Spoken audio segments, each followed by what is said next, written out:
Hello and welcome to the world premiere day one of the Reverse Autoimmune Disease Summit series. I'm your host, Dr. Keesha Ewers, and I'm so incredibly grateful to guide you on this amazing journey. And I keep trying to say amazing because it's immersive too. We're going to immerse you in the most incredible information. And I'm really excited to introduce this to you. But first, I want to take a quick moment to thank all of our staff members, the people behind the scenes, our gifted speakers, you, and most of all, our summit sponsors, EcoNugenics, The Bone Coach, and Shield Your Body. Without them, this incredible event could not be possible. So let's go over who you're going to meet today.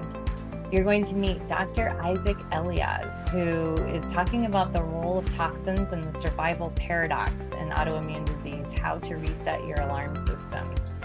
Dr. Eliaz's work is amazing. Like his book, The Survival Paradox, can be life-changing for you when you start thinking about autoimmunity. He has a really beautiful line of supplements that are helpful in chelating toxins and building strength in your cells. And I just immediately fell in love with his work. So I'm excited for you to meet him. Kevin Ellis is another one. He is the bone coach, and he talks about autoimmunity and the connection to osteoporosis and how you can build better bones.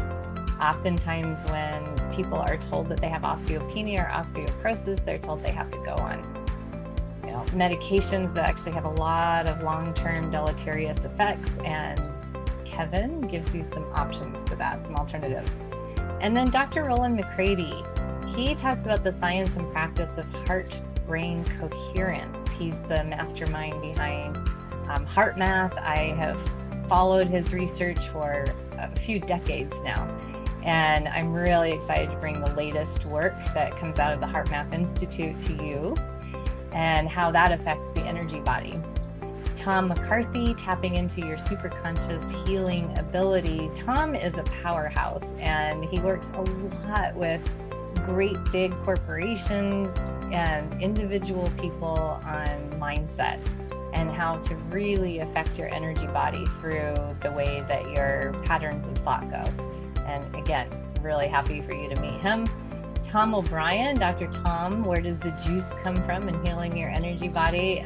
Probably most of you have met Dr. Tom. He's on every single one of my summits because he and I are good friends, and I am a fan of Dr. Tom. So he's got some new stuff for you to listen to in this interview that will, again, give you a new perspective on your role in reversing autoimmune disease. And then R. Blank is the CEO, founder of Shield Your Body. We talked about EMFs and how to shield your body rather than really, he talks about how the FDA doesn't regulate EMF protection devices, and it's a little bit of a wild west rodeo out there. And so he talks about deciphering the EMF protection product claims and how to really know what's working for you and what's just a hoax. And then I'm going to talk to you about solving your autoimmune puzzle because each of you is an individual, and I really want to help you be able to understand that and how to find the best information that fits you in your own autoimmune puzzle, because you are worth it. So I have slides, it's a masterclass, and take notes, dive right in, and it builds each day. I'm giving you a new masterclass. I'm really excited to share day one with you. Enjoy. Welcome back to the Reverse Autoimmune Disease Summit, everybody. This is, of course, version 5.0. We're talking about healing the energy body. I am so happy to bring to you Dr. Isaac Eliaz, who is an expert in the field of integrative medicine, focusing on cancer, detoxification, immunity, and complex conditions of all kinds. He's a respected physician, a researcher, best-selling author, educator, and mind-body practitioner. He partners with leading research institutes, including Harvard, the National Institutes of Health, Columbia, and others, to co-author studies on integrative therapies for cancer, heavy metal toxicity, and other things. He's the founder and medical director of Amitabha, Medical Clinic in Santa Rosa, California, where he's pioneered the use of therapeutic apheresis as an adjunctive blood filtration treatment for chronic degenerative conditions. Welcome to the Summit Series, Dr. Eliaz. Thank you so much for having me. I'm really excited to talk about this, such an important topic. Yes. Yeah, I would love to hear first how you came to this body of research. Everyone has their own unique story, and I would love to hear yours. Yeah, yes. So my journey with healing started very early. When I say very early, it's as a teenager. My father was a civil engineer. I'm a native of Israel. We were in South Korea. And I got exposed there to Taekwondo. I was lucky. I practiced with the Korean national team because they had to learn English. And this time they were like all the world champions. I learned yoga. And I got exposed to Buddhism indirectly by going to local Buddhist temples. Hence the Amitabha. I was like, oh, that's a Buddhist, Buddha in the top of Tara's top knot. Exactly. So I really wanted to hear where that came from. So that's so well, this is not from there, but later on. So when I went to medical school in Israel, which is 6 years and a 1-year internship, I knew I'm going to do integrative medicine. So I got trained. I became a yoga teacher. I taught in yoga teachers course. I learned shiatsu. I learned 3 years acupuncture. I started teaching acupuncture with the Hebrew University to doctors. So as I graduated from medical school, I had this other expertise. And then I left everything. And my wife, Gillian, my daughter, we came to San Francisco. I did a Master of Science in Chinese medicine. And I was meditating all my life, but at this point I got very involved with Buddhism. And my specialty through Chinese medicine first and through integrative medicine has been the treatment of cancer for decades, and difficult to treat illnesses. Because when you really look at, if you're treating the person and not the illness, then everything is possible. And then I got very unusual training in meditation with a focus on healing. So I spent almost 20 years. I would go every year for 2 months to the mountains to meditate. And for 10 years, I spent half a day on retreat, half a day working. And I had the privilege to treat some of the greatest meditation masters in the Himalaya. And so I got to learn from them one-on-one, and I got to see their power of healing, like how they can spontaneously heal in a way that you can't really explain. And all of this came together into this body of knowledge that is expressed in finally I wrote a book in my early 60s called The Survival Paradox. And in addition, I am an innovator and a researcher. So I've been a very avid and active researcher. So the main compound that I developed, Pectosol, has over 80 published papers. I have a number of NIH grants on the research on galectin-3 removal and sepsis. So I've held both worlds.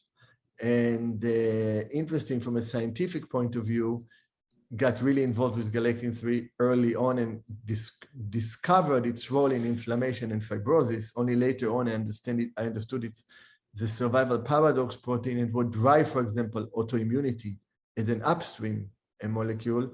And then through therapeutic apheresis, where I treat people outside the body through filtration of the plasma, and through the concept of meditation, where you really understand that if we let go, then everything is possible.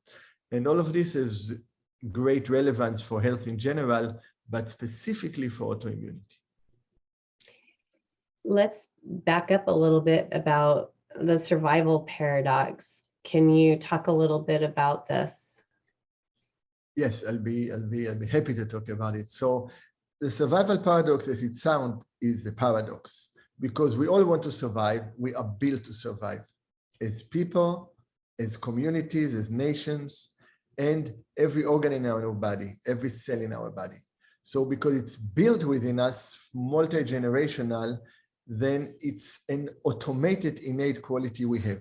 So immediately it happens through the autonomic nervous system, through the sympathetic system. We either fight, which then drives inflammation. So it's very important, especially in the field of autoimmunity.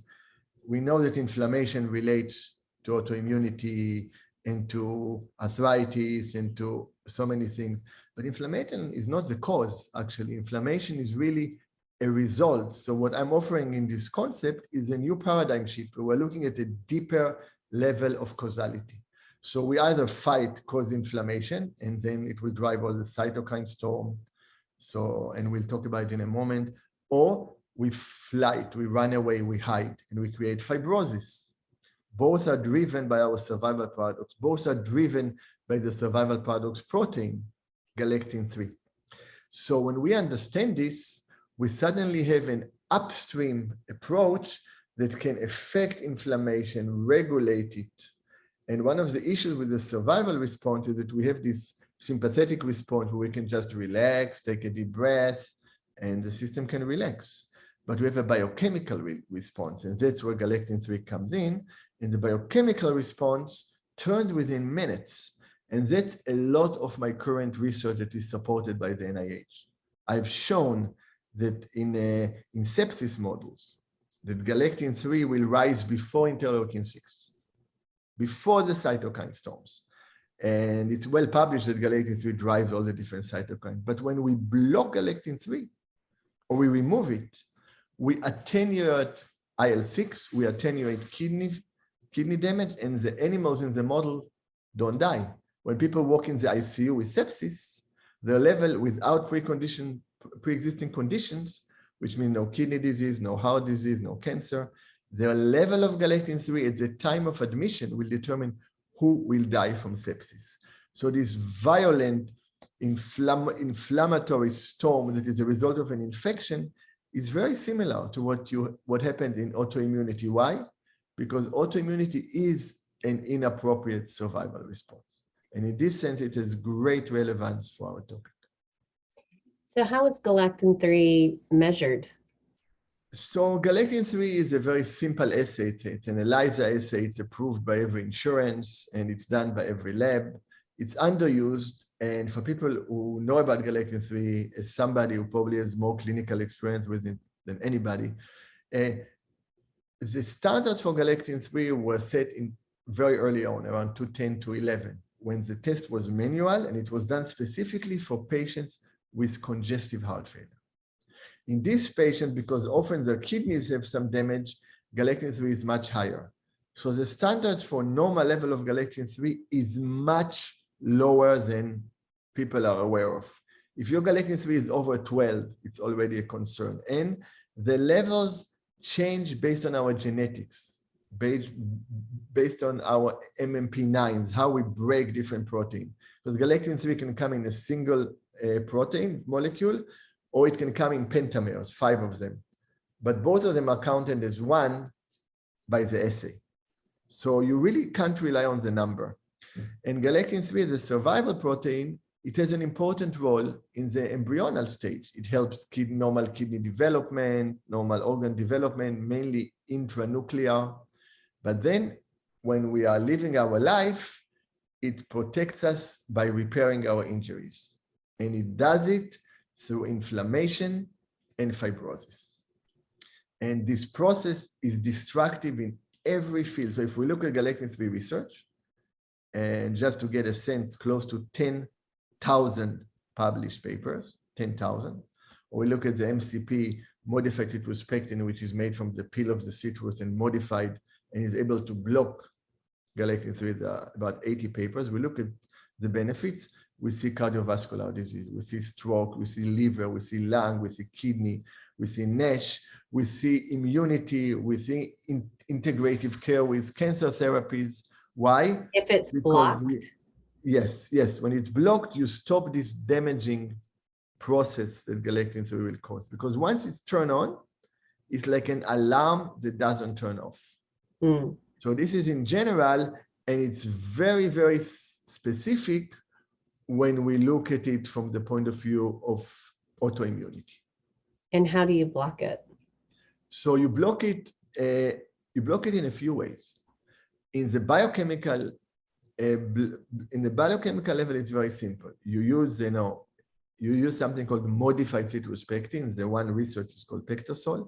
And what it does, the galectin-3 has what we call a carbohydrate recognition domain. It's a sugar binding protein or carbohydrate binding protein, not glucose, but other carbohydrate.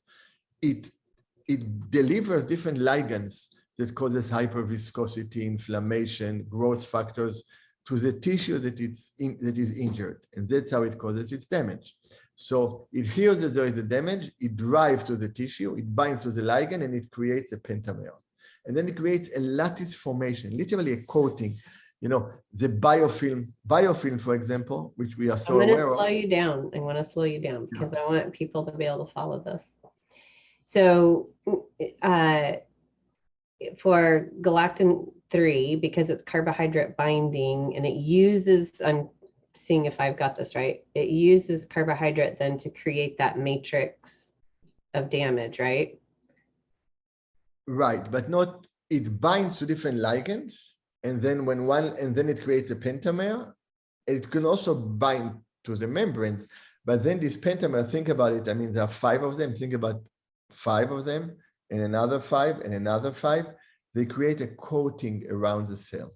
So sugar gives it what it needs. The sugar in the protein, the sugar in the lipids, the sugar in the oligosaccharides, many of them have, you know, a glycoprotein, glycolipids. There is very often, very common to have a carbohydrate, sugar component on proteins, on lipids, and on different damaging molecules. So when it creates this biofilm, this coating, then it creates a separation between the tissue that is being coated and the body. So you will get what you will call a microenvironment, which is often hypoxic, where oxygen doesn't get to it, or it changes the metabolism. For example, if galactin-3 comes to a tissue, or if the area is inflammatory and the macrophage, the cells, the immune cells that clean the tissues in the body, that clean the damage in the body, become inflammatory, then they will also excrete galactin-3. It will block insulin receptors on the cell. So now the cell metabolism is no longer normal, and without going into the biochemistry, the mitochondria will stop working. You get an acidic environment with lactic acid, you get damage to the tissue, you get destructive tissue. And this is a mechanism for cancer, right? Cancer cannot use oxygen, but it's also the mechanism in autoimmunity. So if we look specifically at autoimmunity from a philosophical point of view, and we ask, what is autoimmunity? Autoimmunity is really a part of us attacking ourselves.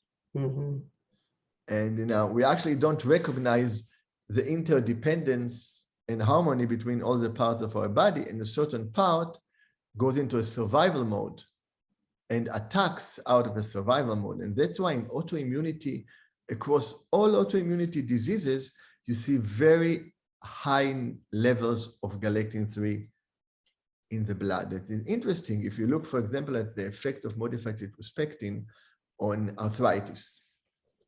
So if it's osteoarthritis, it's not necessarily a survival response.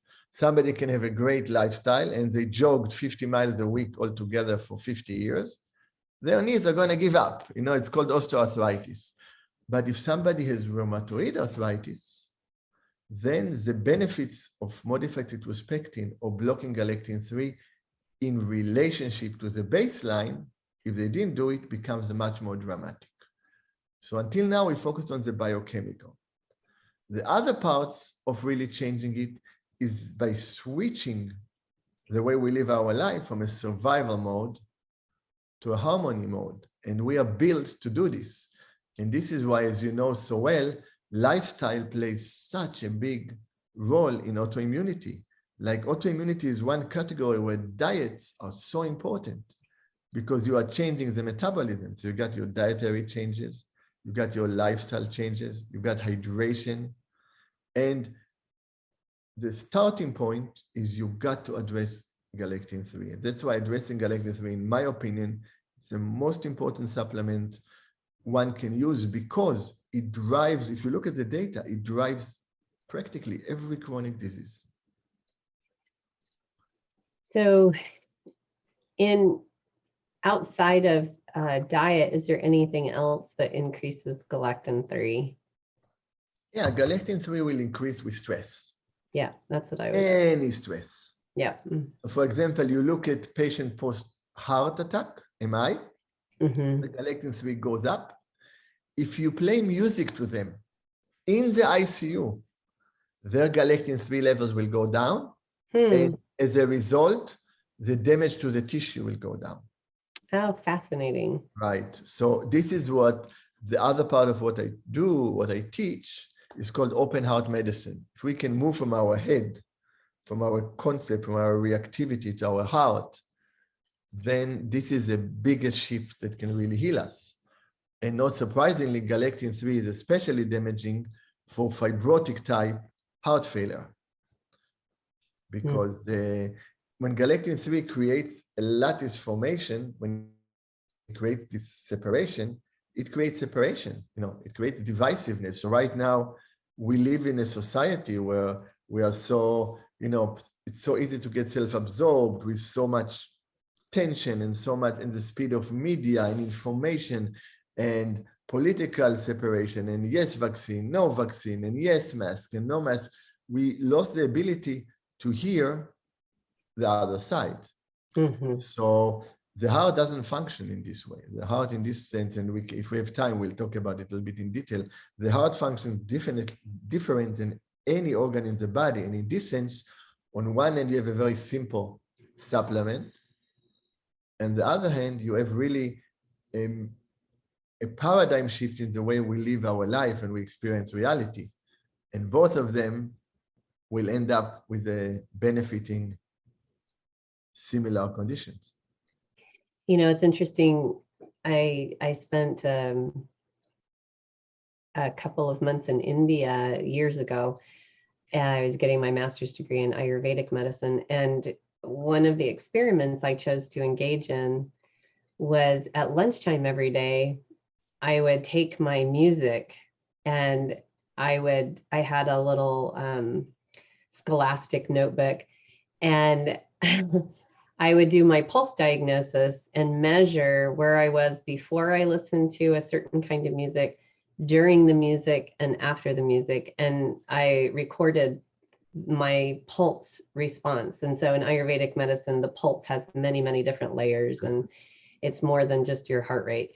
And I found that the one kind of music that would instantly put me into balance. And so that's an individual implementation. I'm curious when you say play music in the ICU, it's one of the questions as a conscious dying doula. I remember talking to my parents and saying, what kind of music would you want to listen to if you were in a coma? And my dad telling me he wanted to listen to jazz. So when he died last year in the ICU, I put jazz next to his ear. But I knew that because I'd asked him. So I'm curious what when you say play music, that's a very large, spectrum there. Is there certain music that you've studied that actually decreases galectin-3? It's not only galectin, it's a great question. I'm highly trained in Chinese medicine, so I rely on pulse diagnosis. Yes. It's really the conversation is the preparation for the pulse. So it's very individual, which is very important because we often want to impose things that are good for us on other people, right? Each one has their own thing. But there is something about the rhythmic, about the pace. There's something about about the kind of music. There are musics who are more based on the 5 elements, more on 5 sounds, so they're more every different balancing. But in general, any music that makes a person very relaxed and creates space within them, because our healing journey, and it's so relevant for autoimmunity, but for every disease, our healing journey is a journey of letting go. That's really what life is about. So we come to this world, we let go, we exhale and cry. We leave this world, we take our last exhalation and we let go. Yeah. And all our life, it's not about trying to go back to the letting go. When we think about something, when we focus, when we have an opinion, we are holding to something. we lose the recognition that everything is changeable. And in this sense, every impermanent. Exactly. Yeah. It's like Yeah. the basis, right, of the Asian spiritual journeys. I'm staying more like general without Yeah. permanence, but obviously We're letting go of clinging. exactly. We know. Clinging. So if we look at now, we look into our body Mhm. and we recognize, wow, we have close to, I'm rounding up a little bit, 50 trillion cells in the body, not million, not billion, trillion. And each cell, and I didn't know until I looked it up, has between hundreds of thousands and million reactions a second. Just imagine, okay? And we are still alive. We are still talking right now. That's totally a miracle. And the reason is that our body recognizes that it is working as a whole. So while every cell wants to survive, because every cell has a membrane, a boundary, and every cell decides what it takes in and what it puts out, right? Just like we do. What we're going to eat, we're going to breathe, etc. But the cell recognizes that it has a relationship with its environment. When it loses this recognition, when it wants to go into an individualized survival response, it says, I'm not going to die. I'm not going to isolate myself from the environment, create my own nourishment, change my metabolism.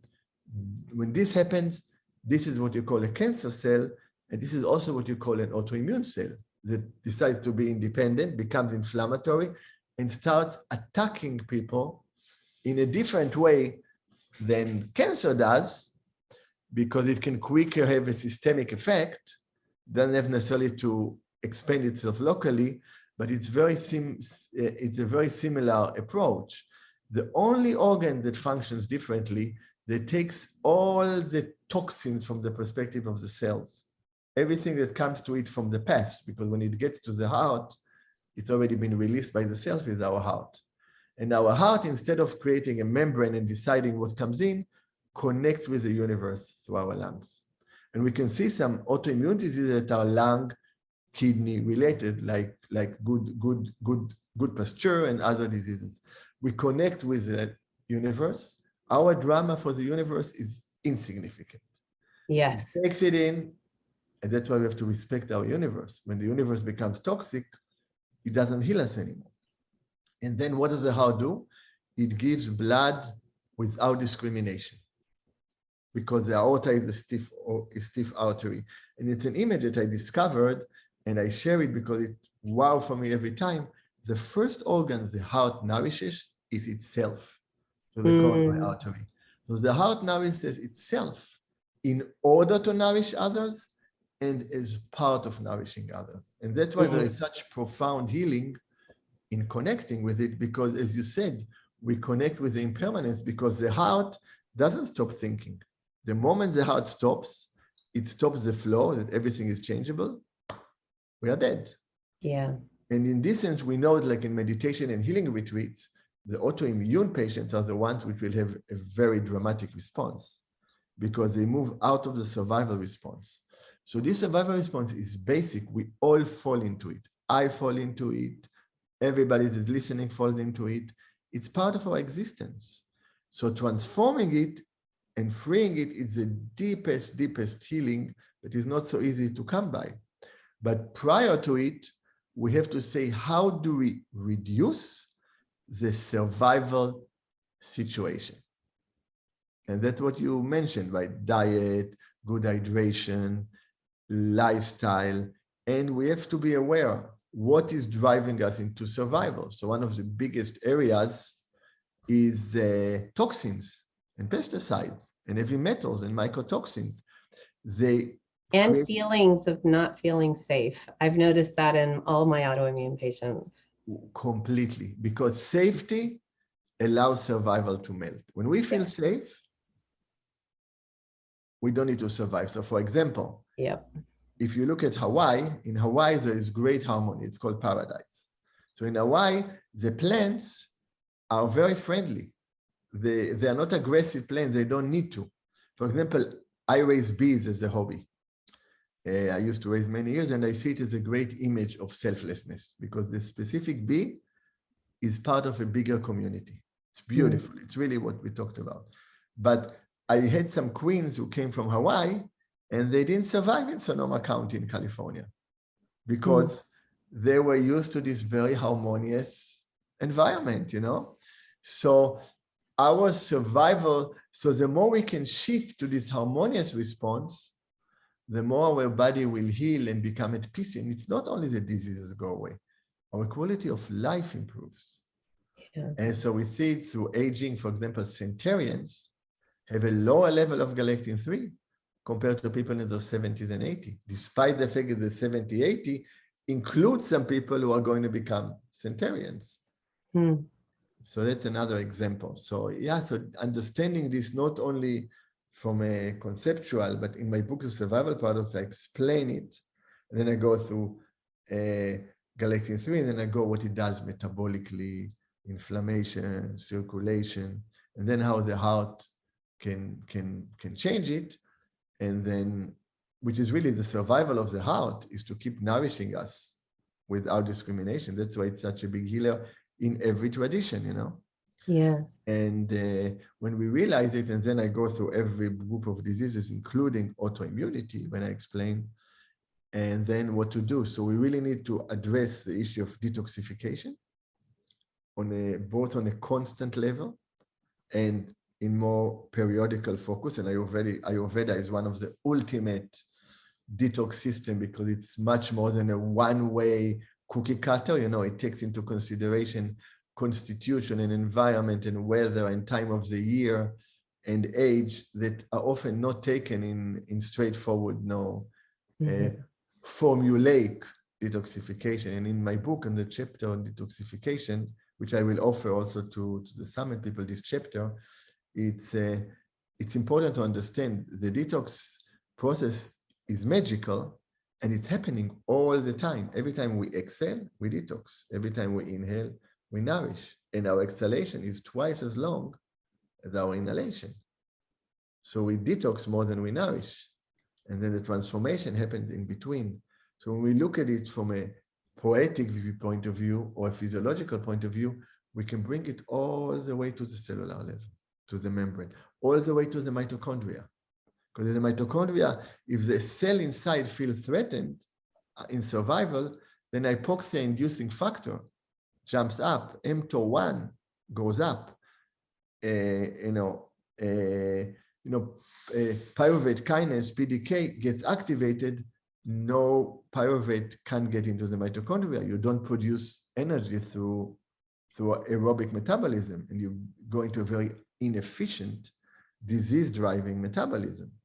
So there are so many layers, and if we recognize it, we each can find in our own journey, just like you said, what works for us with very simple things like we got to address galectin-3. And, I've quietly researched it for decades and didn't spend the time explaining it. But now after almost 30 years of research, I feel comfortable talking about it more. And also, how do we change our life? Like, can we close our eyes and feel how somebody who has an opposing opinion to us feel? And we accept it and say, look, it comes from their set of genetics, epigenetics, belief system. And even if I don't agree with it, and even if objectively I don't think it's supported, that's their reality. And how do we bridge? How do we bridge? And once we bridge and we have a flow, then the joint space is not inflamed, and autoimmunity just melts away. I think this is a very important point that you're making, because in the field of humanity, the grid that we all belong to, when the ecosystem that has its own boundary and begins to have a life of its own, like cancer, we're doing that with one another when we become polarized. So, the energetic grid that we're all part of, we need to learn how to do what you just said, where people can accept and learn to see differing opinions as just a balance inside of the energetic field instead of something that makes them feel unsafe. Because I'm seeing that that's a lot of what's going on politically. People feel unsafe, when someone's expressing an opinion that's different than theirs, instead of, saying, oh, that's just another thought construct, it's just another thought construct. And,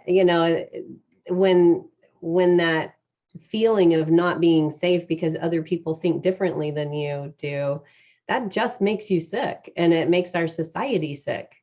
So there's no positive outcome to that way of being. Right. It's so, what you brought, safety, is a fundamental shift. Yep. The whole body relaxes. And one of the easiest ways to do it is to take a few deep breaths. Because the moment we have more oxygen in our body, the cells can relax. The moment we are not oxygenated well, the cells go into a crisis. And different organs, of course, as you know well from Ayurvedic medicine, different organs will reflect in different ways and different emotions. Functional doctors not necessarily have this understanding, like pure biochemical functional doctors, but we are not biochemistry. Biochemistry is an expression of who we are. Yes. And we really have a choice. There's a beautiful saying in Hebrew, which I like actually to quote in Hebrew often. It says, "Akol tzafui v'hareshut netuna," which means everything is predetermined. That's our genetics. Hareshut netuna, we have the choice. That's our epigenetics. And moving from survival to safety is a choice.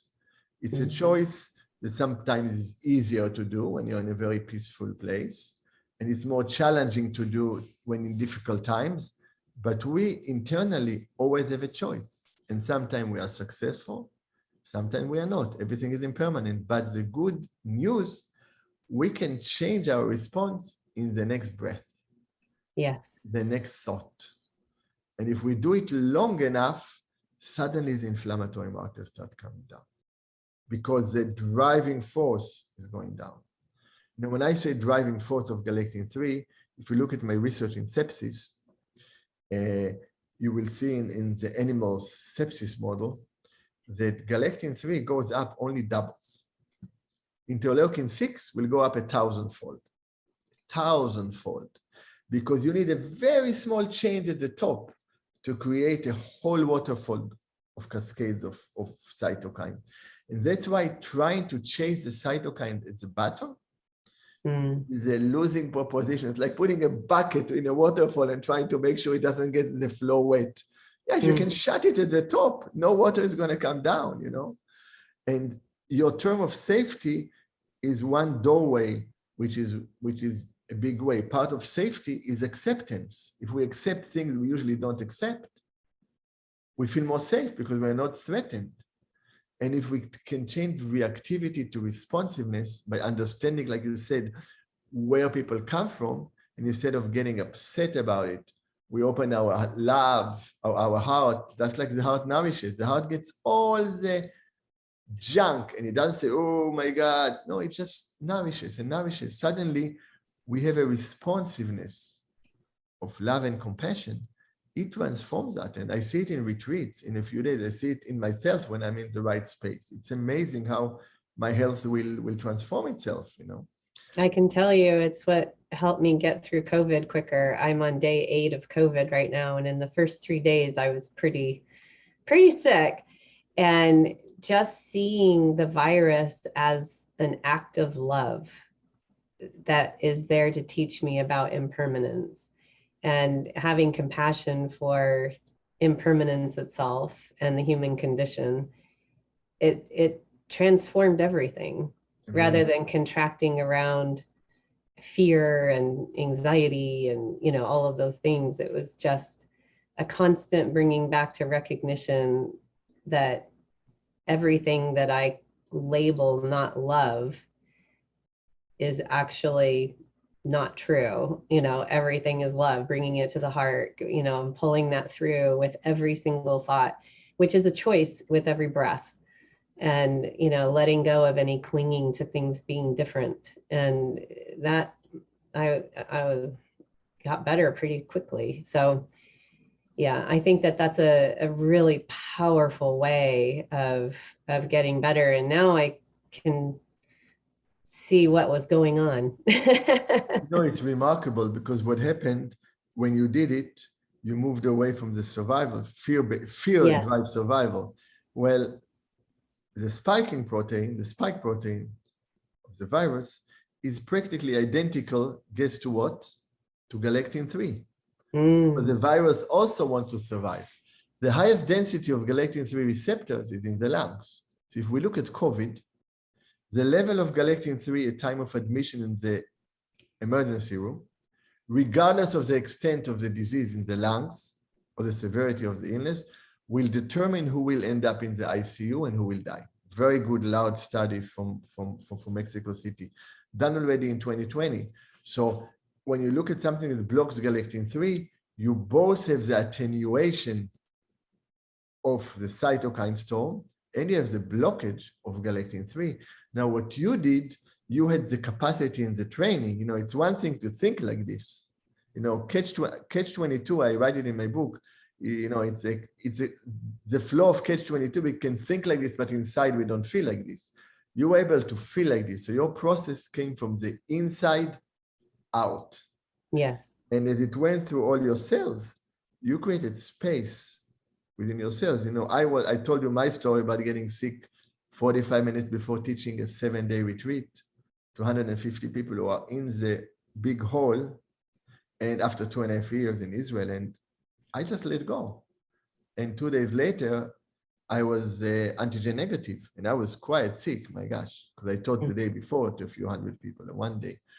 And so, yes, it's the power of letting go. And it's challenging because it's contradictory to our survival drive. Mm-hmm. But and when it's we the really benefit of practice. You know, this is the place where practice comes forward and you get the fruits of it. Totally. Yeah. And then it's as you know, I know, we all know, it's an ongoing process. Yeah. It's a process. There is no end spot. You keep moving because the moment you freeze, oh my God, look at my meditation, look at my mind, and you hold to it, it's no longer flowing. No. You turn the water into ice. So the approach, as long as we flow and we don't hold, then we have the power of healing. And one of my favorite sayings that I often use is, not everybody is going to be a miracle, but anyone can be a miracle because everything is changeable. And it's because everything is changeable in its essence. You know, quantum physics knows, the understanding of reality knows it. We can't hold to time. And time comes from all directions. I don't want to get into this, but actually time can also come from the future. Right. When I do my healing work and I teach meditation, it's a big component. But as long as we realize it, then everything is possible. And if the tissue and the trauma and the pesticides and the heavy metals that caused a reaction in a certain tissue, that created an immune response, can be turned off, we can see a change in autoimmunity. And in this sense, you know, there's a lot of use now of IVIG, you know, in autoimmunity. I use therapeutic apheresis because I'm a disruptor in the field. It's what I have grants and a lot of inventions. I'm working on the development of a column that will remove all galectin-3 out. But right now I'm moving more inflammatory compounds. And what happens when you change the environment of the plasma, after the first treatment, it's very interesting. Everybody does like one treatment, like once a week or whatever. And you do another one very close by, 2 days later, you will think, wow, the plasma is really cleaned, right? No, there is much more dumped into the waste bag because the tissue is letting go. So when we reduce the inflammation in the blood, in the plasma, and a little bit in the tissue, we move the body, just like you said, the tissue, from survival to safety. And suddenly, for example, the liver, even if it's challenged and doesn't have 100% capacity, we clean the backup for the liver. It can finally do its daily work with a little bit of help. And suddenly the tissue changes and we change. So again, therapeutic apheresis is more of an extreme treatment. It's expensive, it's specialized filters, it's similar to dialysis, it's a real specialty. But the concept is similar. The more you can move into this safety role, the more you can create space and hold it long enough, eventually, as you know, the tissue is going to change. That's beautiful. I think that what we're talking about is a little antithetical in people's minds to what they're trying to achieve in terms of survival. Right. And, you know, that becomes, I can see why you call it the paradox. In the quantum cell of time, you know, the one that was conceived and the one that will die is all together in a cell of time, not linear, but all available right there. And, you know, the more that you can heal any places that the young one didn't feel safe, then the future one is healthier. Completely. So, right. So but it feels, so like with COVID for me, letting go, it's like practicing dying, practicing letting go. I think that's an important practice that we don't in our culture ever land on. We have to practice. You are getting into deep water. I mean, we are getting into deep water. So I talk a lot about it. Sometimes I know you and I want to have tea with you. I teach, you know, it's absolutely correct. And often you're not allowed to talk. You know, I talked in America, in a Cancer Control Society, is a very alternative a conference for cancer with all the clinics from Mexico. And I used to lecture there in the 90s. And I talked about medicinal mushrooms, which was like the new thing. And then I took off my jacket and I told people, you know, I want to talk a little bit about death and dying. Yeah. And I was pulled off the stage after 3-4 minutes. But dozens of people came for the little bit I spoke and said, thank you so much. Yeah. So the more we let go, the longer and healthier we live. Letting go, in order for something new to come, the old thing has to die. Yes. Has to. In Chinese medicine, longevity is how different you are every second. Otherwise, we can live 100 years and we had a very short life, or we can be Mozart who lived 30 years and had an endless life that people are still celebrating, you know? So this is why time is so illusory, but on a practical level, we also discussed some very practical, you know, advice on the level. Of course, we can go into greater detail about it in our second interview. But it's for me, and you know, I wasn't as aware that I got a great partner. I can't often talk about it. It's how I live my life, you know, for decades. But you are really bringing to the forefront, and you know, in a more simplified language that I'm able to. So I thank you for bringing it to. This is really where ultimate healing happens. Yeah. That's really, an ultimate healing happens in the heart. And that's why there is relative healing and there's ultimate healing. But the more we are connected to this place, the relative healing will happen anyway, because as you said, in the quantum example, future, past, it's all the same. Yeah. Whatever, like you said, this profound sentence that you recognize with the COVID, because it's a great letting go, is that everything is love. Because love is an expression of this essence of, we call it emptiness in Buddhism, or impermanence, or the divine within us, you know? That's the expression within our body. When we go into our thought, our ego, our struggle, we get disconnected. So many people are disconnected. I get disconnected with all my training. When we connect to the heart is always connected. The electromagnetic field of the heart is 100 times bigger than the brain. You know, it gets to every cell in our body. So when you connected with love, every cell in your body was getting love and hug and compassion and safety. And people around us get it. We can feel, right, when somebody's heart it connects to the global heart, to each other. Exactly. Yeah. And that's really the medicine for the heart, for the world. Yeah. And often I say, wow, why am I talking about it? You know, when I was in the Himalayas, and I don't go into the countries for political purposes, and this great teacher said, look, you got to talk about it in the future. And the West said, what are they talking about? I'm like this Israeli Jewish guy.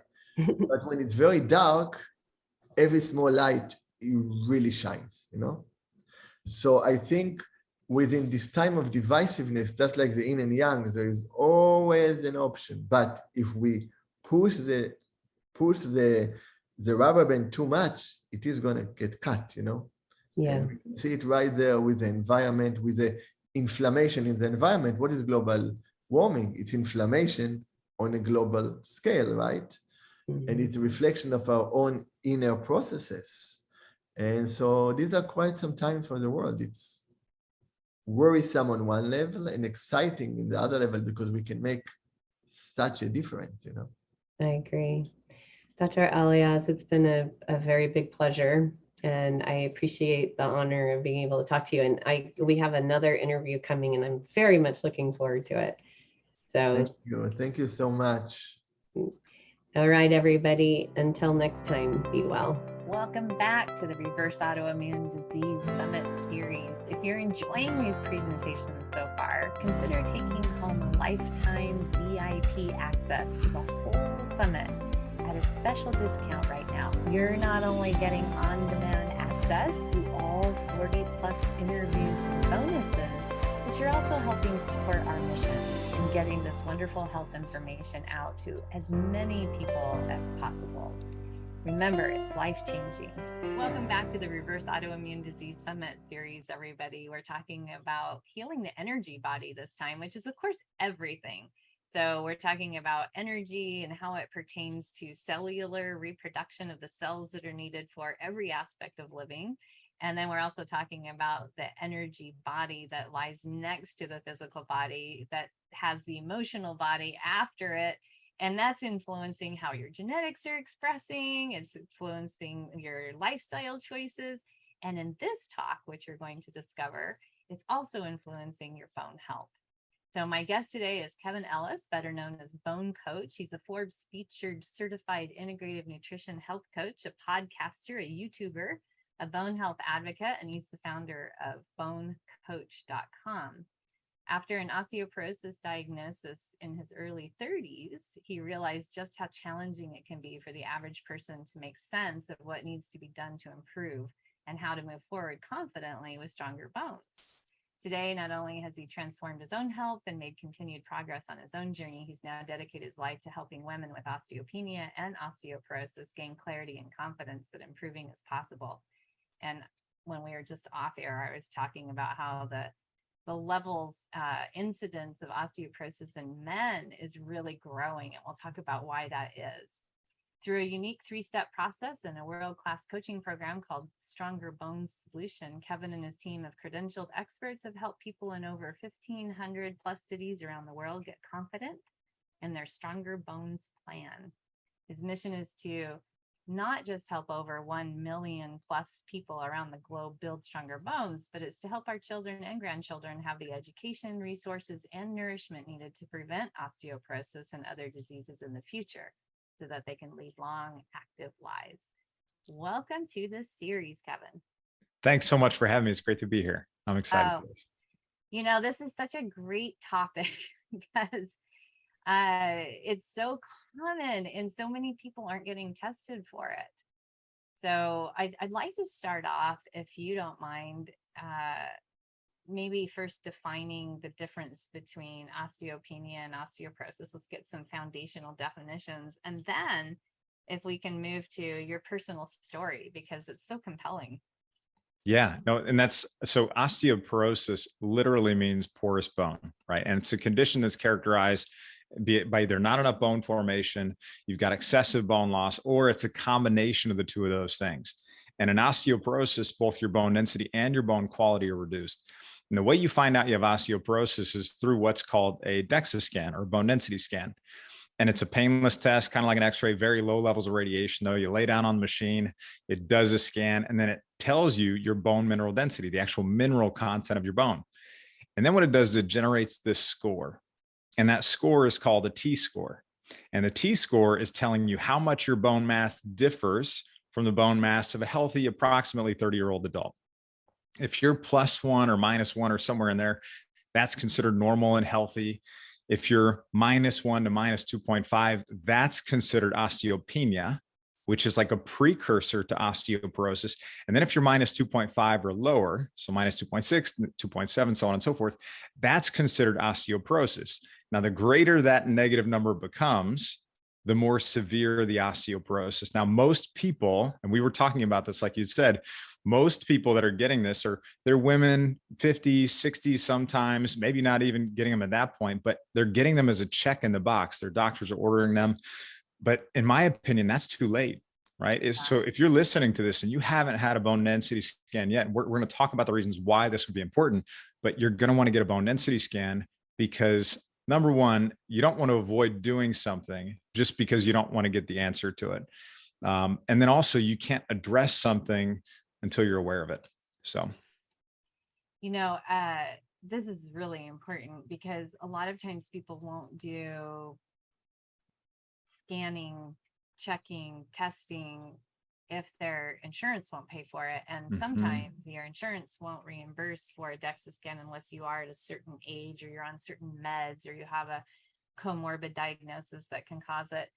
And I would just say, please don't worry about any of that and be willing to pay out of pocket for this. It's for that sure. important. It's that important. For sure.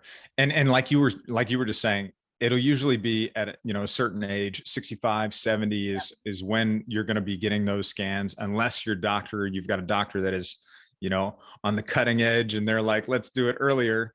Yeah. But even then, when you get that bone density scan, you're only going to get another one or 2 years later.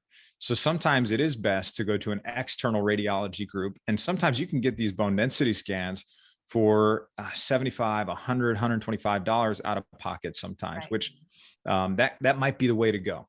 Yeah.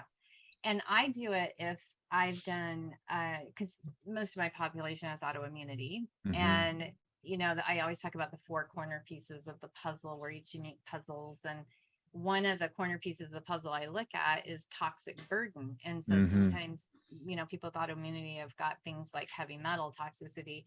And if I'm doing a provoked heavy metal test and I'm chelating metals out of the storage containers, which are bone, then I know I'm actually removing, it's sort of like Wolverine and X-Men, right? I'm removing what's in that bone. And so then I send them for a DEXA, like, okay, let's see what your bone matrix looks like without heavy metals being stored in there. And what can we do to now generate healthy matrices in there? So that's another place where, those of you that are listening, think about that. If you've had heavy metal chelation, you need to be going in for a DEXA. Yeah, absolutely. And one other thing about heavy metals too, is that lead specifically, stored in the bone. And a lot of times when women hit menopause and they have that decrease in estrogen that happens in postmenopausal women, estrogen has this protective effect on bone. When those levels decrease as they do during menopause, it causes an increase in the activity level of cells that break down bone. Right. And a lot of times what happens is if you had that lead stored up in your bone and you start to have that bone loss, you can almost have like this auto intoxication that takes place. So it's not almost, you will. It's no, you will. I mean, you will absolutely have that. So, and that's what causes some of like the battiness, the cognitive decline, the lack of mood stability, the inability to sleep, like some of those things that are just attributed to, well, you're going through menopause, right? That's actually, those are symptoms of heavy metal toxicity because these metals are being removed from your bone by nature as you're going through bone resorption time, right? And the metals are being leached out. And it's getting back in front of your brain again. Yeah. And that's really that's what we would consider the primary cause of osteoporosis. When you think about the types of osteoporosis, primary osteoporosis it's that decrease in estrogen in postmenopausal women, right? That has a protective effect on bone. Then when those levels decrease, you have that bone loss that takes place. But there's a whole nother cause of osteoporosis. And this is one that a lot of people don't realize and it's called secondary osteoporosis. And that's where osteoporosis occurs as a result of behaviors, disorders, diseases, medications, and other factors. And a really important point I want to make is just because you're a postmenopausal woman does not mean that is the sole cause of your bone loss. There could be another cause beyond just hormones. We don't want to make assumptions. You have to make objective decisions. So that's super, super important. Well, and like we mentioned, and I want to steer it back to your own personal story, is that this isn't just postmenopausal women. This is also, I was telling Kevin off air, everybody, that I feel like I'm the lone provider in the world that's sending men off to DEXA scans as often as I'm sending women, because, and what I'm finding, because it's considered a woman's health problem, osteoporosis, because of a lack of estrogen. So to your point, there are all kinds of other reasons that we get osteoporosis, and we'll talk about things like celiac. And I'm finding that also the number of estrogen mimicking and reproducing chemicals that are dumped in our environment that are making men take on estrogen, that's affecting their bones too. So they're becoming estrogen dominant. A lack of testosterone is also creating bone loss for them. Absolutely. And I'm finding this kind of fascinating, because probably out of all women that I send to get their bone density checked, I would say 75% come back with some problem. And I would say 50% of men do. That's pretty close, Yeah. So I just want all of you women that are listening to think about your loved ones, your male loved ones, and don't leave them out of the loop on this, because their doctors aren't sending them in. No, they're absolutely not. So if I look at our entire community, tens and tens of thousands of people, if I look at our entire community, and I've got about 95% women in that community, but I have about 5% men. And we have men that we work with, that we help, that have osteoporosis. And there are a lot of different reasons why they could have that, right? Yeah. So let's even just talk through those too. Why, what are some of those secondary conditions? Actually, before I get into secondary conditions, let's talk about peak bone mass, because this is a contributor to people getting an osteoporosis diagnosis down the road. And what peak bone mass is about 90% of your bone mass is put on by the time you turn age 18. And by the time you turn 30, that remaining 10% approximately fills in. So that's about as full as your bucket's going to be. If when you were younger, you had poor diet and nutrition, an eating disorder, you smoked or drank excessively, you led a sedentary lifestyle, you took certain steroids, exactly an asthmatic inhaler. You took certain medications. We'll talk about those in a minute too, right? If you had those could have been things that worked against you in a time where you were trying to reach peak bone mass.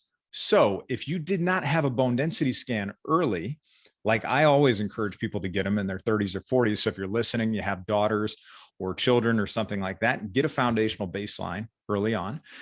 But they might not have just reached peak bone mass. So then later on in life, 20 years pass by, we get this bone density scan. We don't know if we're still actively losing bone.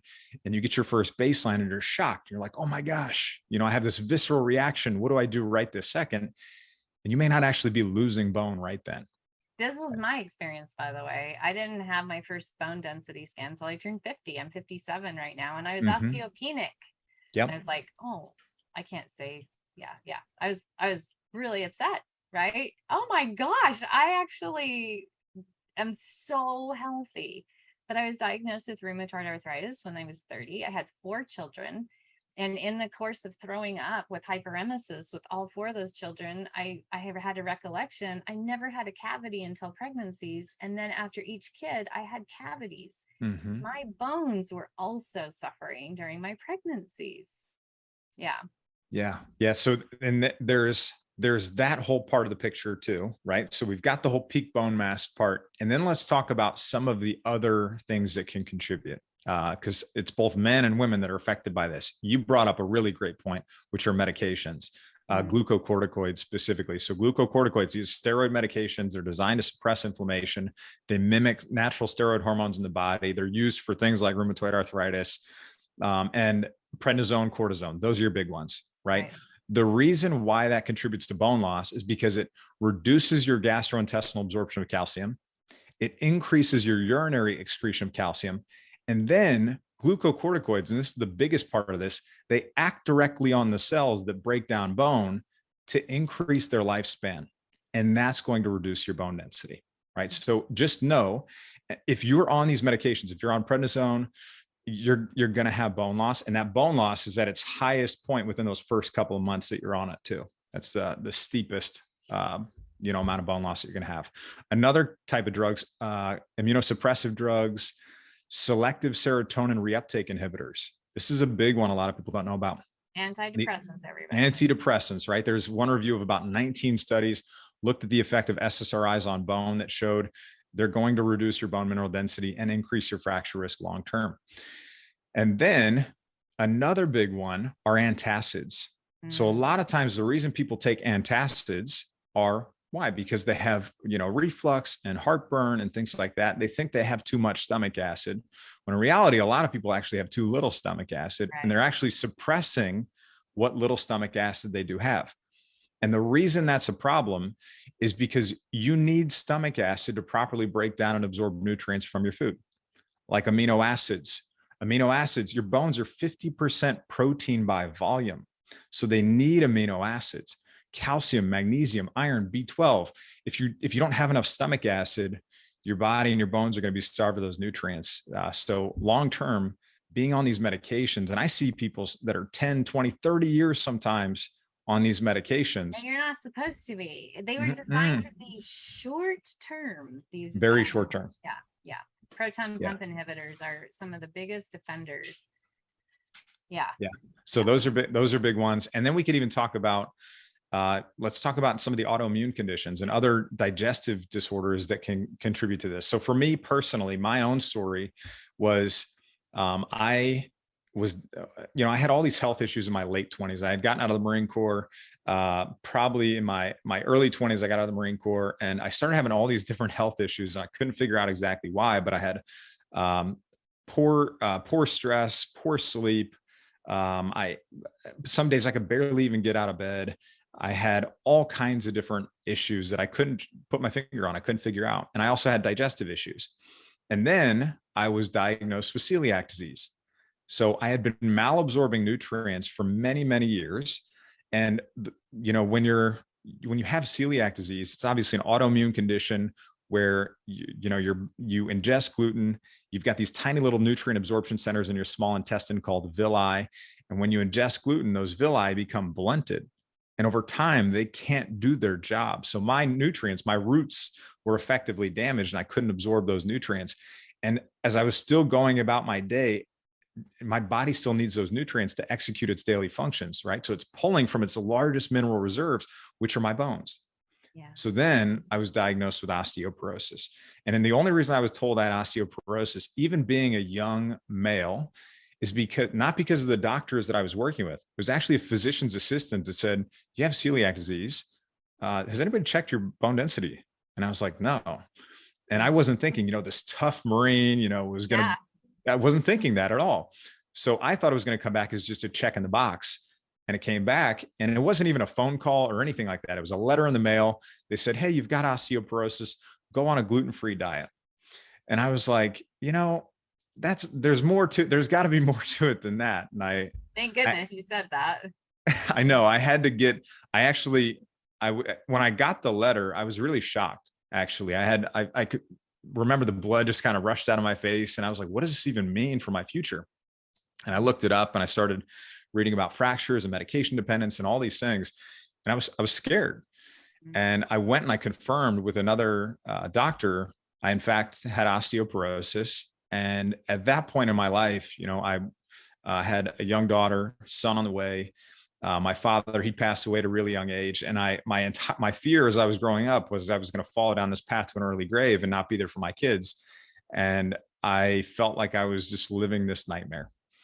And I ended up having to do a lot of reading and research, consulting with a lot of people, going down this path of figuring out what has to be done to improve your health and improve your bones. And that's how I even got into this arena of helping people improve their bones, was through that. I appreciate you sharing that, because this does show the compelling nature of what the root cause, why it's so important to discover.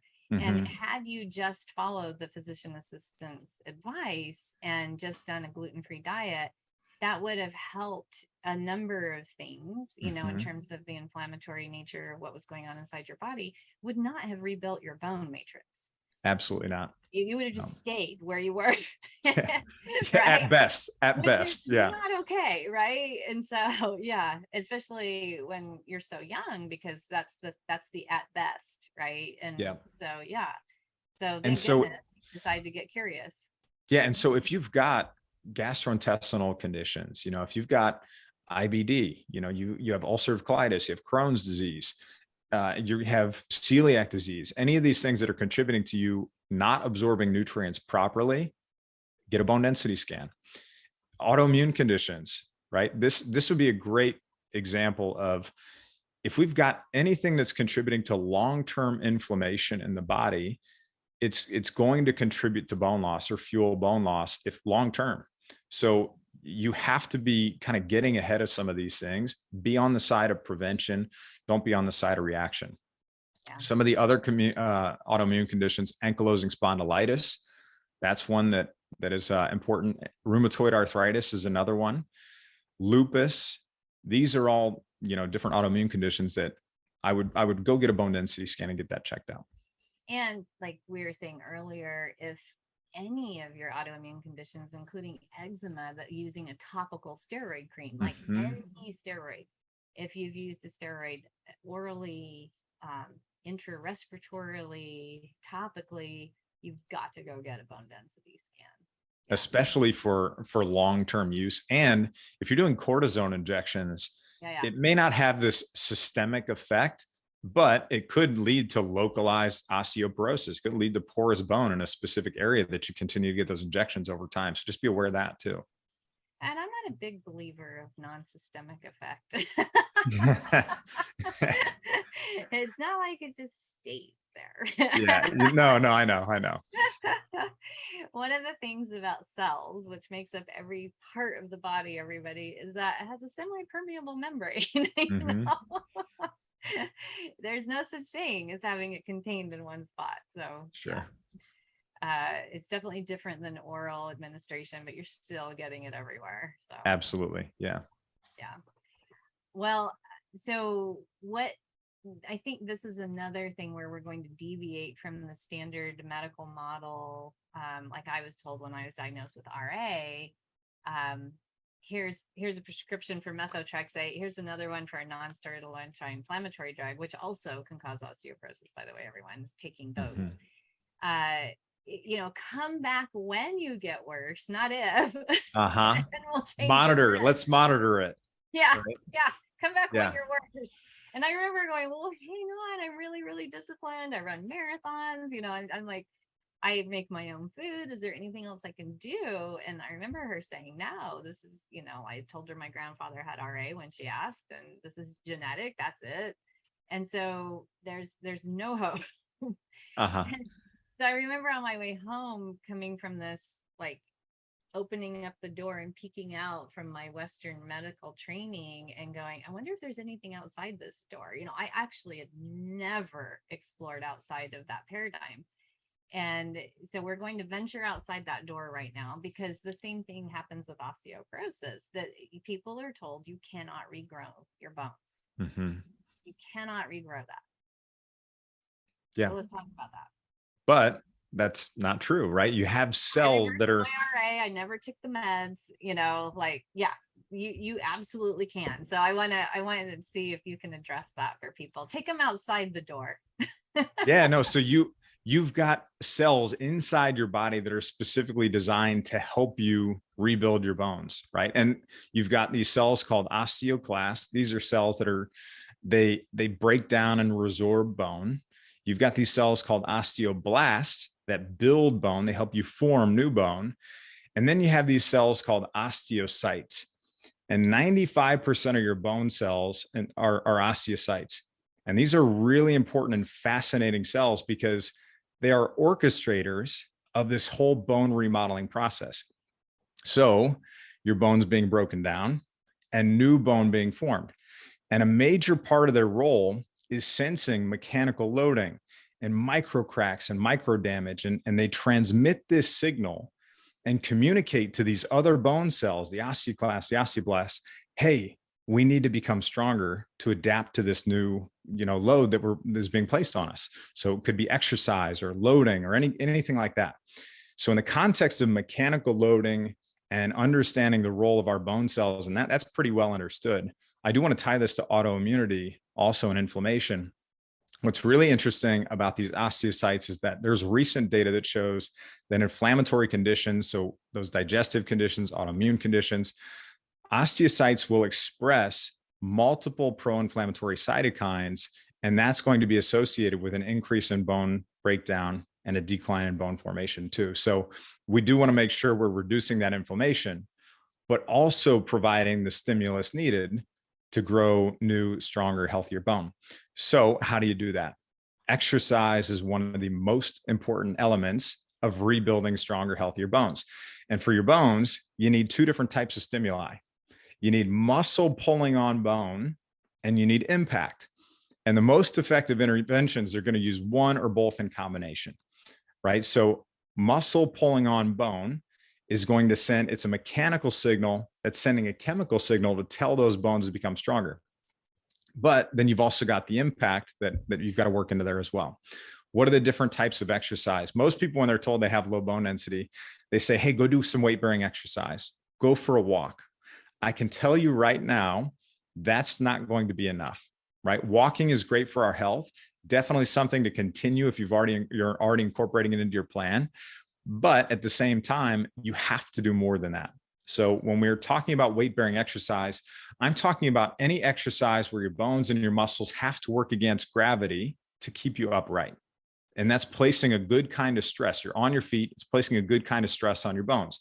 So this would be the walking, the running, the jogging, the hiking, the dancing, the gardening, even lower impact things could be your Pilates, your yoga, your Tai Chi. Those are all considered weight-bearing exercises, right? Those are important.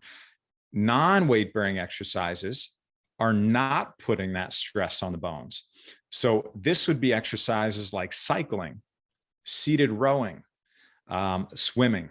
Swimming is a big one, right? You can't just, even if you go in the pool every single day and you go do long laps and you feel great and you get out and you're like, wow, I feel so good today. Don't count that as your only form of exercise. There has to be more stimulus than that because you're not placing that healthy stress on your bones. And this has been seen in astronauts too, where they don't have that stress in space, that they're not working against gravity. They don't have that stress on their bones, and it reduces bone density. That's another comorbid condition, everybody, if you are an astronaut. Yeah, going outside the gravitational field is a risk. Yeah. And so what is the other type of exercise then that we need to incorporate? Well, that's muscle strengthening and resistance training exercise, right? This is where you've got your dumbbells or your heavy resistance bands or even your own body weight if the intensity is at the level it needs to be. And the studies that show the greatest effect on bone, it'd be the 5 to 10 repetition range is where you'd want to be at. And there was a researcher out of Australia, her name's Dr. Belinda Beck. She did something called a Lift More trial, where they did overhead presses, deadlifts, squats, chin up with drop landings.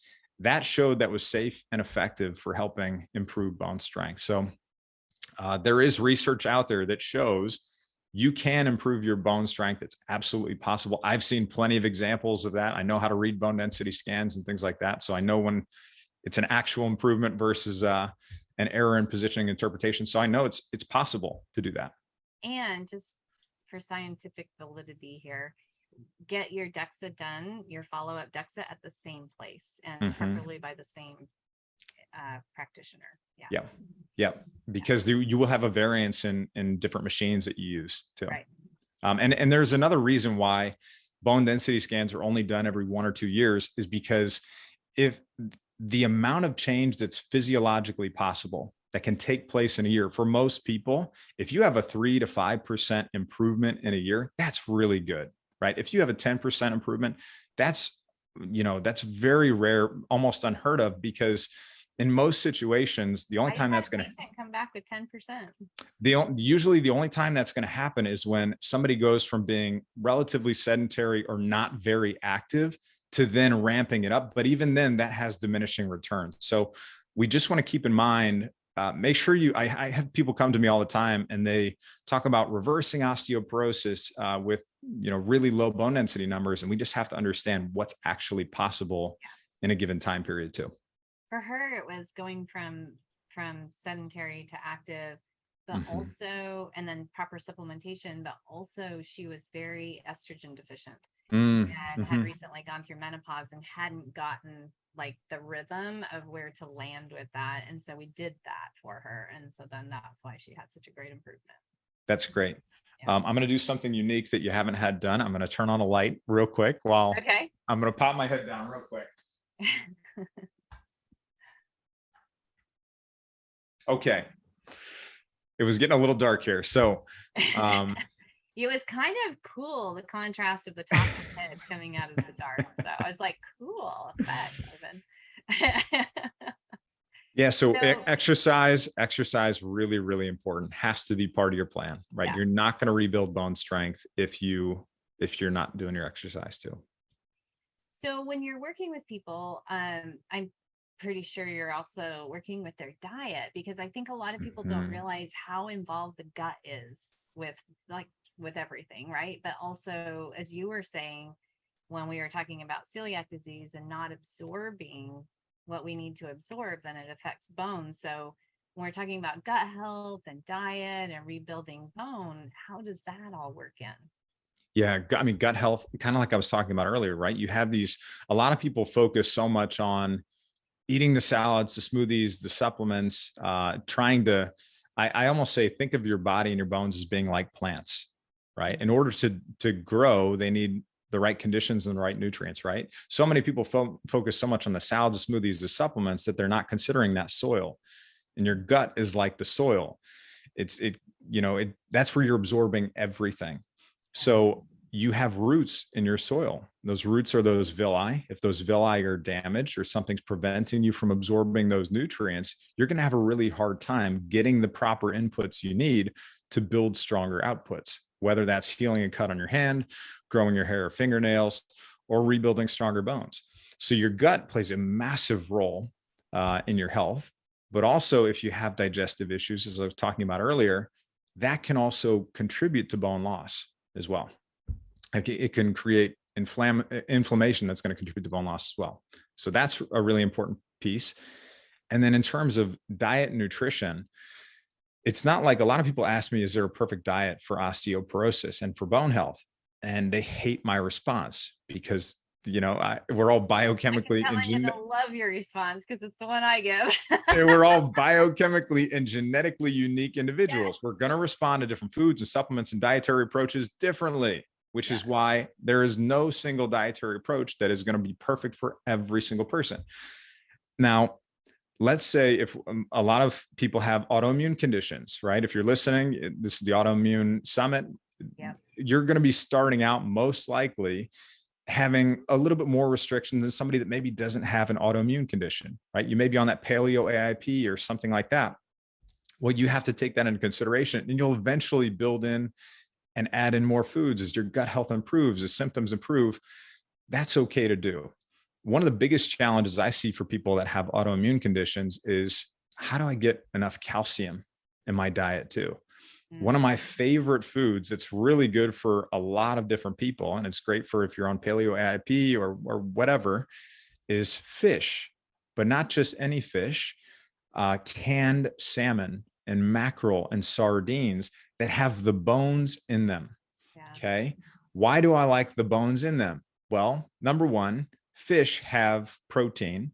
Your bones are 50% protein by volume. So you need those amino acids. You need it to rebuild your muscles and your bones. Number two, those bones, they're not hard, pokey bones that are going to hurt your mouth. They're actually going to melt in your mouth. Not that I'm really building the case for fish here, but they've got all the minerals. I'm always trying to get my people to eat sardines, so yay. You have to. Actually, we put together some awesome sardine recipes and mackerel recipes and all that stuff. So we give that to. Yeah, well, we got it on our YouTube channel. We've got them on Bone Coach YouTube channel, but we'll also get a recipe guide or something to your people too if you want. Okay, perfect. Yeah. But yeah, so they've got all the minerals and nutrients in the ratios that nature put them in. right? So that's awesome. And then the third best part of these are that you get omega-3s, and omega-3s are these healthy fatty acids that are going to help dampen inflammation. So I love getting these canned fish. And they're small, so they're not taking on a bunch of the toxicity of the ocean. And, right. And I've found, and I may be a late adopter on this because I was like, what? I just found that some companies are testing for mercury in their fish, and I'm not going to remember the name of it. You can go and look them up. But yeah. I found this really wonderful mackerel that has like, it says right on the box, it's been tested, no mercury, right? That's so great. People that are really worried about, which you should be worried about this. So, you know, it kind of helps us to say, okay, so there is testing that's being done as it's coming out of the water, and then before it's canned, and you can use this to rebuild bones and for a number of other things. Like, it's just so good for you. Yeah, so, yeah. Absolutely. So one of my other favorite ones is, and I've been a champion of this food for years, arugula. Arugula, leafy green, same cruciferous family of vegetables as broccoli and kale. It's rich in potassium, folate, vitamin C, vitamin K, and calcium. And what's really important is it's bioavailable calcium too. So if you're eating one of those 3-ounce plastic clamshells, I'm not really a fan of the plastic, but if you're eating one of those clamshells, that's got about 200 milligrams of calcium in it. That's bioavailable. That's great. And this is super interesting. I just learned this recently, even though I'd been a fan of it for a long time. Arugula also has a bioactive compound in it called erysin, and that helps turn off osteoclasts, which are the cells that break down bone, right? It's also got anti-tumor and antioxidant activity and properties, but that is really interesting from a bone perspective too. So, and the other reason I like arugula is because, unlike spinach, which is a common green a lot of people use, arugula is low in oxalates, right? Oxalates are considered an anti-nutrient. They bind up bone healthy nutrients, and they're going to prevent you from absorbing those nutrients. And if you've got digestive issues, kidney stones, arthritis, joint pain, those can be some indicators that you may have a hard time breaking down and degrading that oxalate. So you can swap that spinach for the arugula as well. And in Ayurvedic medicine, 10,000-year-old sister science of yoga, the arugula is considered a bitter, which is really important when it comes to getting that digestive fire built, i.e. stomach acid. So it's a really important one, instead of taking a proton pump inhibitor, start eating more arugula. Yeah, because most people's diets today are devoid of any bitter foods, right? Unless they're drinking coffee in the mornings. Arugula is probably your only other bitter source, or for most people, I would say. Some people are eating other bitter foods, but that's a great one to incorporate. Yeah, and I do genetics testing on all my patients, and I would say 90% of people with autoimmunity don't have the genes to break down the caffeine, and it causes inflammation for them. So coffee is not on the choice of bitters, everyone, for you. Sure. Yeah. I will point out one other food or group of foods anyway, that I think is really important for bone health: vitamin C rich foods, right? Vitamin C is a key nutrient for your body and your bone health. Obviously, it's linked to a lot of other impressive health benefits, but for bones specifically, our bones are made up of this collagen protein matrix upon which minerals are laid.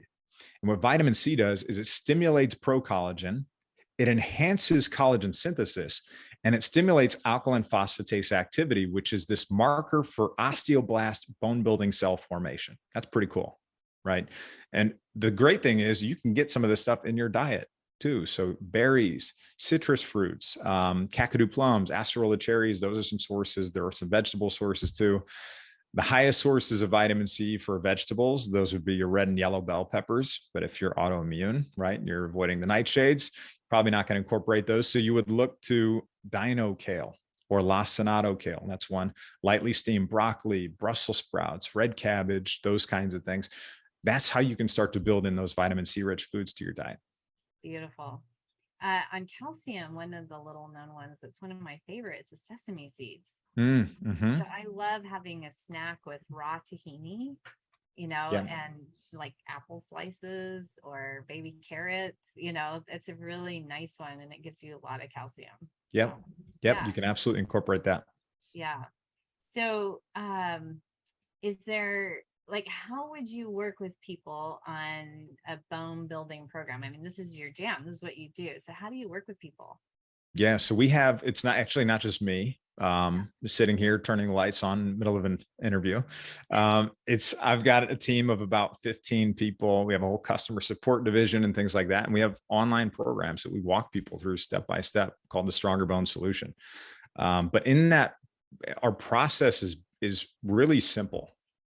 It's the first thing you have to do is you have to identify and address the root cause issues contributing to bone loss. That's the first thing, right? You have to get your bone density scan, understand if you're still actively losing bone right now.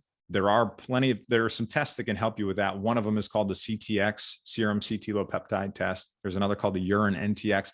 Those tests help you understand if you're still actively losing bone right now.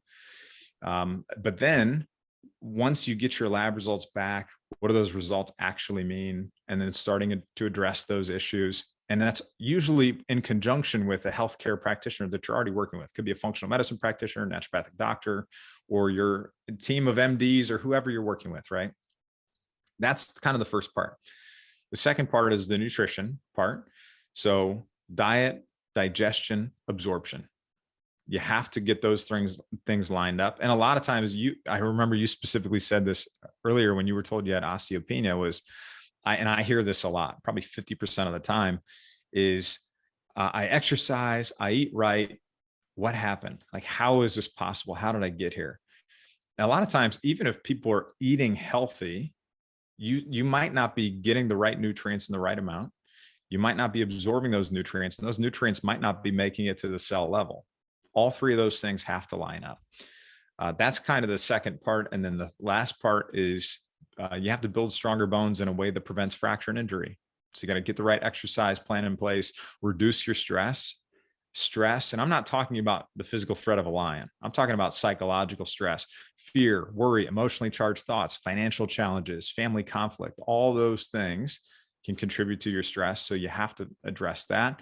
And sleep, right? Sleep is if you've got poor sleep, it's pretty well documented that will reduce your bone quality. So you want to make sure you're getting to a point where you're actually sleeping well, and then addressing the hormones and things like that. So that kind of across the board is the process that would be used to get somebody to the point where they're actually being able to improve their bones and their health.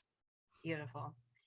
I found out much later that, like you, I'm very gluten intolerant genetically. So, running marathons, coming home, having a big bowl of Greek yogurt with granola and blueberries and walnuts on top, I'm not absorbing it.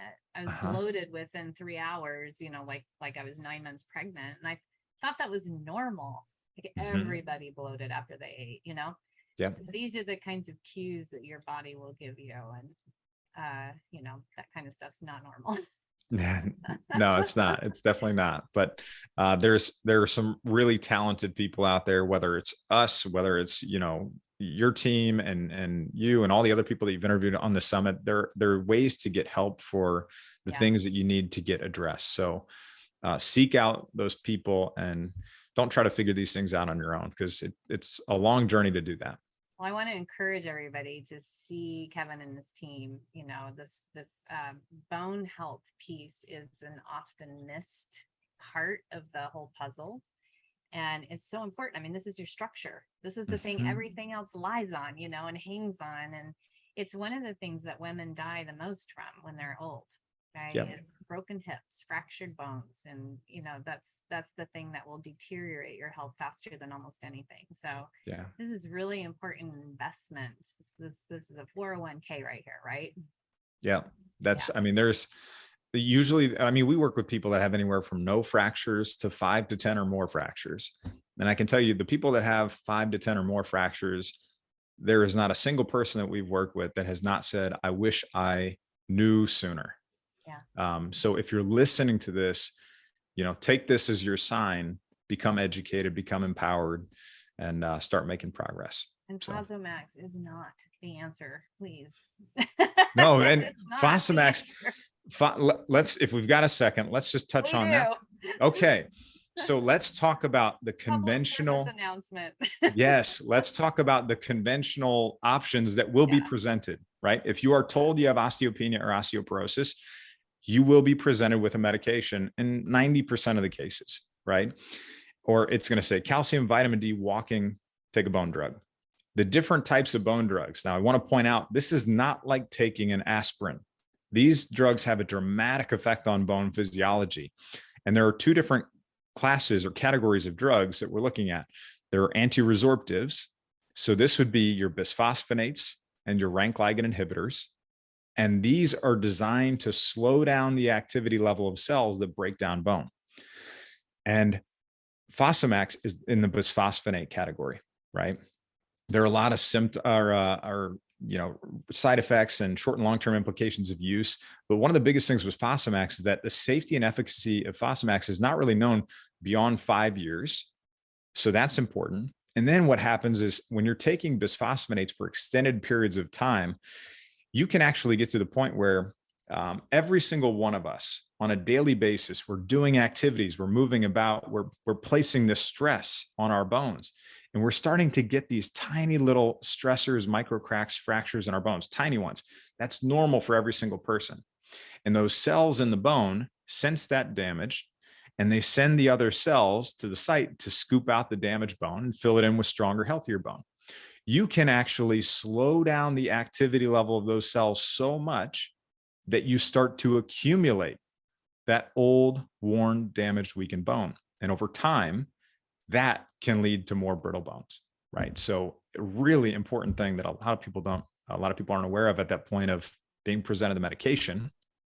And then there is a whole nother class of medications called anabolics. And these drugs are designed to build bone and build it faster and build better quality bone. That happens, but you have to be aware on that medication, you are not just going to take one medication. You have to follow it with another medication. And that is usually the case when you start down the path of osteoporosis medications. You're usually not just starting one. You're committing to multiple medications down the road. So with a host of long-term complications potentially and side effects probably. So yeah, it's not good. All right. Well, I appreciate that public service announcement. Sure. Had to help out with that one. Is there anything that we haven't covered that you think is really important that we need to cover? I would just say, I mean, on any health journey, this should just be a general note, right? On any health journey, be kind to yourself. Yeah. Be patient with yourself. No one figures it out day one. There's going to be a lot of trial and error. You're going to be upset. You're going to be sad that things didn't work out. You're going to be, you've probably invested a lot of time and money and energy and effort. Keep going. You will figure it out. All you have to do is do things 1% better tomorrow than you did them today. And you'll be well on your way to better health and an active future.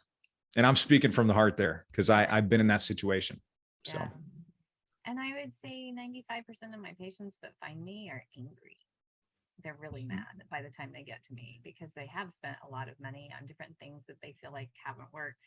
And I just want to add to that and say, that's information that you needed to gather, right? In the scientific inquiry, we are looking just as much for what's not the cause and fix as we are for what is.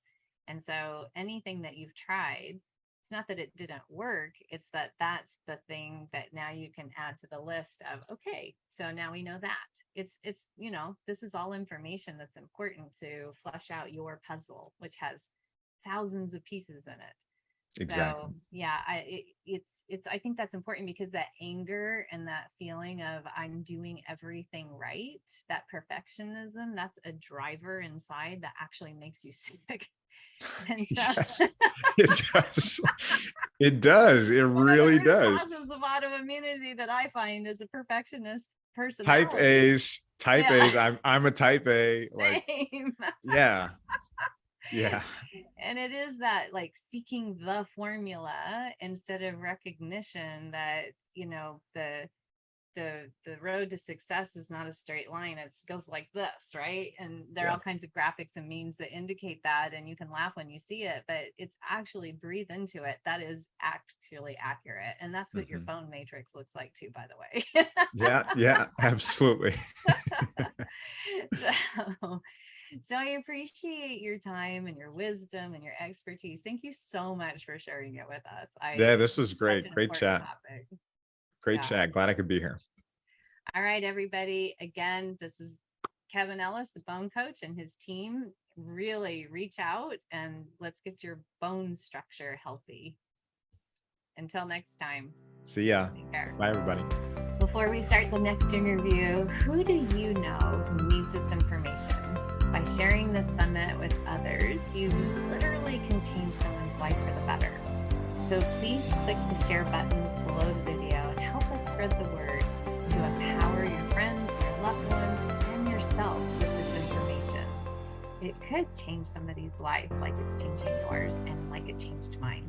Welcome back to the Reverse Autoimmune Disease Summit series, everybody. This is 5.0 version, where we're talking about healing the energy body. And of course, everything is made of energy. So there's nothing that is outside of that paradigm. My guest today studies and researches this. His name is Dr. Rollin McCraty. He's the Director of Research at the HeartMath Institute and Research Center.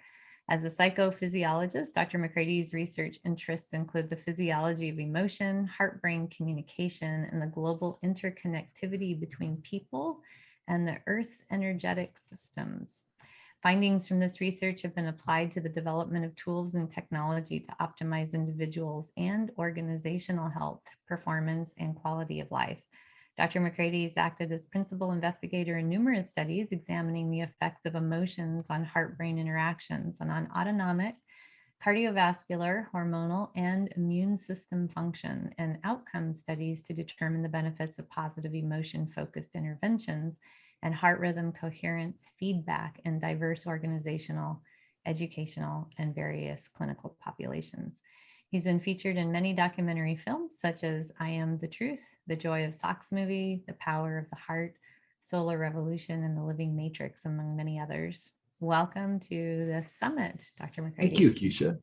I can see that I need to create a short bio. I know. I have the same problem when people start reading one. I go, oh, I need to pare that down. But, you know, you could take a stance that you sit there and you go, man, that person would be really interesting to get to know. So, you know, in your bio, we mentioned some of your areas of research, and this is the Reverse Autoimmune Disease Summit. And we're talking a little bit about what really the coherence between trauma in the past and the impact it's had on nervous system wiring and firing, and then the impact that has on the immune system, and what that then unfolds in adulthood as our health or lack thereof. And so, you know, when we talk about taking things from a cellular level to a cosmic level, things aren't so different when we talk about coherence, are they? No, they're really not. The coherence is a term used to cover that the cosmos, right down to the cell process within a cell and all of the workings within a cell. So, yeah. I often talk about Ayurvedic medicine, you know, and one of the things when I was diagnosed with rheumatoid arthritis when I was 30, I'm 57 now, and 6 months after diagnosis, I was able to reverse it, and I haven't had it back. But in that period of time when I was 30 and I had that diagnosis sitting in front of me and in my body, I remember, you know, thinking there has to be a different way than approaching this as just the disease, you know, like there must be something that's out of whack or out of balance inside of me. And in those days I was an ICU nurse, and I didn't really know anything I know today. I just didn't. And so when I started studying, like, well, how do I figure this out in terms of imbalance? Or I didn't know the word cohering or coherence at that time.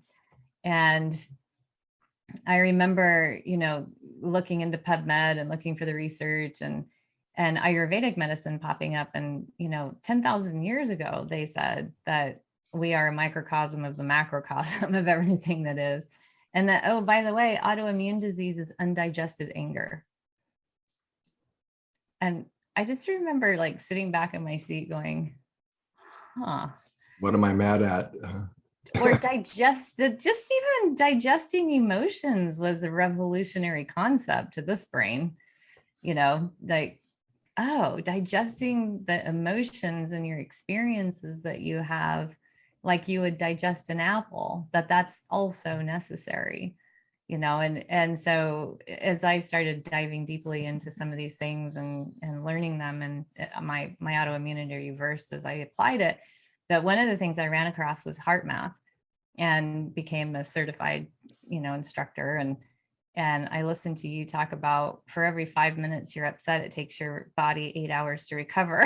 And I've mentioned that to you before, that was a long time ago when that little statistic came out, right? Yeah, 90s probably, somewhere in there. Mm-hmm. Midnight. Yeah. And so this, this idea that our heart and our mind, our mind and our body, we talk about mind body medicine, and it feels like it's getting a little bit trite and off track. I mean, people just say, oh yeah, mind and body, you can't separate them. But really that is true, right? Like we have to come into this place where everything's coherent. Absolutely. Yeah. So, one of the things that you talk about in your writings is that the Earth's fields have frequencies the same as humans. And if we're talking about, this idea of microcosm to macrocosm, this becomes important too. What are the Earth's fields frequencies, and how are they related to us? Because this is the nest we live in, basically, right? Yes. Well, okay, we can start wide. Yeah. Okay. You want to go right there off the bat. That's great. I appreciate that. Let's go wide and come in. Yeah. There are, we live in a sea of electromagnetic frequencies. And I'm not talking about cell phones and that kind of thing. Now I'm talking about the natural magnetic environment we live in. So start with the Earth, and then we have to keep in mind that the Earth and its entire magnetic fields are housed within the fields of the sun. Literally, the magnetic field of the sun is, all the planets are within that magnetic field. So there's a lot of, I call them nested fields within fields within fields. But your question about Earth, let's start with the geomagnetic field.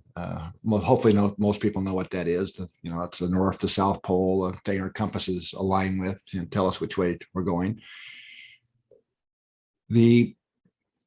That's a field that extends out around the Earth like a toroidal shape, many thousands of miles out into space and back, from the north to south pole. And to explain this, probably be good to journey backwards, and if we can, back to when we were in science class in high school or middle school, whenever it was, that we got to dump iron filings. Most people get to do this, I think.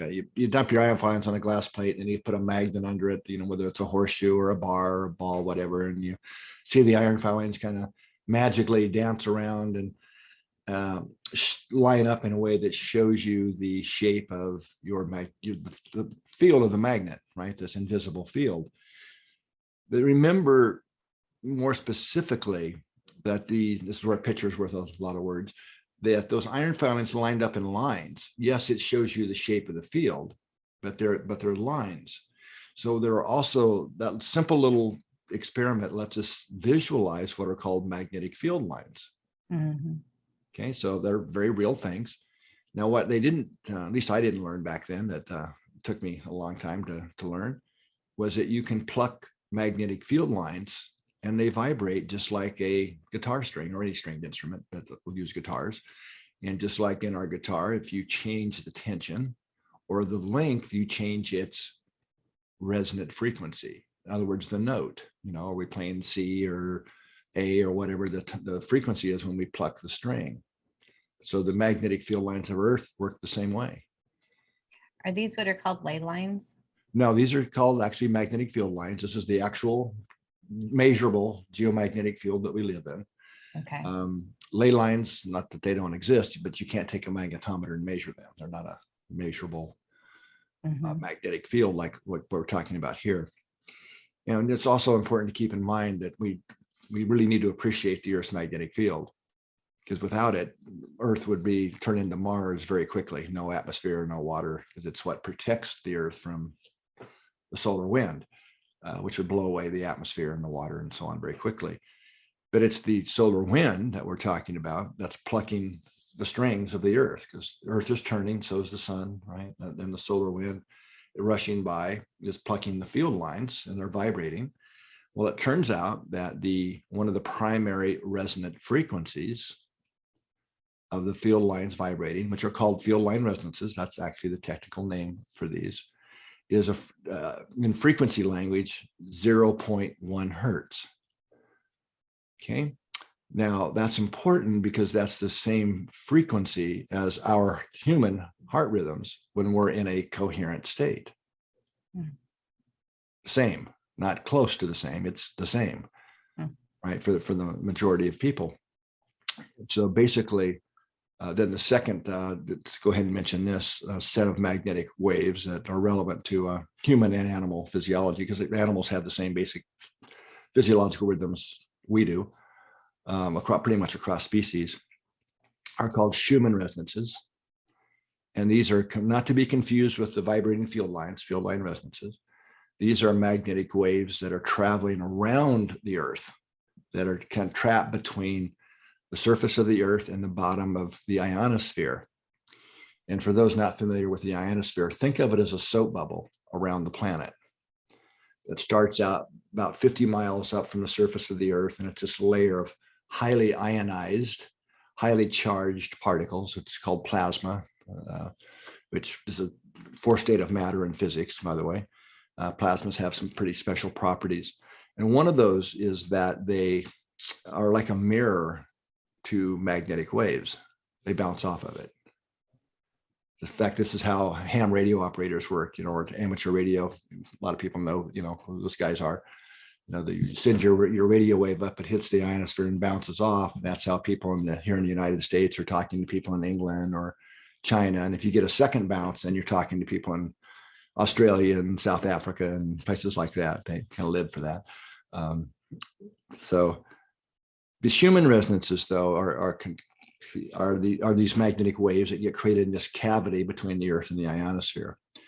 And it's the geometry of it, the shape and size, that determines their frequency. And there's 8 Schumann resonances. These weren't measured experimentally until about 1959, 1960, when they were first actually measured. So it's not that long ago, right? And certainly in my lifetime, they were first even measured. But even when they were first measured, the first Schumann resonance is 8.3 hertz. Now that's the same as our brain waves. That's right in the crossover point between what's called alpha and theta brain waves, kind of that magical point. But we now know all 8 of the Schumann frequencies are the same as our human brain waves and most animals. So I've just talked about 2 different primary magnetic resonant frequencies of Earth that directly overlap our physiology, our hearts and brains. And why is that important? Well, back to science class again. Most people either got to do it or have certainly seen demos of this, where you have 2 tuning forks that are tuned to the same note or frequency, and you tap one and the other starts to vibrate in unison with it without touching it. And that's really just demonstrating more technically what's called resonant coupling, which is showing that you can transfer energy and information between 2 oscillatory or vibrating systems that vibrate at the same frequency, that have the same resonant frequency. So here we are, our hearts and brains are operating at the same resonant frequency as the 2 primary systems of Earth.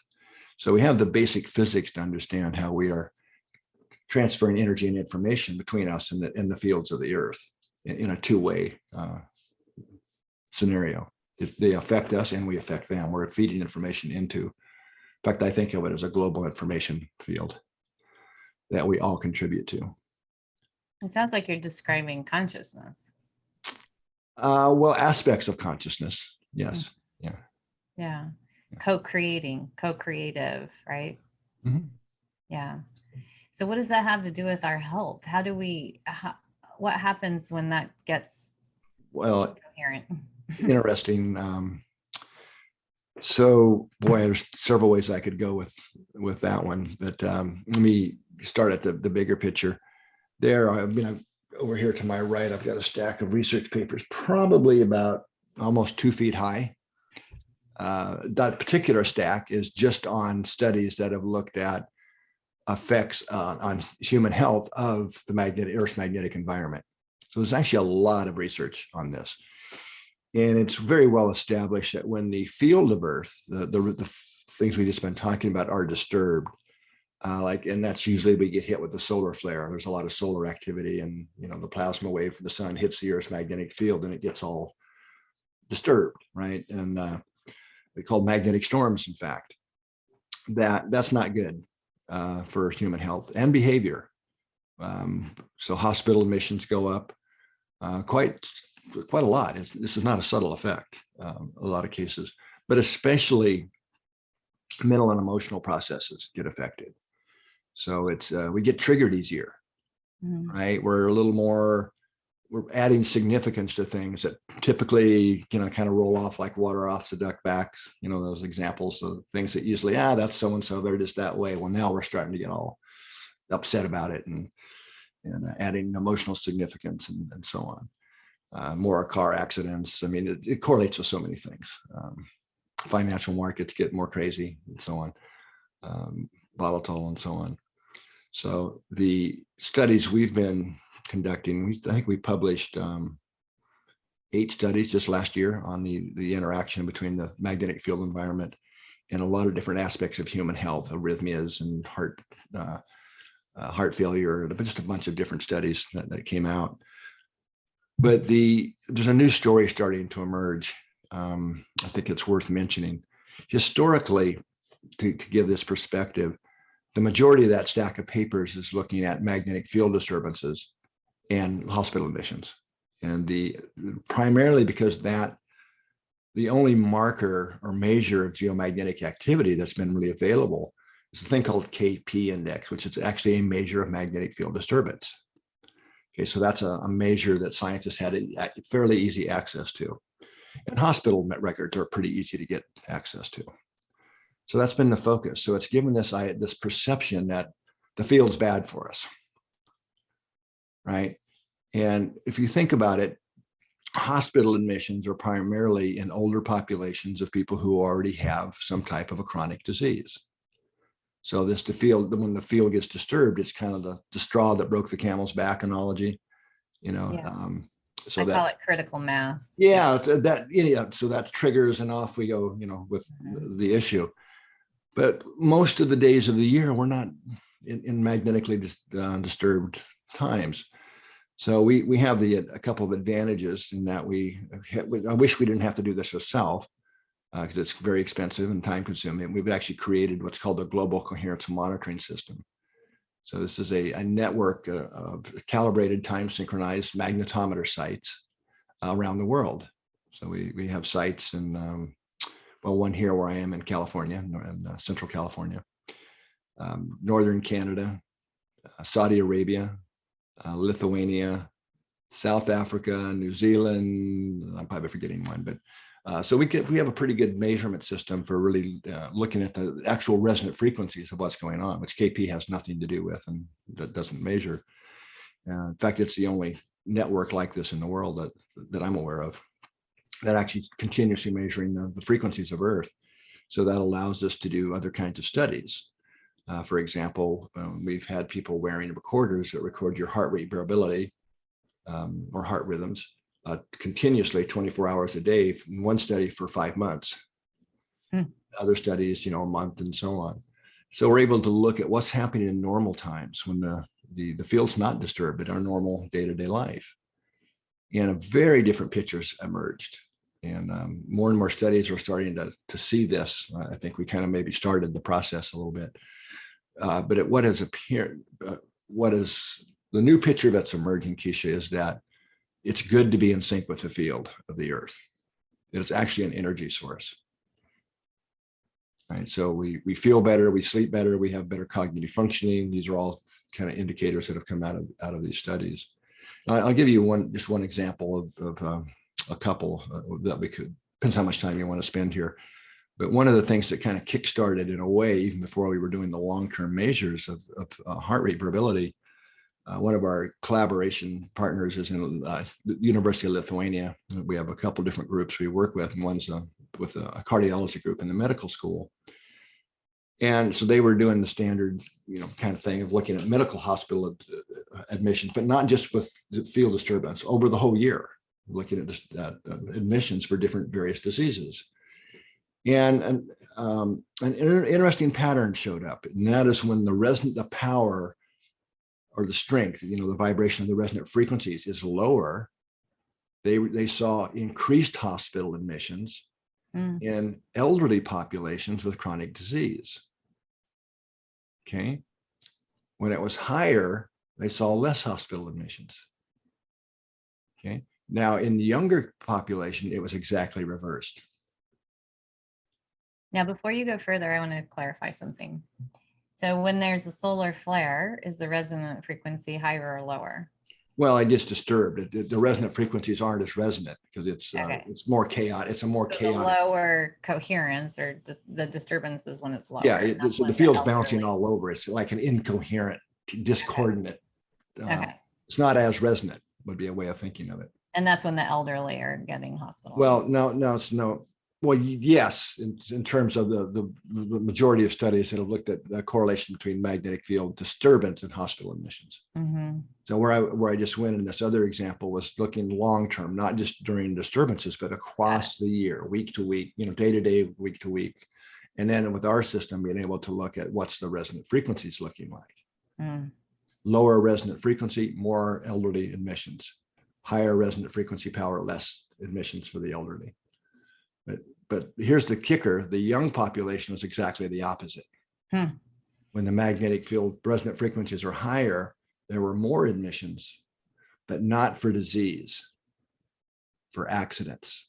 In other words, so their conclusion, independent of me, even was from that study, and that they were seeing is, we must be, when we're in sync with the field of the earth, this is like an energy source. We have more energy.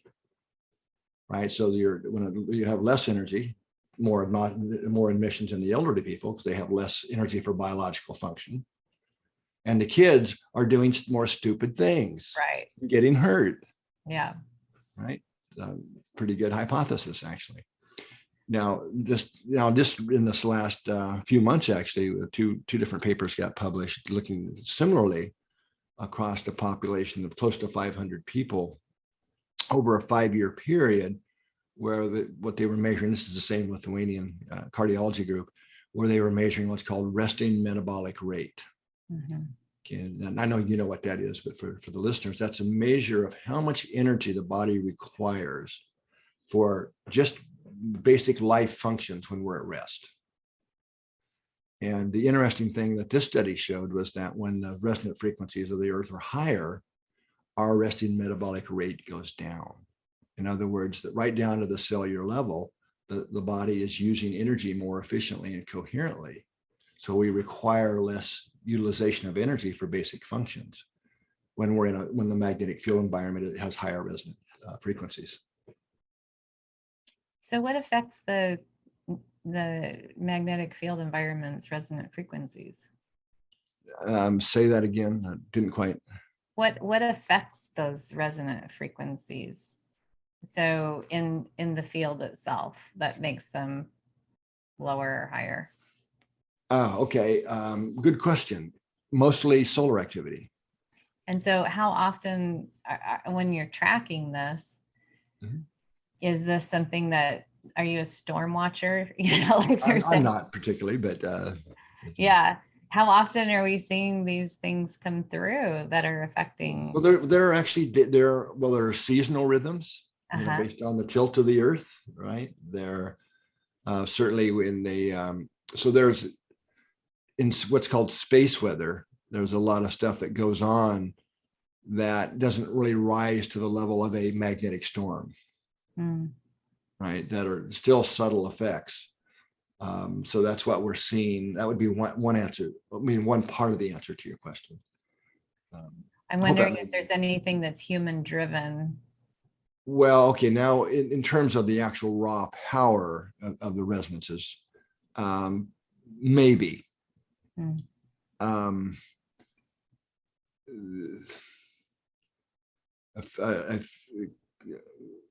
guy named Michael Persinger, who the late Michael Persinger, he passed away a couple of years ago now at a university in Canada. He was kind of crazy like me to be suggesting that we interact with the fields of the earth, and actually did some studies looking at in the areas day-night differences and the power of the Schumann resonances, knowing that our brains oscillate, and was able to show, at least mathematically, that the resonant frequencies in the Schumann resonances were greater where you had lots more people asleep. In other words, what he's implying is that our brains are actually adding a little bit, but a measurable bit of power to the Schumann resonances. Mm-hmm. Who knows? I mean, I believe we're all interconnected, so that. But the other thing we can't really measure directly, like I can take a cell phone. I'm an ex-communication engineer before I turned psychophysiologist 30-some years ago. But we can take and what's called demodulate, or look at the frequencies being carried by the field of our radio or cell phone, whatever, and demodulate it and see that information being carried into the field. Well, we can actually do that with us as well. As when every time the heart beats, we literally radiate a magnetic field out into the environment. Now, I'm not talking about aura. I'm take a magnetometer and measure this. I mean, I know this exists. We can measure it, and we can see that information being carried by that field that directly relates to our emotional state. We can see those patterns of information being carried by the field. No question about that. Mm-hmm. So what we're also suggesting as part of one of our projects called the Global Coherence Initiative is that our body in our fields, through resonance, just like the tuning forks, are adding information into the planetary field. Right. So we're all feeding the field. So people, I think everyone's experienced this, the effects of this, just didn't know it. So I've encouraged people, kind of some of our citizen scientist community, to just kind of start becoming more aware. You might wake up in the morning, and not because you had an argument with somebody or anything, but you just wake up feeling out of sorts, kind of like energetically tense, or just something's off. And either a high ratio of times, if you're paying attention, you'll find that you turn on the news and something's happened. There's been, well, like recently, the school shootings or terrorist attacks or something, where a lot of people have really had an emotional reaction that have fed the field that. Yeah. We feel that. Or it's check into space weather, right? You see that there's a magnetic field storm going on. So we're feeling the effects of that. But normally we just don't connect the dots until we start paying attention to it. This is so interesting.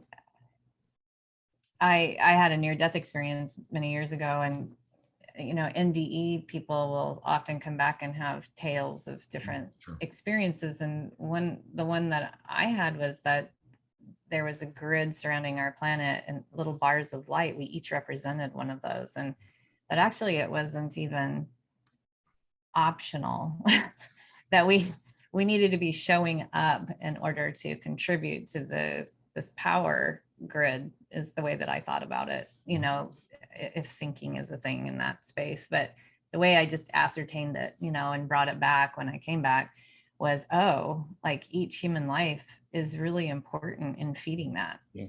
And none of us can check out. We have to really be intentional and conscious about it. Well, it's a good point. And I mean, so we do events, we have monthly care, what we call care moon, full moon care focuses, where a lot of our global network of the global consciousness community comes together to actually add love and compassion into the planetary fields, right? That and pulse it. And then we have a part of another group that's called the Global Coherence Pulse that many organizations are part of, where the third Saturday of every month we pulse the planet, with love and compassion.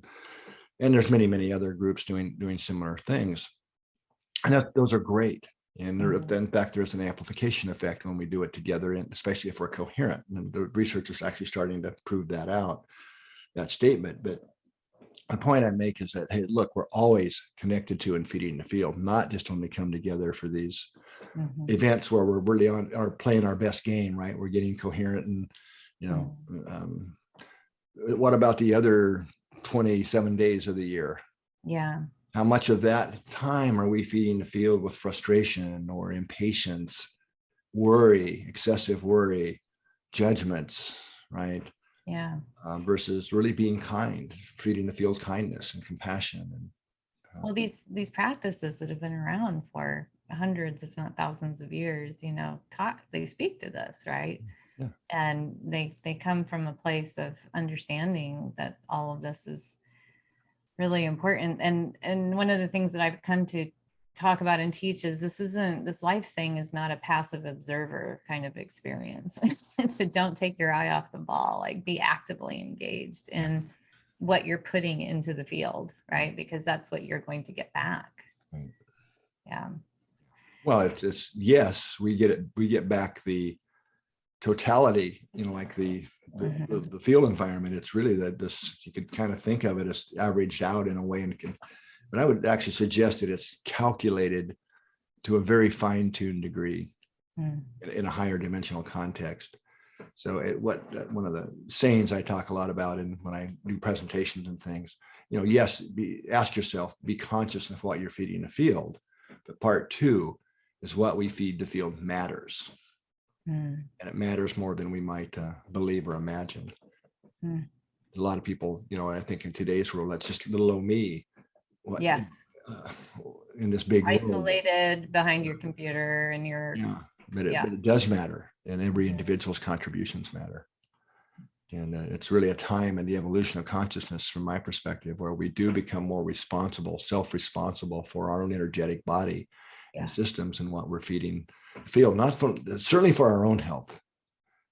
Right. I know you're the overall focus of the summits, it really has to do with inflammation, right? Autoimmune. And that's directly related to our HRV and how much we have of HRV, which is directly related to a measure of coherence. So I made some pretty big jumps there, but we could tie. No, they're the exact, those are the stepping stones across the river right there. Right. Yeah, well, exactly. So even if you could care less about others, we're just totally self-centered. Well, do these practices for your own self. It still matters. It still helps the planet. And so what are some things that people can do to increase their personal coherence? Because that coherence increases resilience. Yeah. Well, that's what heart math is all about. And there's, as you know, as a trainer, there's a number of key cool tools and techniques. But it really starts, I would say, with self-awareness.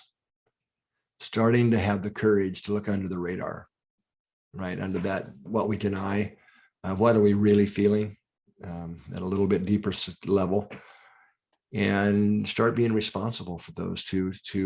We have a lot more power, is another way to say this, Keesha, to self-regulate and choose our emotional diet than most people have ever been taught. It is, in most cases, not their fault. They've never been taught. It's not something and we're certainly trying to change this. This is something that should be fundamentally taught in school and education from early childhood on. Otherwise, we've got to deal with all this unlearning, right? Right now it's ambition training for most kids, rather than really learning about their emotions and how important they are in driving the body processes. Because it's emotions that run the show physiologically. It's not thoughts. Right. The emotion comes first. Yeah. And they are what drive the activity in our hormonal system, in our nervous system. It's so easy to show here in the lab. It's just becoming aware of that, and then learning that we really can turn around depleting emotions. And I'm talking about denying. That's the last thing we want to do, or trying to repress. No, that doesn't work either. But we can start changing those emotional responses and feelings. And this is where the heart has a huge role in this. So the heart sends more information to the brain and the other way around.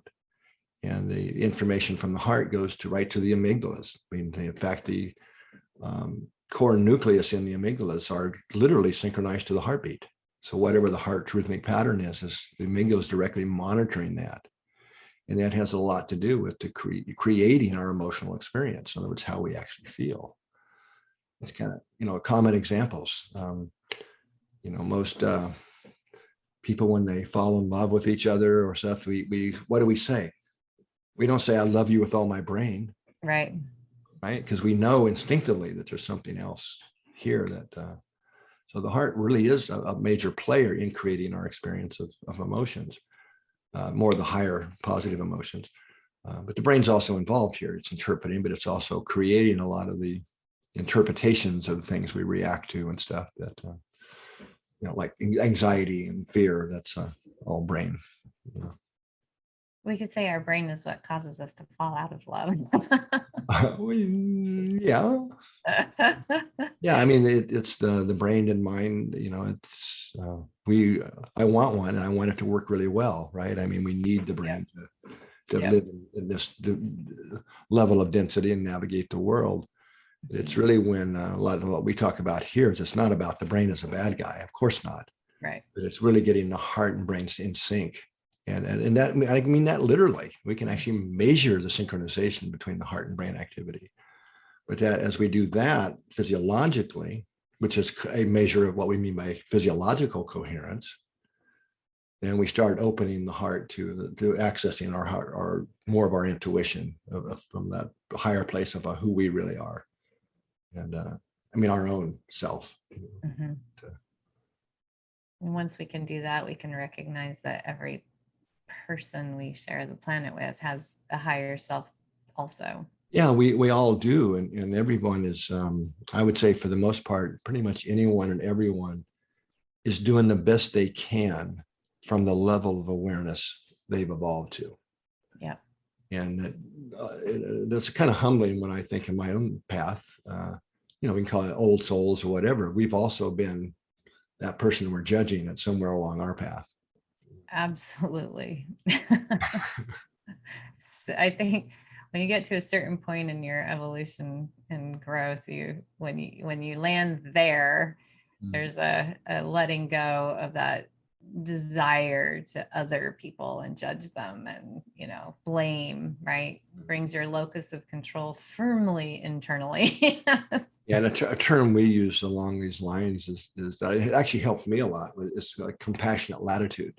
That's nice. Right, because it's I in my journey, really tagging and feeling the energetic vibration of appreciation, I was pretty good at that. Mm-hmm. And a lot of years of practice and a lot of benefit, but compassion was a little more abstract in the beginning. I've gotten more into understanding it's a little bit higher up in the love spectrum. Compassion is to really to have our consciousness really vibrating truly at that frequency. But compassionate latitude was my stepping stone. Because I cut people some slack, right? I mean, having compassionate latitude, because what they're saying or doing that's upsetting me, that I'm judging or whatever, is the same stuff that I've done myself to others, or probably will do. So come on, cut them some slack. And we really don't know what's going on in other people's worlds. And I do want to say, just for people that are listening and say, well, no, I wouldn't ever sexually abuse a child. That's not something I'm ever going to do. It's the motivation that drives behavior that we're actually pointing to. Yeah, we all have the same personality traits. We just do them differently. Yeah. Do I condone the behaviors of a lower vibration? Of course not. Exactly. But if I'm judging and getting angry about it, who am I hurting? Right. It just adds to the field more of the same that's driving that behavior in somebody else. So it's really important that this is the thing I say, keep your eye on the ball all the time. And the ball is actually you and your own awareness. Yeah. And in fact, when we're able to not fall into that trap, that it's really a downward spiral when we get into the judge and blame thing, of real issues. I'm not saying those issues aren't real, But what that does is it leads to a very identifiable state that's been called cortical inhibition. Our brain gets inhibited since the 70s. So when we're able to stay a little more neutral emotionally, that opens up, that leads to cortical facilitation. We are able to get the heart and brain in sync and draw in the intuitive guidance of, well, how can we take the love and care and put it into action, in real practical ways to actually create positive change. Right.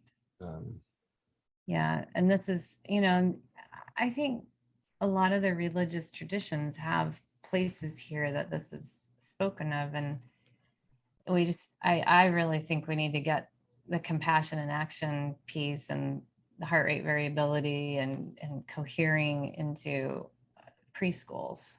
Absolutely. And we actually have a program for preschools for the might be listening.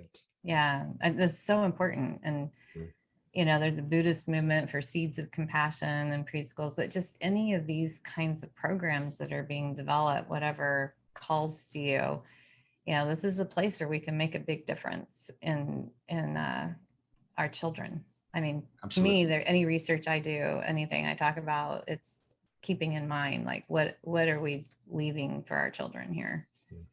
Like we're right in the process now, the recording going on in the office next door to where I'm sitting. That's for our new parenting program, a program for parents that discuss the kind of things we're talking about, and how do we model, as parents, but also teach our children practical ways for that sets them on a lifelong course for better self-regulation and self-awareness.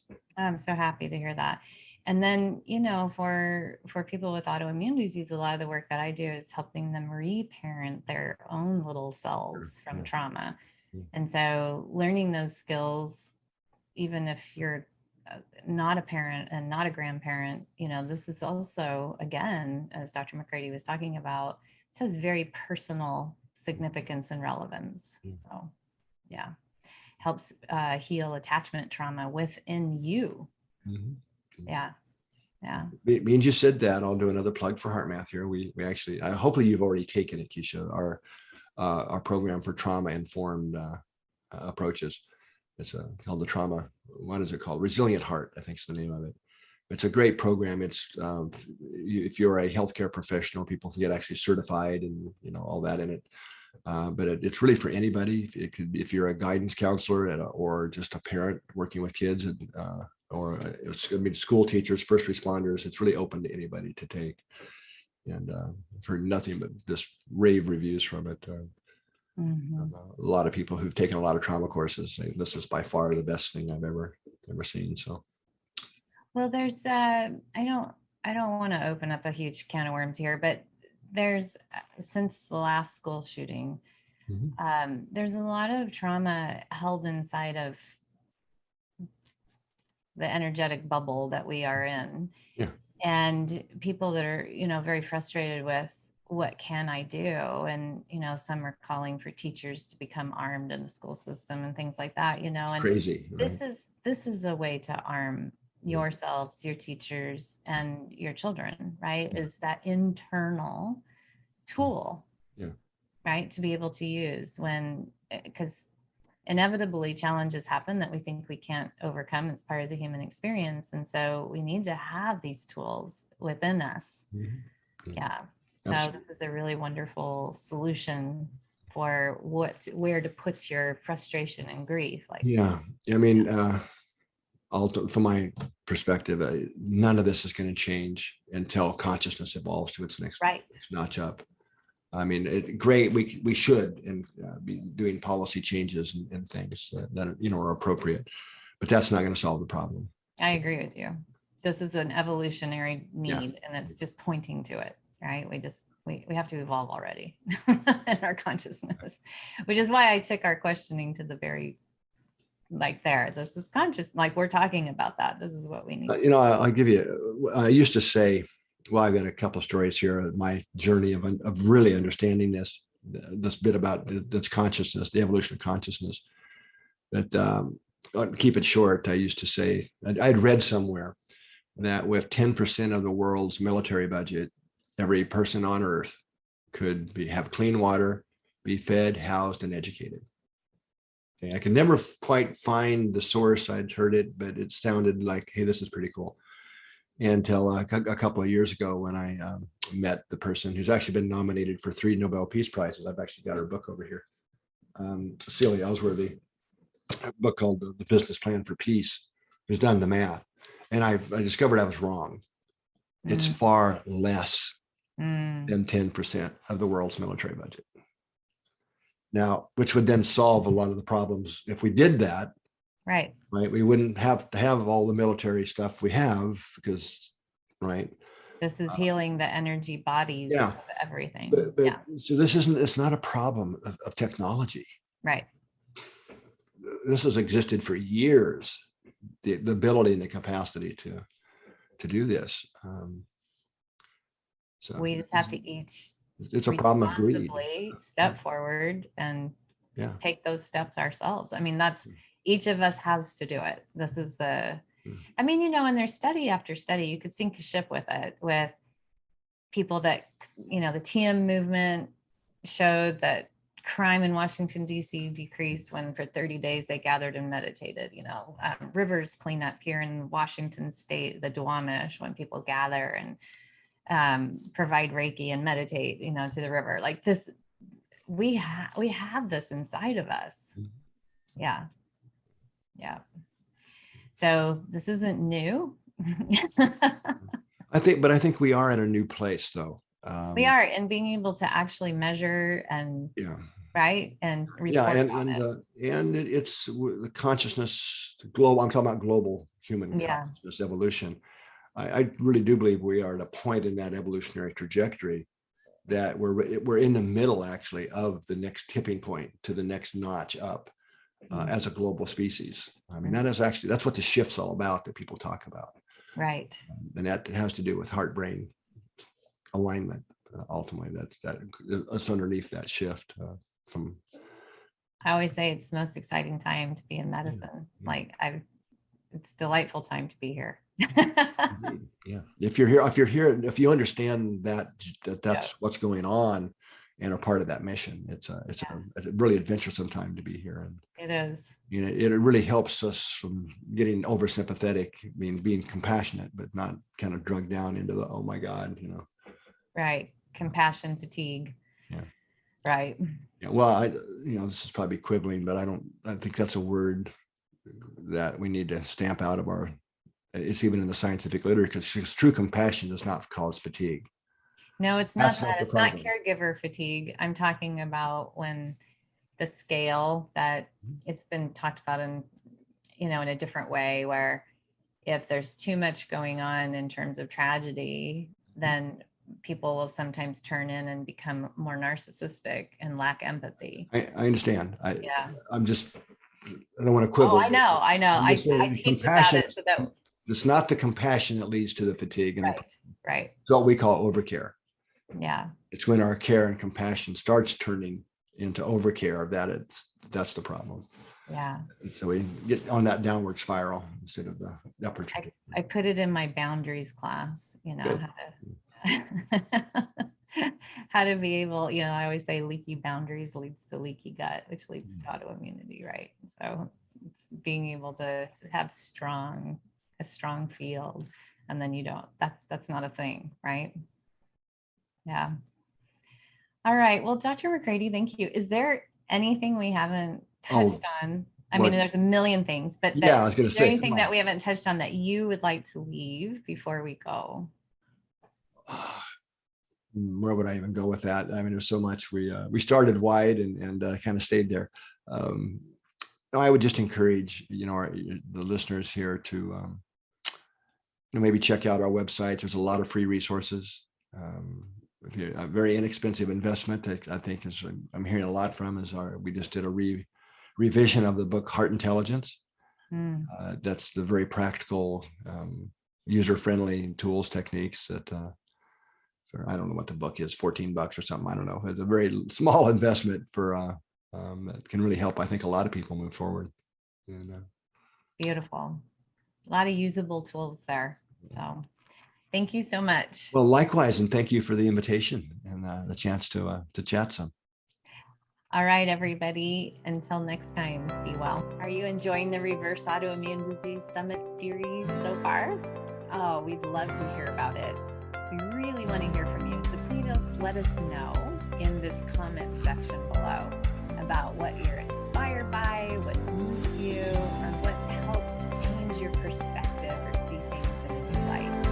I really look forward to hearing your comments, and our team is looking out for them because they've been really working really hard and they want to know that this is doing you some good. Welcome back to the Reverse Autoimmune Disease Summit series. This is 5.0, and in this one we are dealing with the energy body, healing the energy body. And of course, the energy body means everything, right? Everything is energy, and our thoughts are energy, your physical structure is energy. And our guest today is going to talk about the link between those two. Tom McCarthy is a father of 2, husband of 30 years, and CEO or board member of 8 companies, early stage investor in over 40 companies, and worldwide philanthropist. After a successful career with a Wall Street firm, he found his true passion in the field of helping people in business, athletics, and life break through their limitations and step into their full potential. He's been the peak performance coach for athletes who have won world championships and Olympic gold medals. In 2015, Tom faced a serious health challenge of his own that caused him to focus on how human beings can heal through the power of their mind. After healing himself, he started a new company, Life Force Blessings, and also founded the Global Energy Healing Summit. Welcome to the summit, Tom. Thanks, Keesha, and congratulations on 5.0. That's amazing. Great job. 5.0. I know. The years keep passing on through. Awesome. So I really like the idea that there's a purpose to our illness, that somehow if we break through, then we come to a place of wisdom and learning that's at a higher state and stage of development. And so what is the purpose of an illness? How does that work? I think it varies from person to person. Back in 2015, I got a virus. They didn't know it was a virus. They thought I had a sinus infection. And so my doctor, who's really good and very rarely would ever prescribe an antibiotic, had me on one because I was getting ready to fly to Hawaii and speak at a conference, and I didn't get better. And then I got back and I was traveling and I was going international and doing all sorts of crazy things. And so he gave me another dose, which it doesn't help with the virus, and pretty much took out my immune system. And it scared the heck out of me because I wasn't getting better. And so like a couple months in, I was really inflamed. I was, had no energy. I was seeing double. I mean, I thought I was dying. And it was probably one of the scariest times of my life. And then finally discovered, actually through an energy healer, he was the one that told me you've got a virus, and he wasn't even there locally with me. He tapped in from, LA. I was down in San Diego, and he said, you got a little virus. And so the antibiotics aren't going to help. And I didn't get better right away. I mean, he helped me out. He got rid of some of the pain, but it took me about 6 or 7 months. And then I know you deal with a lot of people that go through this, but some doctors or people were saying, some people struggle with it the rest of their life. I go, I'm not going to. And so what I did was if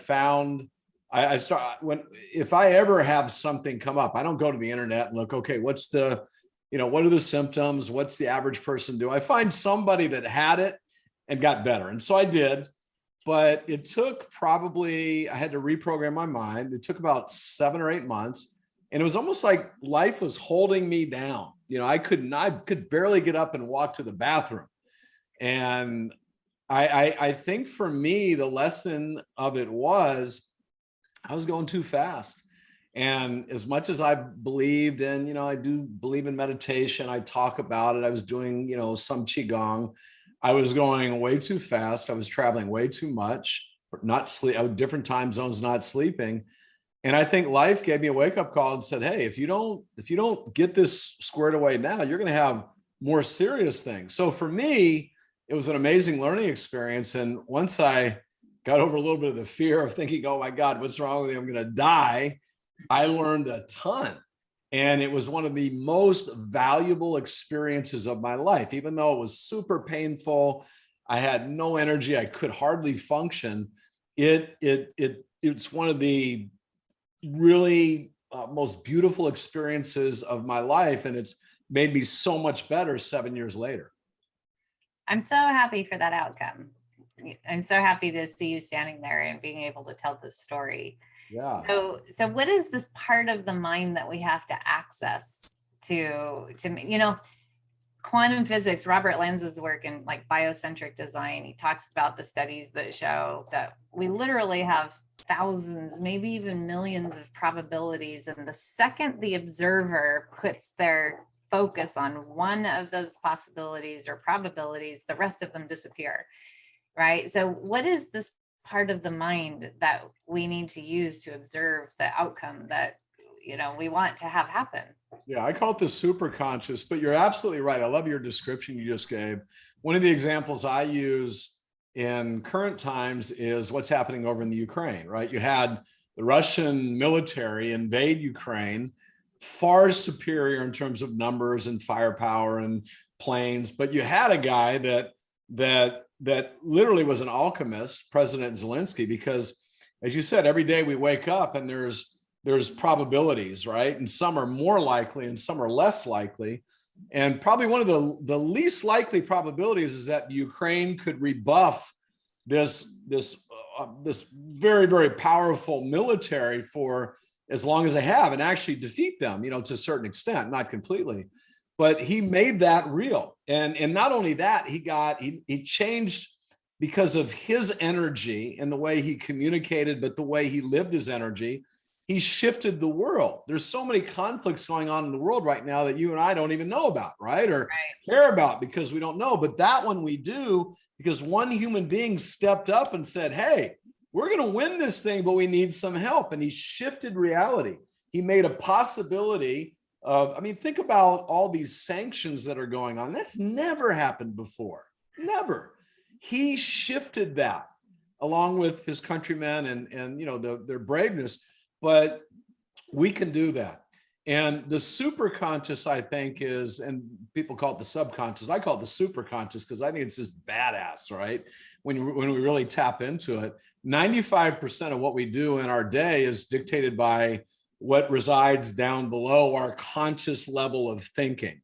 And most people think the conscious level is just all we are, but it's a portion of who you are. The conscious mind can process 40 bits of information per second, but the superconscious can process 40 million bits of information per second. I don't believe that the mind is just in the brain. I think we live within our minds. Our minds extend out beyond our body when you talk about energy. So, my son, I taught him that always program your mind to always be in the right place at the right time. And I want to put a little pin right here because this is really important what you just said. For thousands of years, different Eastern philosophies have said this: the mind is not the brain. And we have heart mind, and we have belly mind, and we have skin mind, and we have eye mind, and we have the mind that goes around our energy body, and all of this is mind. And so this idea that we are going to program that mind and live in the mind, if we start thinking about, I think 94% of thoughts are ones we've already recycled over and over again, right? Even more than that, I think, for sure. Right. So this is so important what you're saying. In Tibetan Buddhism, they say we perceive, really quickly, but it takes 17 steps to get there. And how you're doing it is how you've always done it, unless you take a beat and you open up the space. They call it the doorway to karma, and that 17 steps to perception, and you actually do it differently. And then you're creating a new pattern. So I love that you're teaching your son this. So how did your son respond? Well, so a couple things. I have a couple stories about him because he's a big believer in this now. But so he programmed himself to always be in the right place at the right time. And he was working on a deal at the time to buy Forbes, the company Forbes, he and some partners. And so he went for a walk, and he'd just done this programming for about a week. and just always believing. But most people, though, when they program, they're like, okay, I'm always in the right place at the right time. They don't really believe it. They don't see it, feel it, believe it. But he's huge into believing the mind can do amazing things. So he believes I'm always in the right place at the right time. And he calls me up about a week later and he goes, Dad, you're never going to believe what happened. I said, what? He said, well, I'm walking down the street. He lives up in West Hollywood. And this guy's jogging in the opposite direction. And all of a sudden he stops right in front of me. And I said, what? He said, yeah. And I said, how old was he? He said, Dad, he's like your age. He's an old guy. And I said, well, what happened? He said, well, he stopped and he looked at me and he said, I don't know why I'm stopping. I don't even run this way. I live in Beverly Hills. I never even run this way, but something tells me I need to talk to you. And my son's like a little weirded out, but he goes, okay. And the guy says, what do you do? And my son says, I'm an investor. My son's 26 years old. And the guy said, well, I'm an investor too. And they talk for a couple of minutes. He doesn't really tell my son much about, what he does, but he said, look, if there's ever a reason to talk, here's my email, or he gave him something. He said, let me know, because I don't know why I stopped, but maybe there's a reason for it.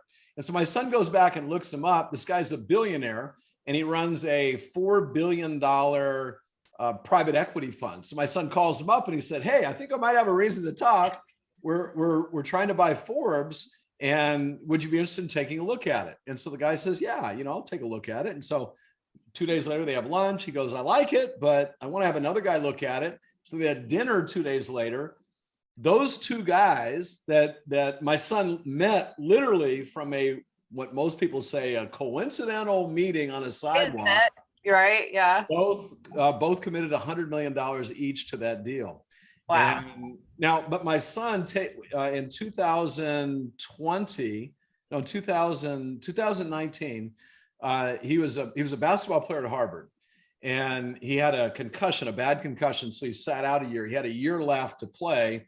He went to a school called Rice University for his 5th year and was working on his MBA. He goes in the beginning of the year and he's got this crippling pain in his hip and his knee. And then he was getting therapy on that. Nothing was really working. And then his back went out, 23-year-old kid. He can't even walk. And he's a fit athlete. They take him into one of the best hospitals in Houston. Orthopedic guy does it. They do the MRI. They look at him. They say, hey, you've got one of the biggest herniated discs, largest herniated disc we've ever seen in someone your age. And, we need to put steroids in, shoot you up. So my son didn't really know what to do, and his trainer's saying he had to do it. So he went in, they put him under, he did that, didn't work, right? He still had this pain. I told him, look, a lot of pain, chronic pain, is mind-body pain. Yeah, you've got a herniated disc, but you don't have to be in pain. And so my son listened to John Sarno's book, The Mind-Body Prescription. Yeah. Just listen to it. That's all he did. Listen to it 3 times, and his pain went away. It's never come back. He's probably still has a herniated disc, but he doesn't care because he's not in pain. And we use that as a verb. Sarno it. We use it as a verb. Sarno it. Yeah, exactly. And so he's a huge believer in the mind. But what happened literally, and you talk about this, like people think, my body's the problem. Yeah. And the body is just a reflection of what the mind is producing. And in your health, in your wealth, in your relationships, everything. So it's that superconscious mind that we need to work with. We need to remove the junk. I had lots of things I had to go down in there and find and get out before I could heal, and then put in some better stuff, right? That allowed me to operate in a more healthy way. Mm. It's so interesting because in Ayurvedic medicine, which is a 10,000-year-old sister science of yoga, they talk about we're the microcosm of the macrocosm of the universe. I just interviewed Dr. Gerald Pollack on water, and he's talking about the same thing. When you have the proper kind of structure, easy water that is more of a gel than a liquid, it takes the cell and it pushes out anything that shouldn't be in there. And so here we are talking about the mind doing the same thing. right? Pushing out of that thought cell, that thought bubble, what should not be there, so that you can have the healthy life-giving force that will give you all the vitality in all the areas of your life that you're looking for. Yeah. Yeah. And the challenge with the superconscious is it doesn't judge. Yeah, if you are putting thoughts in there that, life is tough, I'm not a healthy person, my parents have had these diseases, so I'll have them too. If that's what's in your superconscious, down below the conscious part of your mind, then you're creating that. The mind's not going to go, hey, Keesha, that's not really good for you. You should change that. Your conscious mind may, but your superconscious is going to just go, hey, she wants us to produce the same illness that her parents had. So get at it. Let's go. Let's create that. And that's what people don't understand. They go, they think, well, my life's tough. It's not fair. We've created it. We have created it, whatever it is, and not always consciously, because, and this as better than I do, but from 0 to age 6 or 7, we absorb pretty much everything. So we absorb all the disempowering beliefs and experiences and thought patterns of our parents, our community, off things where, now you see parents entertain their kids by putting them on iPads. And so all that kind of stuff literally is going in because we're in an alpha state at an early age. And there's a lot of stuff I had early on that was pretty stressful and traumatic. My dad was killed in Vietnam when I was 3. My mom really struggled emotionally, financially. And I've had to work through a lot of that stuff in order to heal and become better. But it's work. It is work. And I think we're all going to have to work on ourselves and our minds till the day we take our last breath if we want to optimize ourselves. Mm. So you have a book called the Breakthrough Code. Mm-hmm. And so I think you have some keys to creating a health breakthrough that you've listed out in there. What are those? Yeah, so it's not about just health, it's about anything, but a lot of people are using it for health. So there's 3 big ideas. Number 1 is focus on, if you want to create a breakthrough. So a breakthrough is like a huge positive experience where you're elevating yourself, you're elevating part of your life. Because I believe we can live a life without limits. It doesn't mean that everything's working perfectly, but it means where we're stuck, we have the ability. The mind is unbelievable. Like the mind allowed my son to connect with a billionaire that was the perfect person to help fund that deal. He didn't do that on his own. He didn't go, okay, this guy's walking, I'm going to meet him. He didn't know who the guy was. His mind did that, right? Because his mind extends out beyond him. So with the first big idea for the breakthrough, we know where you want to create a breakthrough is focus on less and then obsess, which just means if you take your mind and all the energy it can produce, but you water it down by having it kind of evenly focused on everything, like 1,000 things, very hard to create a breakthrough. Breakthroughs require focus. They require you to be with your mind more laser-like than a light bulb. Like a light bulb will light up a whole room. A laser will cut through a diamond. So you need to laser in on what is it you really want. And with health, like you've got to laser in on what does, not just I want to be healthy, like what exactly does that look like? What does it feel like? What does it sound like? And then focus in on that. And then the obsess part is program it down into the superconscious. You don't need to consciously be thinking, okay, I need to be healthier. I need to be healthier. I want this level of health. You do need to focus on it a couple times a day when you're in an alpha state. So when you wake up, when you go to bed, right before you go to bed, right when you wake up, perfect time, program in, see it, feel it, believe it. And that's a struggle. That was hard for me when I was not feeling well to even imagine again, like, what does it feel like to feel well? What does it look like? But once I was able to carve that into my mind, now the superconscious took hold. So that's the first big idea. I don't know if you want me to stop there or go to the next 2 also. Absolutely. Keep going. Okay. So once you gather the focus and you really start programming, And when I say see it, feel it, and believe it, that's daily work, but it's a few minutes a day. And once you can see it, the mind doesn't work with just saying, I am healthy, you know, just an affirmation, I'm healthy. It needs to see a picture of it. Like, what does it look like when you're healthy? What are you doing? What activities are you able to do? You know, what does it feel like?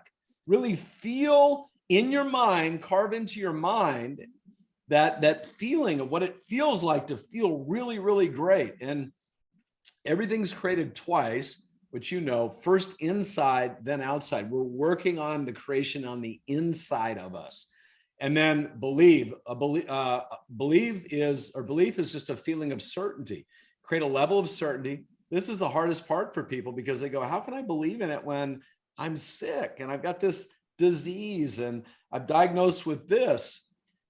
If you buy into that and you allow yourself to only believe once a doctor tells you you're healthy, it's going to be a lot longer and much more of a struggle to get healthy. When you start creating it inside and carve it in, it gets easier. Now, the second big idea is upgrade your story, upgrade your life. And I usually like to ask, like, I might have asked you this before, what's the most powerful story you'll ever hear? I don't know. The one we tell ourselves, right? Oh, okay. So, yeah. So now we've got a focus that we believe in. We can see it, feel it, and believe it. Now we need a story to support it.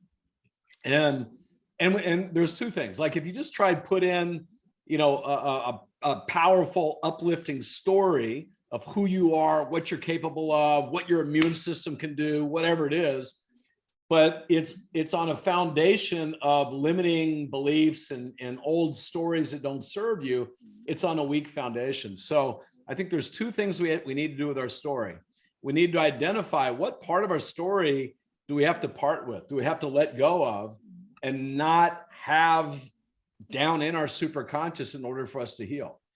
And so part of what I had to part with, like early on, just was a little bit of belief, like, you know, chronic fatigue takes years to heal. Now I got over that really quickly because I said, no, I don't believe that. And I got it out and I'm just like, all right, who's done it quickly? And then I just found some role models and I interviewed them and found out their story. And I started telling myself the same story.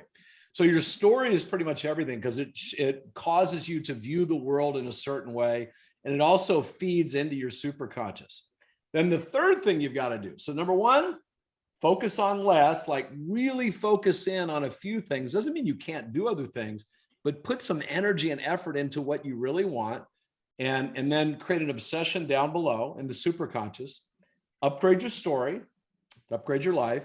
And then the third big idea is pack your day with effective action. If you want to heal, what are you going to do during the day to heal? Are you going to do what, like I do, like sit in a chair and meditate at least twice a day? Are you going to do Qigong?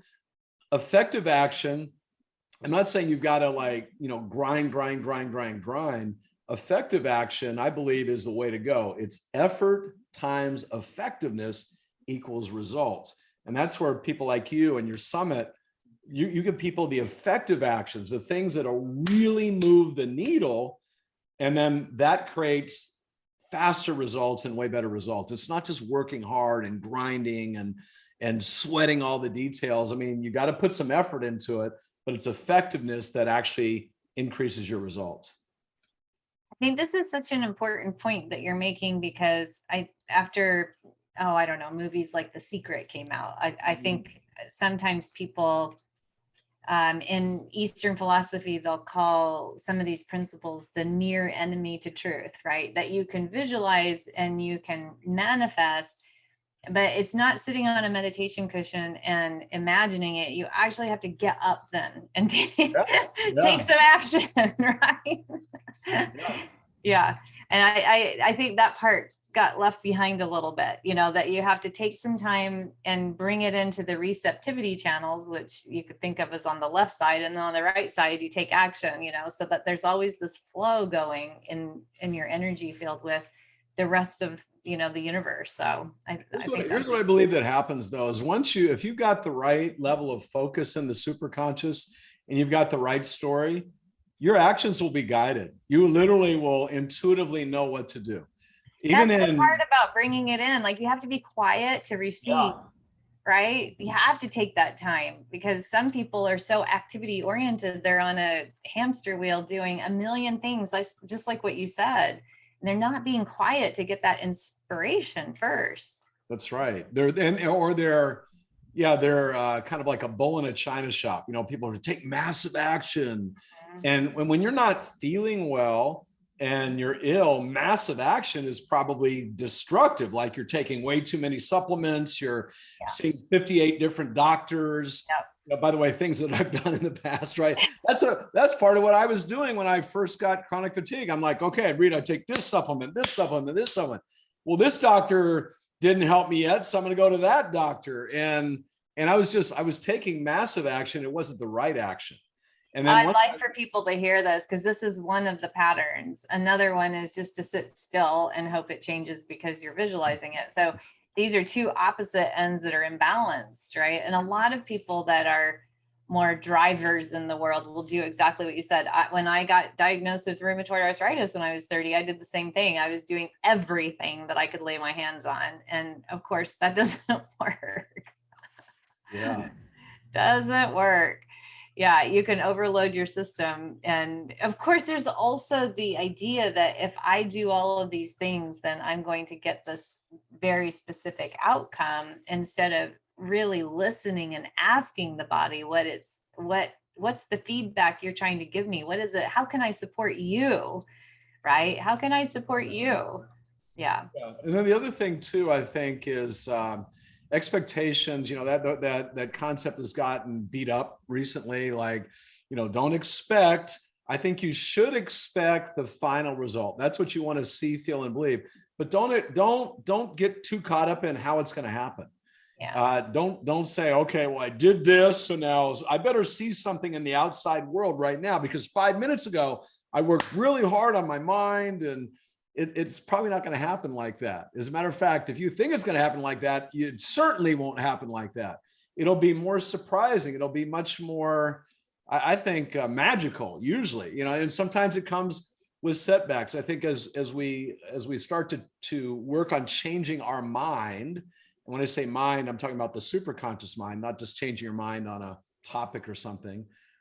We usually get a little bit of adversity, right? Because the mind is trying to say, hey, wait a minute, you know, do you really want to shift off what we're doing? And then most people, when they face that adversity, they go, oh yeah, see, it didn't work. Versus that should be the sign, like, dig in, like this is a beautiful opportunity for you to get even stronger. And in my book, it's actually I don't call it a novel, but it's a parable. And so it's this person going through this tough experience, challenges with his health, his relationship, his business, and then eventually figuring out through these wonderful mentors that are pretty diverse. So there's like a female CEO of a tech company. There's a person who had been in prison that, you know, came out and rebuilt his life and very, very successful. So there's some pretty cool mentors in it that allow this person to understand that adversities are going to be potentially part of it. Now, one thing I've bought into lately, though, because I used to think growing up, like, life's tough, you have adversity, it's really good, right? You know, and I do think it is good, but also I think we can learn just as much without adversity if we keep ourselves in a growth mindset and we're constantly growing. So I think that's super important too, is not to bring the adversity on, because the adversity is usually showing up because we've slacked off a little bit, or we need a little kick in the butt, you know, to really get us over to where we need to go. It's interesting because I've been crossing that threshold too of, you know, I think I have a template that only suffering brings learning. I think I can probably shift that. That's a really important one to shift. And I've had to do that too. Yeah. I'm 57 and I'm thinking, I think it's time to retire that template. Isn't it funny though? Like so I'm 61, but you know, even though, and you're still a baby compared to me, but here we are, you know, in later life, so to speak, or at least when I was young, I thought, wow, you know, someone's 60 years old, they're really old. And we're still working on ourselves. We're still finding the chinks in the armor and going, all right, boom, get that out of there. And I think it's such a beautiful thing. And also a really great example, because I think a lot of people think, you or people that are very successful, it's like everything's perfect and they're complete and they don't have to do any work. And no, we're working our tails off every day, just, like bringing out that next best version of ourselves. Yeah, I always say this is not a passive observer kind of a experience. This is a never take your eye off the ball experience of what your mind is saying, doing, thinking, feeling, because your actions are following it. So that's really, really great. And you're right, no matter how old you are, there's always something that you'll be able to uncover. So I'm so much smarter at 61 than I was even at 60 or 59. Like, we're just continuing to grow. I didn't even, I wasn't even in this health realm. I was always passionate, and I knew many people in the health realm, through helping run Tony Robbins' company when I was in my 20s. But literally just last year, we did 2 summits, right? We did the Global Energy Healing Summit, which you were on our second one. Yep. We did one in September, had 50,000. Then we did one in just a couple months ago, and we had, I think, almost 70,000 people. It's all new to me. Like, I didn't know any of this up until last year, and then just, started a company, put the summit on. I learned a ton, but you have to be open to doing that type thing. And, to me, it's fun, though. It's fun to learn. It's fun to learn from you. I feel the same way, which is why I like doing these, because I get to talk to such amazing people and learn from them. So that's, yeah. So you have a free gift that you're providing our audience, Peak Performance Paraliminal for Brainwave Entrainment. Do you want to talk a little bit about that? Yeah, it's something I did a few years back, where I did it with a gentleman, Paul Sheely from Learning Strategies. And paraliminals are really interesting. So it's hypnosis. He's on it, I'm on it. We'll help you get into a deeper level of consciousness. And then we will talk you through right brain, left brain. So you're going to have 2 voices coming at you. It's something that Dr. Milton Erickson used to do, double induction. So your conscious mind kind of gets confused, like, where do I focus on? And so it can go down into the superconscious much easier. And so it's a lot of fun. There's 2 sessions on how to raise your level of performance in anything. And it's pretty easy. You just pop in some headphones, sit back, relax. You might even fall asleep, but I hope everybody enjoys those. Summit host is going to take advantage of this too. So yes, absolutely. Thank you for that. And then for those that are buying the all access pass, our VIPs inner circle that want to keep this information forever, to be able to listen to some of the practices that have been shared by all of our experts, there's a bonus that you have for them too. Some videos from your Breakthrough Code Masterclass and a copy of your book, The Breakthrough Code. That's so generous. Yeah. So if there'll be a link, and they'll get a copy of the book, The Breakthrough Code. So this is the book, The Breakthrough Code. And I hope they enjoy it. We've gotten phenomenal feedback on it so far, and it has been on the bestsellers list. And then they'll also get a masterclass that I put together that normally is $500, or $495, but I think there's going to be obviously a special price that you'll be able to get it at. But it's 14 coaching sessions that I've done that takes the concepts in the book, and I hope you still read the book, because I think it's going to be a fun read for you, but it just takes you deeper into it. It actually has you do the exercises, like, how do I get rid of a thought that keeps popping up? Well, we will show you in the book, but in the masterclass, I'll lead you through at an even deeper level how to start getting some of these things out. And that's just one little experience that you'll get from there. Beautiful. Thank you so much, Tom. Is there anything that we haven't covered that you would like to leave with our audience? No, I think it's been great. And hopefully we'll have more conversations in the future. I know we're doing a summit in 2023, and we'd love to have you on again. So I'm sure we'll talk a lot more in the future. Would love to be there. Thank you. And everyone, until next time, be well. Welcome back to the Reverse Autoimmune Disease Summit series. If you're enjoying these presentations so far, consider taking home lifetime VIP access to the whole summit at at a special discount right now. You're not only getting on-demand access to all 40 plus interviews and bonuses, but you're also helping support our mission in getting this wonderful health information out to as many people as possible. Remember, it's life-changing. Welcome back to the Reverse Autoimmune Disease Summit Series, everyone. This is version 5.0, where we're talking about healing the energy body. And my guest is recognizable to most people. And the talk title is, Where Does the Juice Come From in Healing Your Energy Body? So we're going to talk a little bit about how that energy body is connected to the thigh bone, the knee bone, the immune system, the gut, genetics, trauma, etc. So when it comes to getting healthy, Dr. Tom O'Brien's goal for you is making it easy to do the right thing. As an internationally recognized, admired, and compassionate speaker focusing on food sensitivities, environmental toxins, and the development of autoimmune diseases, Dr. Tom's audiences discover that it's through a clear understanding of how you got to where you are that you and your doctor can figure out what will help get you well. He's considered a Sherlock Holmes for chronic disease and teaches that recognizing and addressing the underlying mechanisms that activate an immune response is the map to the highway toward better health. He holds teaching faculty positions with the Institute for Functional Medicine and the National University of Health Sciences. He's trained and certified tens of thousands of practitioners around the world in advanced understanding of the impact of wheat sensitivity and the development of individual autoimmune diseases. Welcome to the Summit Series once again, Dr. Tom. Thank you, Dr. Keesha. Really a pleasure, always a pleasure to be with you and support your efforts. It's just great what you're doing out there. Well, I feel the same way about yours. So I'd love to talk a little bit, you talk about each of us being consumers, right? As a consumer with a number of symptoms trying to get healthier. What's the big picture that we have to keep in mind when we're focusing on healing the energy body? Oh, you bet.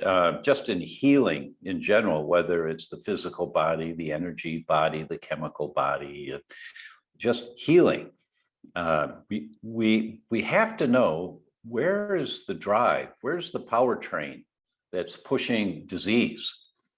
What's the momentum? I mean, if you want to change the direction of your health, you have to change the direction of your metabolism. And so what's the push? And we know that 14 of the top 15 causes of death in the world today are chronic inflammatory diseases.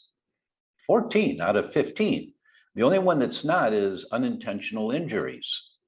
Everything else is a chronic inflammatory disease, which means when I go down, or when you go down, or when any of us go down, it's very likely to be from a chronic inflammatory disease, meaning this inflammation was going on for a long time. It was chronic. It's been going on for years. Well, I feel fine. Oh, really? Well, I would wager almost $1,000 that with most people, if they do the right tests, they're going to find out they're inflamed and they're carrying more inflammation than what is that the body can adapt to. And when you have excess inflammation, then you have tissue degeneration, collateral damage from the inflammation. And that occurs just wherever your vulnerability is. I call it the weak link in your chain. If you pull at a chain, it always breaks at the weakest link. It's at one end, the middle, the other end, it's your heart, your brain, your liver, your kidneys, your immune system. Wherever your genetic weak link is, it's a combination of genes, and this is a geek word, antecedents, which means how you've lived your life. If you eat tuna fish 3 times a week, you got mercury poisoning. That's just a given now, because all tuna fish, except for one type, has high levels of mercury. It's a predator fish, and the bigger predator fish accumulate a lot more mercury than the little tiny smelt or anchovies or sardines do, right? So if you eat a lot of tuna, it accumulates over the years. That's an antecedent. So it's your genetics and antecedents that determine where the weak link in your chain is. But it's always inflammation. That's the big picture here. So if there's only one direction that we want to focus our attention on to learn more, if there's only one, I hope there's many, but if there's only one, it's how do I live more of an anti-inflammatory life?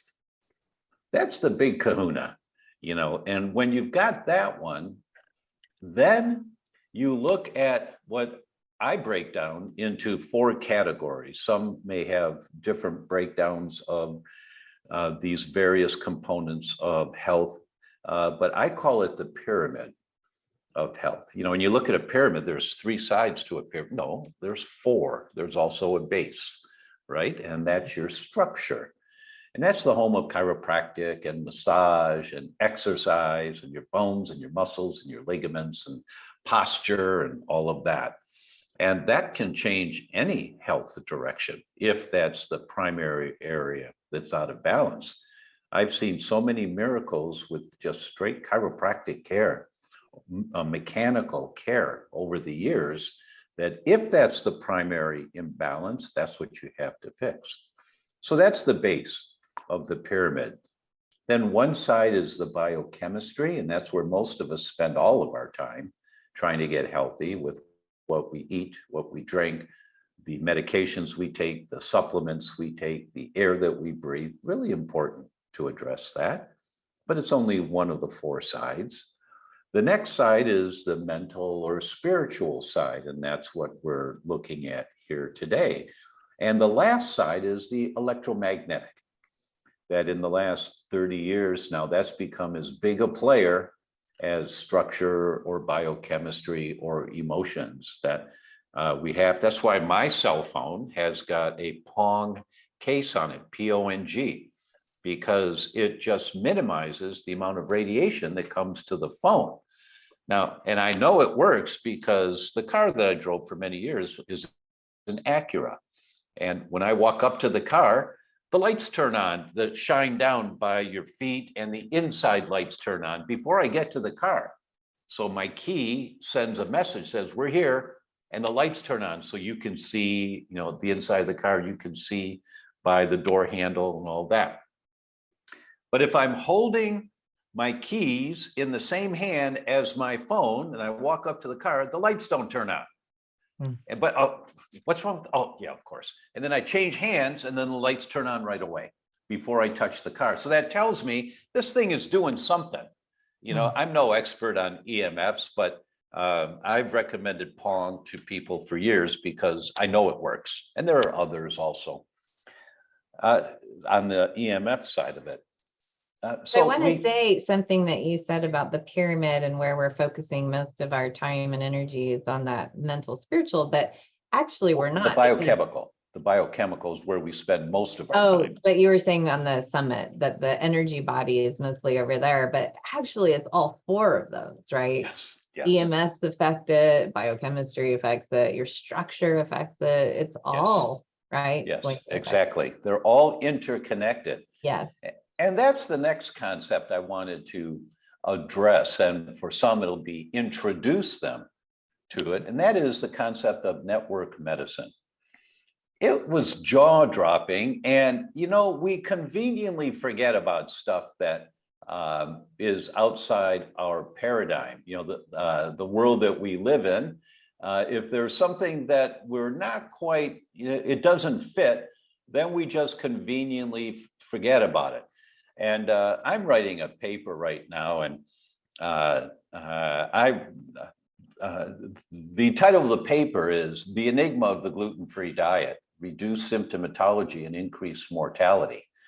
And if you don't do the gluten-free diet correctly, I mean, if you do it correctly, it's the best thing in the world. But if you don't do it correctly and just start eating all the gluten-free garbage that's out there, your health goes down. It goes down. And I start off this paper, and that's for this first paragraph. I just wanted to bring it up here because it's such a great concept. Oxford Languages defines an enigma as a person or thing that is mysterious, puzzling, or difficult to understand. And when you have an enigma in healthcare, so many of our doctors conveniently bypass the enigma. They stay with what they know, and they bypass the rest of it. So here's a concept from the New England Journal of Medicine that came out 18 years ago. And yet most people, if they hear it today, they say, what? What? I didn't know that. You know, meaning that they bypassed the information. So what they did, there was a paper that came out that identified a particular gene called the FTO gene. And we know that it's a gene that is indicated of high risk for obesity. And if you carry one of those genes, you can carry none, one, or two, because you get one from your mother, one from your father. Mm-hmm. And if you carry one of those genes, we know that the risk of developing obesity for that person is 30% higher than the general than people that don't carry the gene. Now, that's really interesting. And if you carry both genes, then the risk of developing obesity is 67%. Okay, so that means it's more than likely that person is going to develop obesity unless they take some measures to quiet that gene down, but it's more than likely that they will. But here, and about 1/6 of the population from Europe of European descent carries one or two of those genes. So this is an important concept to understand just in general. But here is where the concept of network medicine really came into play. Friends have an even more important effect on a person's risk of obesity than the genes do. That if you're friends with someone who develops obesity while you're friends with them over the years, your risk of developing obesity, it goes up by 171%. So if you have one gene, it's 30%. You have two genes, it's 67%. If your friend develops obesity, it's 171%. And they follow this line of thinking, and it took up to the 4th degree of separation, friend of a friend of a friend, before there was no effect. Now, that's network medicine, meaning there are networks, like you were just saying about energy body with mechanical, and there's networks that we have to understand. And we've grown up in a world that wants us to believe there's a magic pill. And what do I take for this? What pill do I take?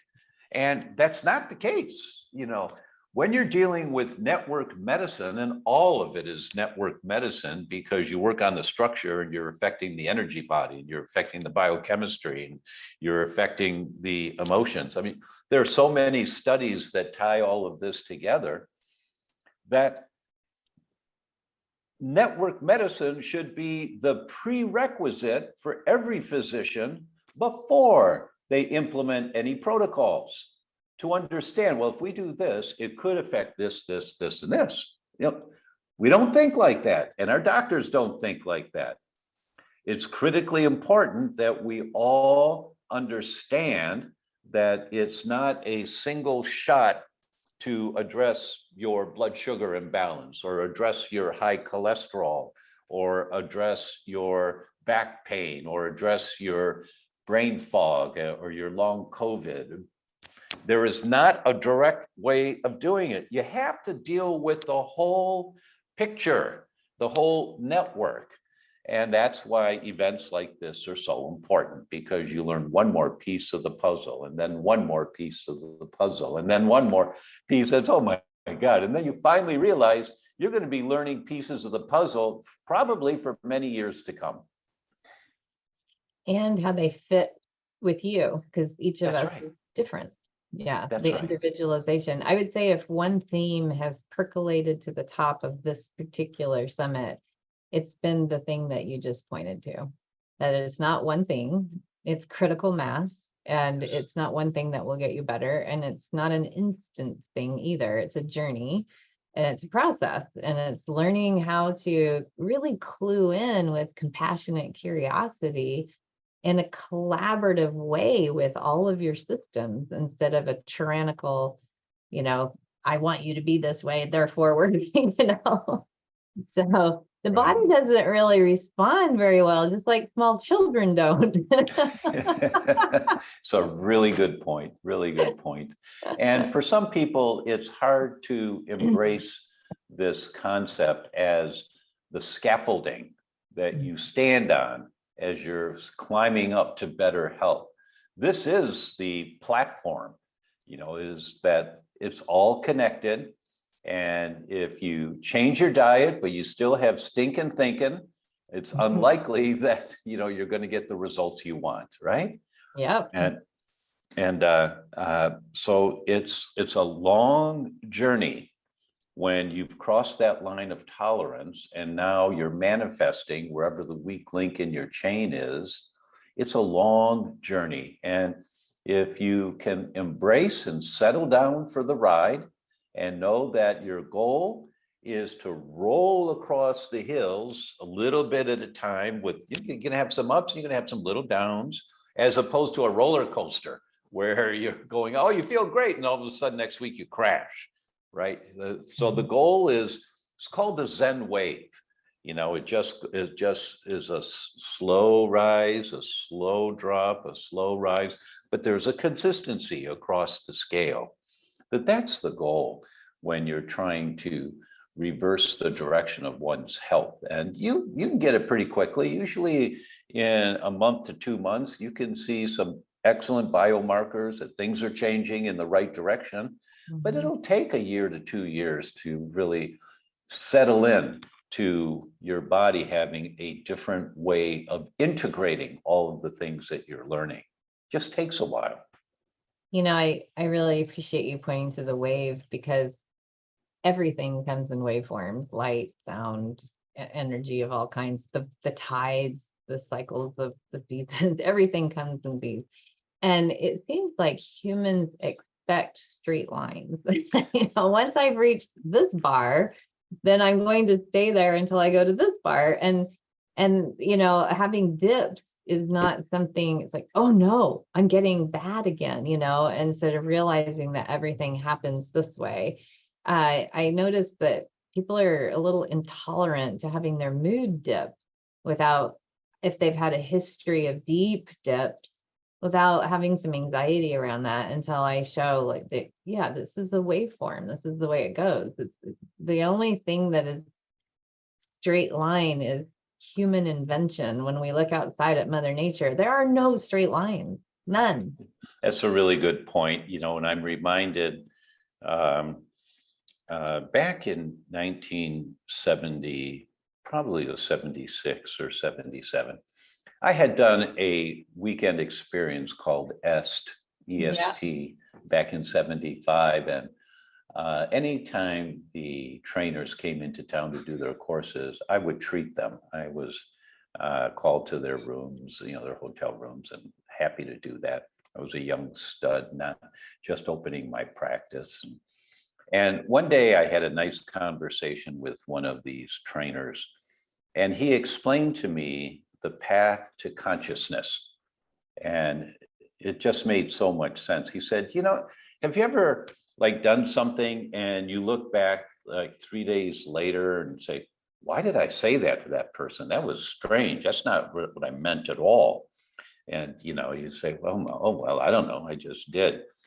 And then the next time a stimulus comes in that's similar, and you have that same kind of response with another person, maybe you recognize it a day later instead of 3 days later. Why did I do? Oh man, I did that again. I really don't like that. Maybe even you're going to send that person an email and say, hey, I just realized that what I said to you yesterday, that's not what I meant at all. And this is what I meant. You're trying to clean it up a little bit. Maybe there's some lousy energy you left in the space with that person. And then the next time that input comes in and you react to it, you catch it maybe 3 hours after it happens. And you call the person, hey, you remember, I said this I really didn't mean that at all. I'm sorry, I'm really working on this to understand why that happens, but that's not what I meant. I mean, here's what I meant. And then the next time it happens, you catch it 5 minutes, you're still in the conversation with the person. when you feel threatened by something that they said that they didn't mean as a problem, but you just feel threatened by it. And 5 minutes later, you're in the kind of, oh, you know what I said just a minute ago? I didn't really mean that, man. That's just my old pattern. And this is the way I'm thinking about it now. And this is what I meant by that. And then the next time it happens, you catch the thought before it gets to the muscles of your tongue and you don't say it. But that's the path to awareness, is that it's not like you're going to go sit in a cave in India somewhere and achieve enlightenment.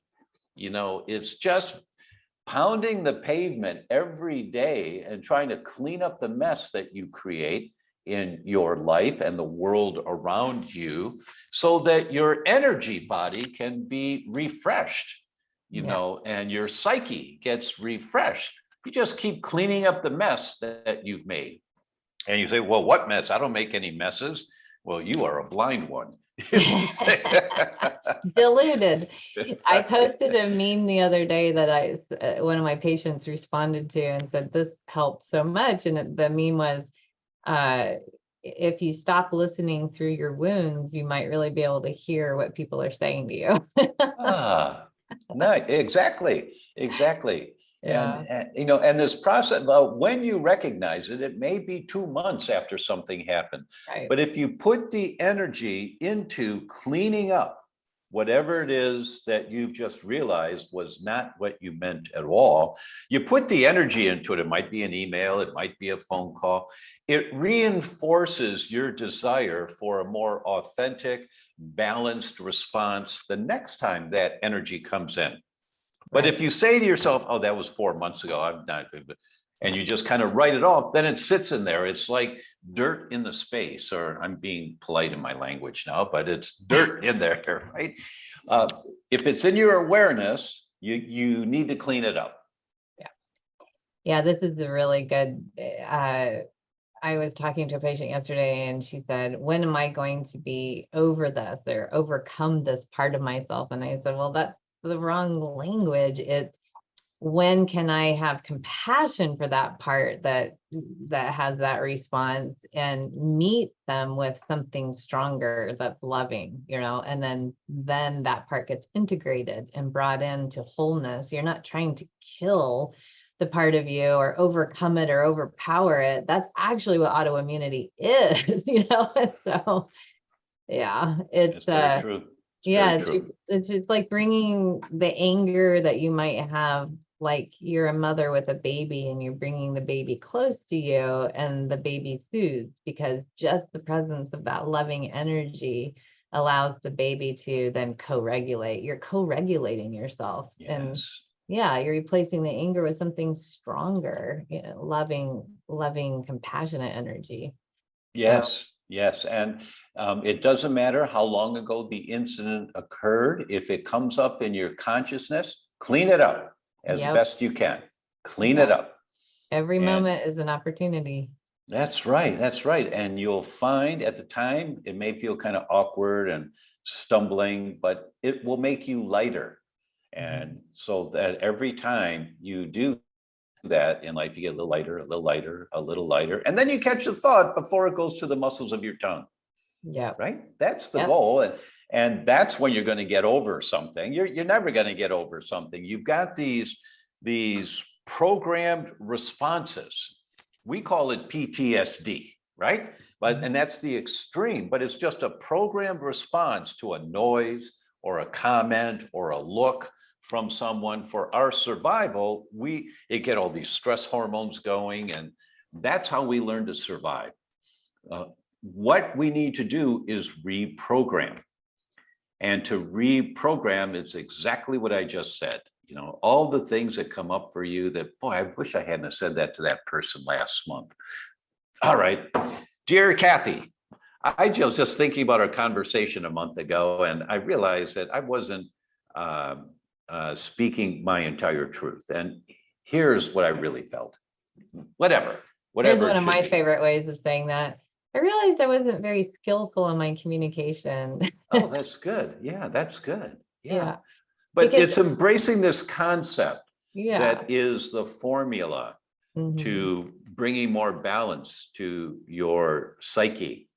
and your energy body. That's the first thing and most important, because our brains are just going a million miles an hour, you know, the thoughts that keep coming and keep coming and keep coming. And we want to program in giving attention to those thoughts that we prefer. You know, you can't stop the thoughts that come in, but they're like clouds going by. You know, I remember this analogy that someone gave me.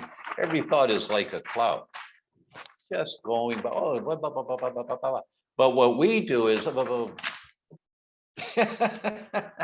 we put that thought right in the midst of our awareness, and it's all encompassing. Yeah. And you know, as grab we it and stick some lightning in it. that's right. That's right. And it's much of that is because when we were kids, we didn't have the conscious skills to deal with a particular energy that came in. So to survive, we did whatever we did and we survived. Yeah. And that kind of response mechanism is a save your life response mechanism. And we just unconsciously keep using that response mechanism as adults when an energy comes in that's similar Right. to what we experienced as a kid. We call that the strategy the wise mind of your child self created that was perfect for that time. Yeah, you couldn't do Absolutely anything else. perfect, Yeah, right? yeah. And it may be outdated now, not skillful because it was Yeah. a child mind, right? And so Yeah, you can always, you know, people that have an expectation that they were supposed to leave home at whatever, 18 years old, we'll say, you know, are supposed to be cooked like a turkey with the little button that's come out. That's, you're not done. You're not No. done when you're 18. You've My only gosh, just no. begun, right? yes. So you have an Yes. opportunity to learn new skills all the time if you're just willing. So each opportunity that you get to up level your skills is one that, you know, is a blessing, maybe sometimes in disguise. And it sounds kind of airy-fairy and wussy that each time there's a stress that comes in, it's an opportunity. Mhm. And, you know, it sounds like, yeah, whatever, you know, but Yeah. that's just being stuck in our current mode of action, you Yeah. know, that we are reacting to what comes at us. And there's a big difference between a reaction and a response. A reaction is an automatic. You do this, I do that, and automatic. And those thoughts that come up to your tongue and blip, out comes whatever comes up. A response is in comes the energy and no, wait, I don't want to say that. I want to, and then you respond consciously as opposed to reacting unconsciously. And it takes a lot of practice. It A lot does. of practice to do that, but it's very doable and it has profound benefits in terms of the quality of your health overall. You just can't be lazy with your mind. And that's the thing. You know, automatic negative thoughts are a matter of what they are because they're automatic is just the relaxing of your witness, your observer, and you just have to make sure that you're always awake to it, right? That's what awake awareness is Well, being I would say you're awake as often as possible. yeah, Because, you know, always sets us up for failure. yes, And for I'm, sure. you know, I'm not, you know, when you're aware, pick up the phone and clean it up. Yeah. If you're not aware, there's nothing to do, right? But Yep. when you're aware and you say, I'll do it later. No, do it now. Yeah. So what does this have to do with supplementation? Supplementation is a very valuable tool. It's one of the four sides of the pyramid. And there are some supplements that help to repattern your emotional response. And that is when you can increase your body's detoxification capabilities, and the geek term for that is histylation. Methylation is a primary one, and breaking down histones is a second. But when you can increase your methylation pathway, then the genes that your body expresses, the genes that get activated, are genes that are not from the survival response that you've already been programmed into. They've done this with a lot of animals, and they show that they can change completely from a relaxed response to a stimulus to the target to go to a relaxed response, that if the first response with an animal is stress response, and that's because of how they were raised as infants and they can measure all that, if they can increase their methylation pathways, they don't respond with a stress response. They respond with a normal, more relaxed response. So for people who, that's why there's so much work now going on with methylation pathways and methylation genetics. And lots of doctors are doing tests now to see how accurate or how comprehensive are your methylation pathways? Are you really doing well there?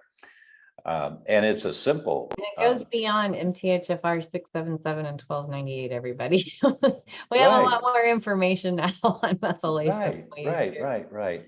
Yeah. And one nutrient that seems to be effective, a few studies that I've read on that, and there are probably more, is SAMe.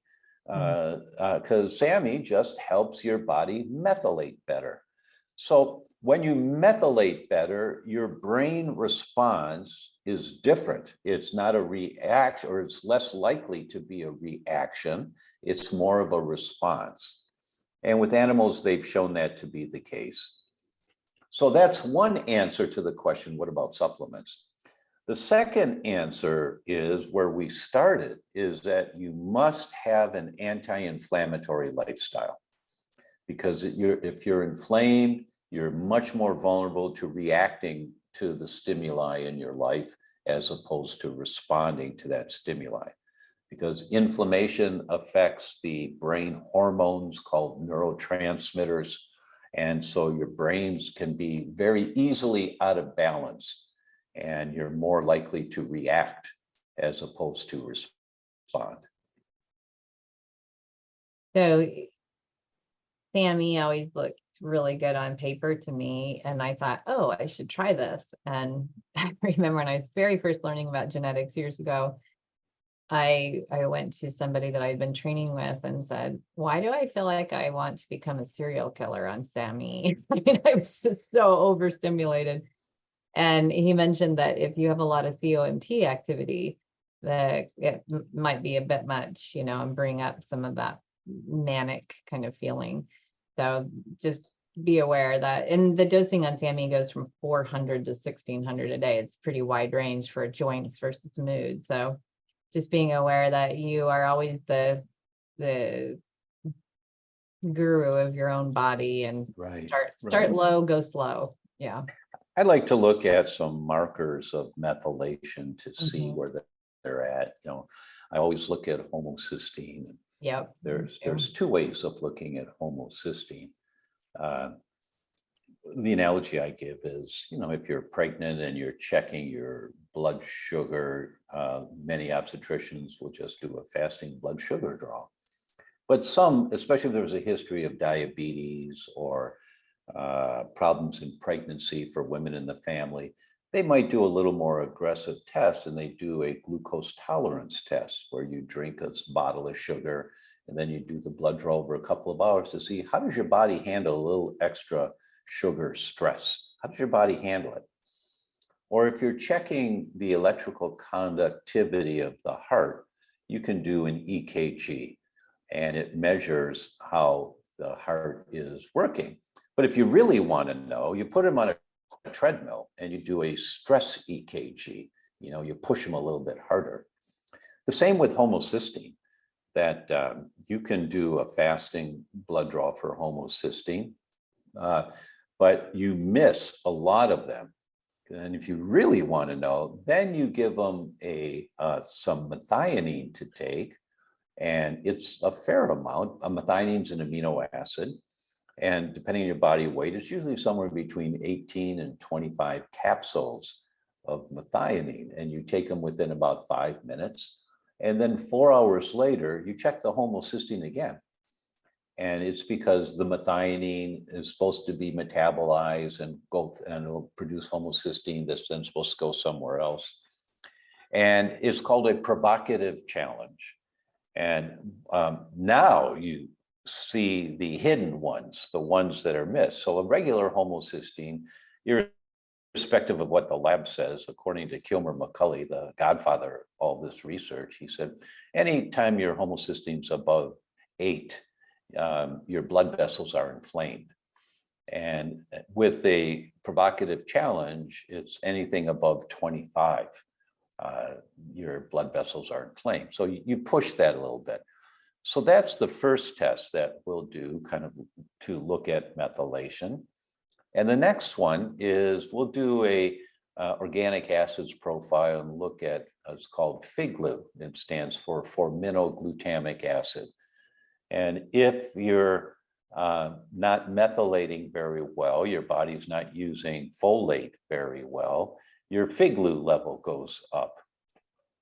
And in that same organic profile, MMA is called methylmalonic acid. It's once again with methylation, it's a marker of how your body is using B12.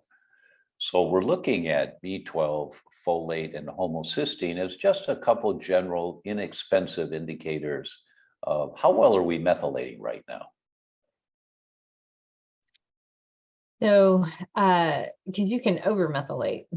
Yes. Yeah, and drive those pathways, push them too hard, and that has upstream and downstream complications. Yeah. Yes. Yeah. Yes.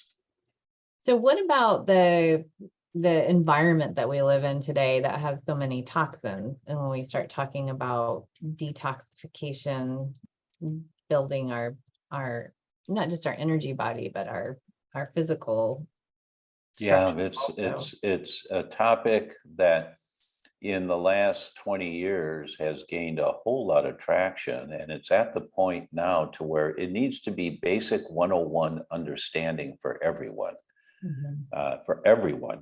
This whole concept of detoxification is not something you do once a year or once a quarter. You do it every day, meaning your choices of lifestyle and your choices of foods and things has to include the screening of detoxification. And why do I say that? This study just dropped my jaw, came out in the Journal of the American Medical Association 3 years ago. And the editors wrote a commentary to say, this is an elegant study with sophisticated biomarkers to show their point. And you don't get that kind of stamp of approval from the editors of the Journal of the American Medical Association very often. What did they show? They looked at couples who were going to assisted fertility centers, and they ruled out all of the other potential contributors like obesity or smoking or exercise. They ruled all of that out, and they had some way of doing that, where the editors said, this is a sophisticated study. They did great. So I'm going to believe that they set this up correctly. And they just compared couples who were eating conventional fruits and vegetables and couples eating organic fruits and vegetables. And they broke each group into fourths, those eating the lowest amount of fruits and vegetables, the next, the third, and the highest amount. And they compared the group eating the highest amount of fruits and vegetables conventional, meaning they buy them in the local supermarket, and those eating the highest amount of fruits and vegetables organic. So they compared those two groups. Once again, all the other factors had been ruled out. What did they find? They found that if you were eating the highest amount of fruits and vegetables, the Mediterranean diet or the rainbow diet that we always talk about, the highest amount of conventional compared to organic, you had an 18% less likelihood of successfully getting pregnant. 18% eating the highest amount of fruits and vegetables.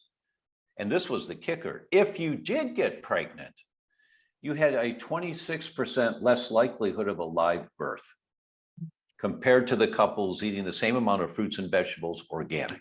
That's so high.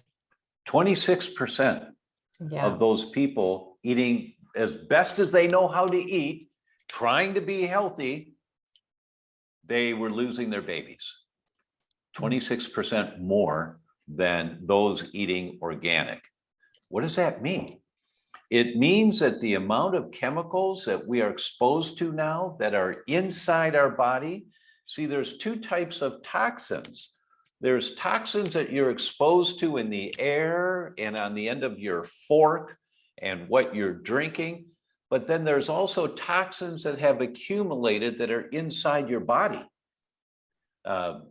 We all know that lead toxicity, lead gets in the bones, and it's a primary reason why, the incidence of Alzheimer's in 40 and 50-year-olds, if you compare male to female, much higher in men earlier in life than in women, dramatically higher.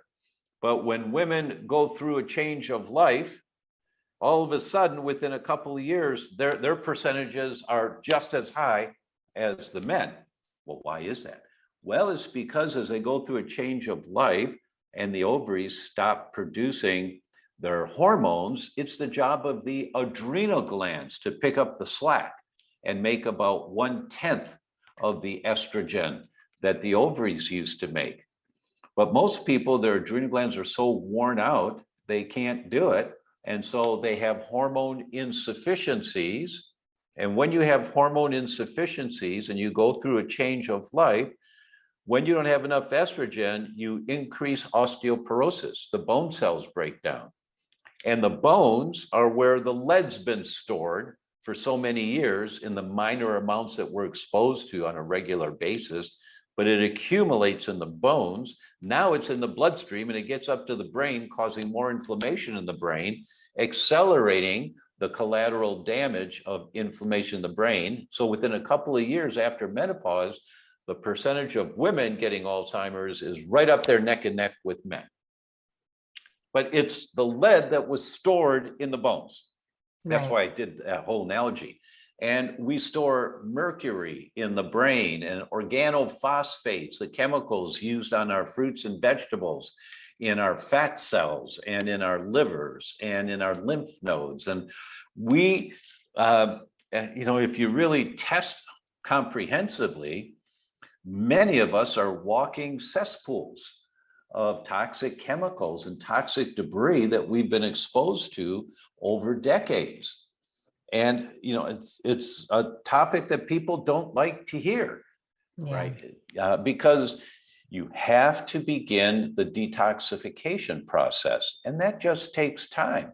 You take baby steps and you make sure you're throwing less toxins in your body. How do you do that? You get an air filtration system in your house, because the indoor air pollution in most places are much worse than outdoor air pollution. Well, what do you mean? My house is nice and clean. What do you mean? Well, everything that's in your house that's plastic, outgasses, the chemicals used to mold plastic called phthalates. For years, your plastic blinds are throwing phthalates into them. Well, there's nothing in my air. My air is nice and clean. Really? You ever look at the sun coming through the window at a certain time of day and you see the sun, the rays of the sun, and you can see the dust in the air? That's what you're breathing. And it's full of all kinds of garbage. The flame retardant chemicals on your sofa and on your bed and on your sheets and your comforters, unless it's organic cotton. And you start to learn about all of this, and it's overwhelming. You can only do a little bit at a time. But when you do these little things to change your environment, NASA published the studies on houseplants absorbing toxins in the air, because their astronauts were going loopy in space, and they never talk about it on the news. But they said, what's going on? These guys are not thinking. They've got lots of brain fog. And they found out it was the air. And it was the phthalates in the air that was in fact causing inflammation in the brain. And the phthalates were coming from all the equipment with plastic counters and plastic keyboards and, you know, whatever else. And so they funded the studies to look at houseplants and which houseplants help to clean the air. And it was jaw-dropping. You get 2 6-inch houseplants in a 10 by 10 room, you absorb over 70% of the toxins in the air just by doing that, right? So you go to my website. I have 50 of them throughout my house because of the study. Yes, right. And well, so that's easy. Yeah, it's very easy. You know, if you've got 8 rooms in your house, you go out and you buy 20 house plants. Yeah. And you, well, I don't have a green thumb, they're going to die. Then you buy more. You know, you just learn the little things that you can do that will make a big difference. And it's all those little baby steps you take that create an environment where you're getting less toxins coming into you. Your kitchen cabinets and your bathroom cabinets, if they're not solid wood, they're press board. Press board is soaked in formaldehyde, which outgasses for years. Well, I can't smell it. That doesn't mean anything. Right. Now, there's no evidence that the amount of formaldehyde that outgasses out of cabinets is toxic to humans. There is no evidence whatsoever. Or that the amount of flame retardant chemicals that outgas out of your sofa every day is toxic to humans. There's no evidence, none. And that's how they got away with this legally, because you have to prove that what a person is exposed to in 24 hours is toxic to them. It's not. But this stuff is accumulative in the body, and it accumulates over years. And eventually you cross a threshold. Now you've got all this stored mercury or the stored cadmium or arsenic or lead or organophosphates or glyphosate from GMO foods that is accumulated. Now it's at a level where your immune system is fighting it. Now you're getting inflammation. And if, like, just Google BPA and thyroid, and here come the studies that show BPA can grab onto your thyroid and many other tissues. But if it grabs on your thyroid, now your immune system is going to attack that area, because that's not thyroid tissue. That's like thyroid and something. I better fight that. And you kill that it's called a neoepitope, a new compound. You kill that neoepitope, but now you've damaged the thyroid cells. So now you make more antibodies to your thyroid to get rid of the old and damaged cells, and that becomes perpetual. And here comes Hashimoto's thyroid disease. And Dr. Keesha is just world renowned for talking about this stuff, right? And but you have to clean your environment. You have to stop drinking out of plastic water bottles. You have to make efforts to get the cleanest water you can possibly get. I mean, all these little things that'll take you 6 months to a year to implement, but the result will be you've changed your paradigm. You've changed how you live your life if you address one thing at a time. Thank you so much, Dr. Tom, for coming on and sharing your wisdom with us. It's always such a pleasure to just listen to you. Well, thank you. Thank you. You know, it's that big picture idea that if people have that big picture idea, they weather the disappointments that they'll, you know, once again, the Zen wave versus the roller coaster. Right. You know, so the more you know, the more you can implement just a little bit at a time, and the greater your level of health as a result. Thank you. Yes, thank you, Keesha. All right, everybody, until next time, be well. Are you enjoying the Reverse Autoimmune Disease Summit series so far? Oh, we'd love to hear about it. We really want to hear from you. So please let us know in this comment section below about what you're inspired by, what's moved you, or what's helped change your perspective or see things in a new light. I really look forward to hearing your comments, and our team is looking out for them because because they've been really working really hard and they want to know that this is doing you some good. Welcome back to the Reverse Autoimmune Disease Summit series, everybody. This is the Healing Your Energy Body 5th version. And I'm delighted to be talking about deciphering EMF protection product claims with R. Blank, who is the CEO of Shield Your Body, whose mission it is to make technology safer. Hundreds of thousands of customers in over 30 countries, and having been interviewed on platforms ranging from ABC television to Electric Sense, R is an internationally followed expert on issues of EMF, health, and safety. He was inspired to create SYB when he co-authored the best-selling book Overpowered with his father, Dr. Martin Blank, one of the world's leading EMF scientists. He has degrees from Columbia University and UCLA, and now hosts the new Healthier Tech podcast. That's a great podcast subject, Healthier Tech. Welcome to the Summit series. Hi, thanks for having me. So Electric Sense, of course, is my co-host from the last summit that we did about the energy body, and it's how I found your work with Lloyd Burrell. And I would love to just start at the ground here and say, what are EMFs, for people that are still figuring this out? Sure. Yeah, great question. Great starting point. EMFs are a form of energy that are made from the combination of forces of electricity and magnetism. So they are effectively almost entirely all invisible forces that are created in the world around us by anything that runs on electricity and anything that communicates wirelessly.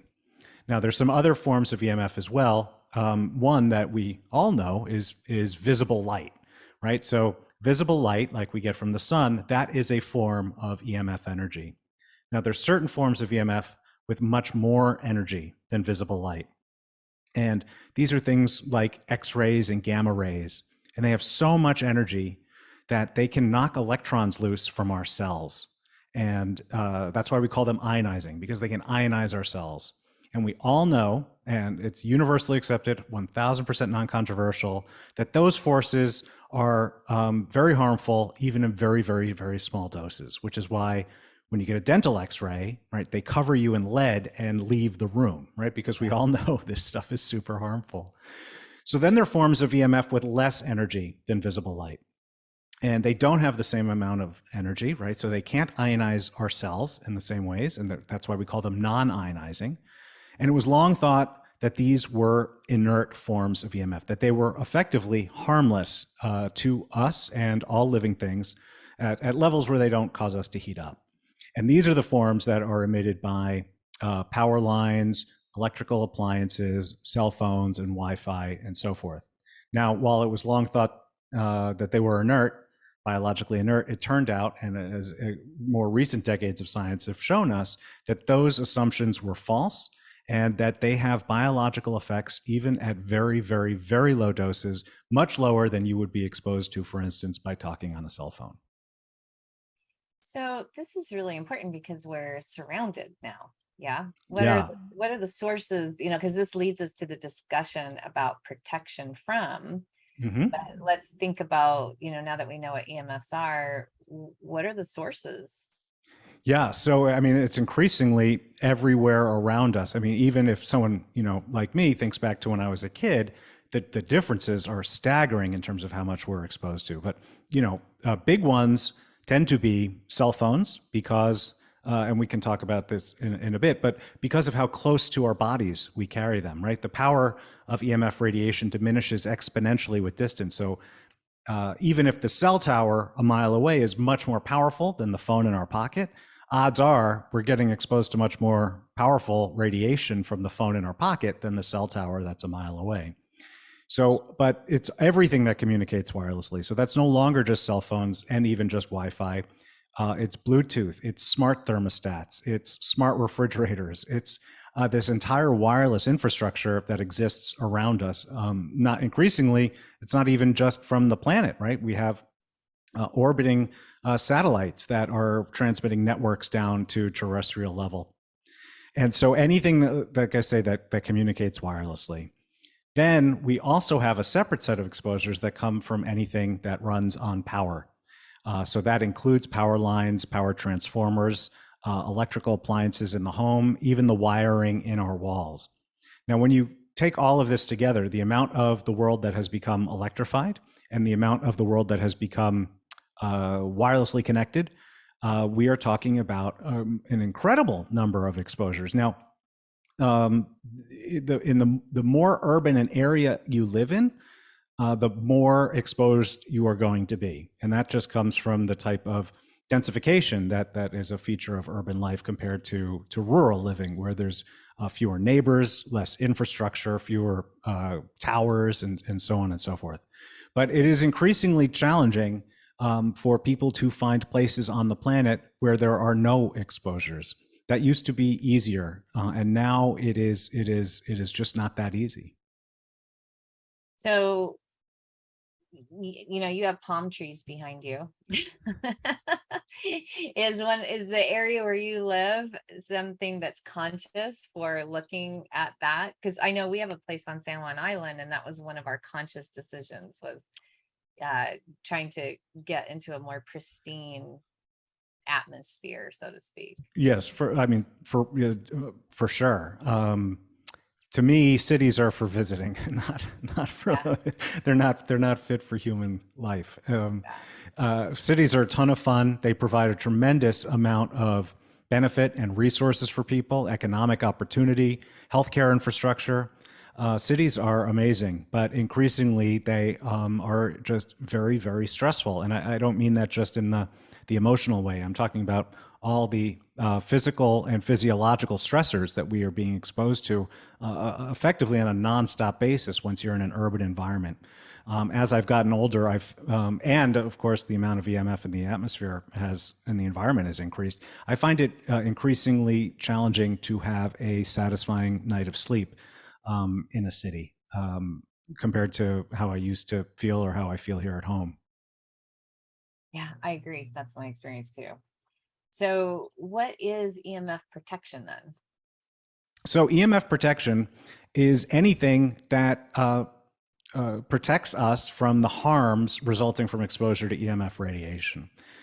So there's a whole, if you or someone goes online, just searches for EMF protection, even just on page 1 of the search results, you'll see a lot of different kinds of options, right? So EMF protection is not just one thing.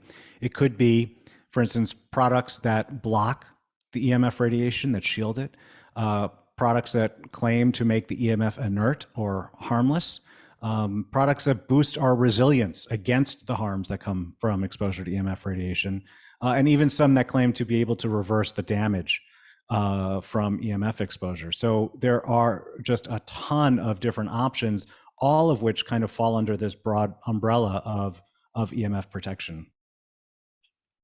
So I know that, you just said you can go online and you can find a whole bunch, and it's true. Like, you just put the search term in EMF protection, you're going to come up with so many different things. And, are these regulated? No, so not at all. And so EMF protection is entirely unregulated, but that shouldn't be surprising to people when you actually think about how much of just EMF emissions are unregulated in our lives. This is just largely an unregulated area of life. There are certain exposures that are theoretically regulated, such as from cell phones. But depending on where you live in the world, there are whole bunches of exposures that aren't regulated at all. And one that I tell people a lot, because it's just everywhere, is power line emissions. Unless you are a utility worker working in a power plant, if you're just a consumer living in your home or walking down the street, the amount of EMF that you're exposed to from any nearby power lines is unregulated. Another unregulated area is cars, at least as far as I can tell. And we've put some effort into trying to figure out what the regulations might even be, but you can't find what the EMF emissions are for any car model that you might be interested in, which is obviously increasingly important, not just with the advent of hybrids and electric cars, but with the massive incursion of wireless technology into these cars. We're talking about, from the batteries or from the inverters, from the radial tires running on the road, to the Wi-Fi that you have running, the LiDAR, checking the street in front of you, all of these different sources in this vehicle where we all spend so much time, and you can't even find out what the manufacturer claims is the EMF emission. So the same is largely true for EMF protection. And what that means is it sets this landscape where consumers are incredibly susceptible to misleading claims and false advertising. And you'll see that a lot. Again, if you just search for EMF protection, just that broad search term, you will see a lot of things that I would argue fall under that category. You're just describing the car I bought last summer, and I'm having a moment. I was looking for all of the cool safety features. Yeah. And now I'm having this little, oh no. So I have been very careful about not doing we had Alexa in our house for a hot second. And then I said, oh my gosh, no, like this has to go, and then we got a new oven, and I said, I don't want it to be smart. I don't want a smart refrigerator, like some of those things, but I forgot about my car. Yeah, I'm sorry to have brought that up. Luckily, I don't spend very much time in my car. I'm in it maybe once or twice a week just to go to the grocery store. So it's I don't commute for long distances. So that's good. Yeah, that's good. So I'm like, okay, well, it's probably not the worst thing. And I also do the earbuds, that you just hook in that are wireless. So yeah. Those seem like that's not a good idea. Is that I true? totally agree because I don't go around telling people not to use technology. I advocate for a more mindful use of technology and at least being aware of some of the costs. But when it comes to AirPods and other Bluetooth headsets, I advocate strongly against their use. It's another example that I use to explain to people, not only that this stuff is barely regulated, but it's released into the public without any long or even medium-term testing into what the health effects are or will be. We don't know what the increased rates of cancers, for example, are going to be from AirPods, because cancers take 5, 10, 15, 20 years to form, right. And the AirPods are not that old. Right. And then of course, children are using these products, and it's very disconcerting. I advocate generally quite strongly against the use of any wearable wireless technology, because when as I mentioned earlier, right, the increasing distance it's a big factor in how strong your exposure is going to be.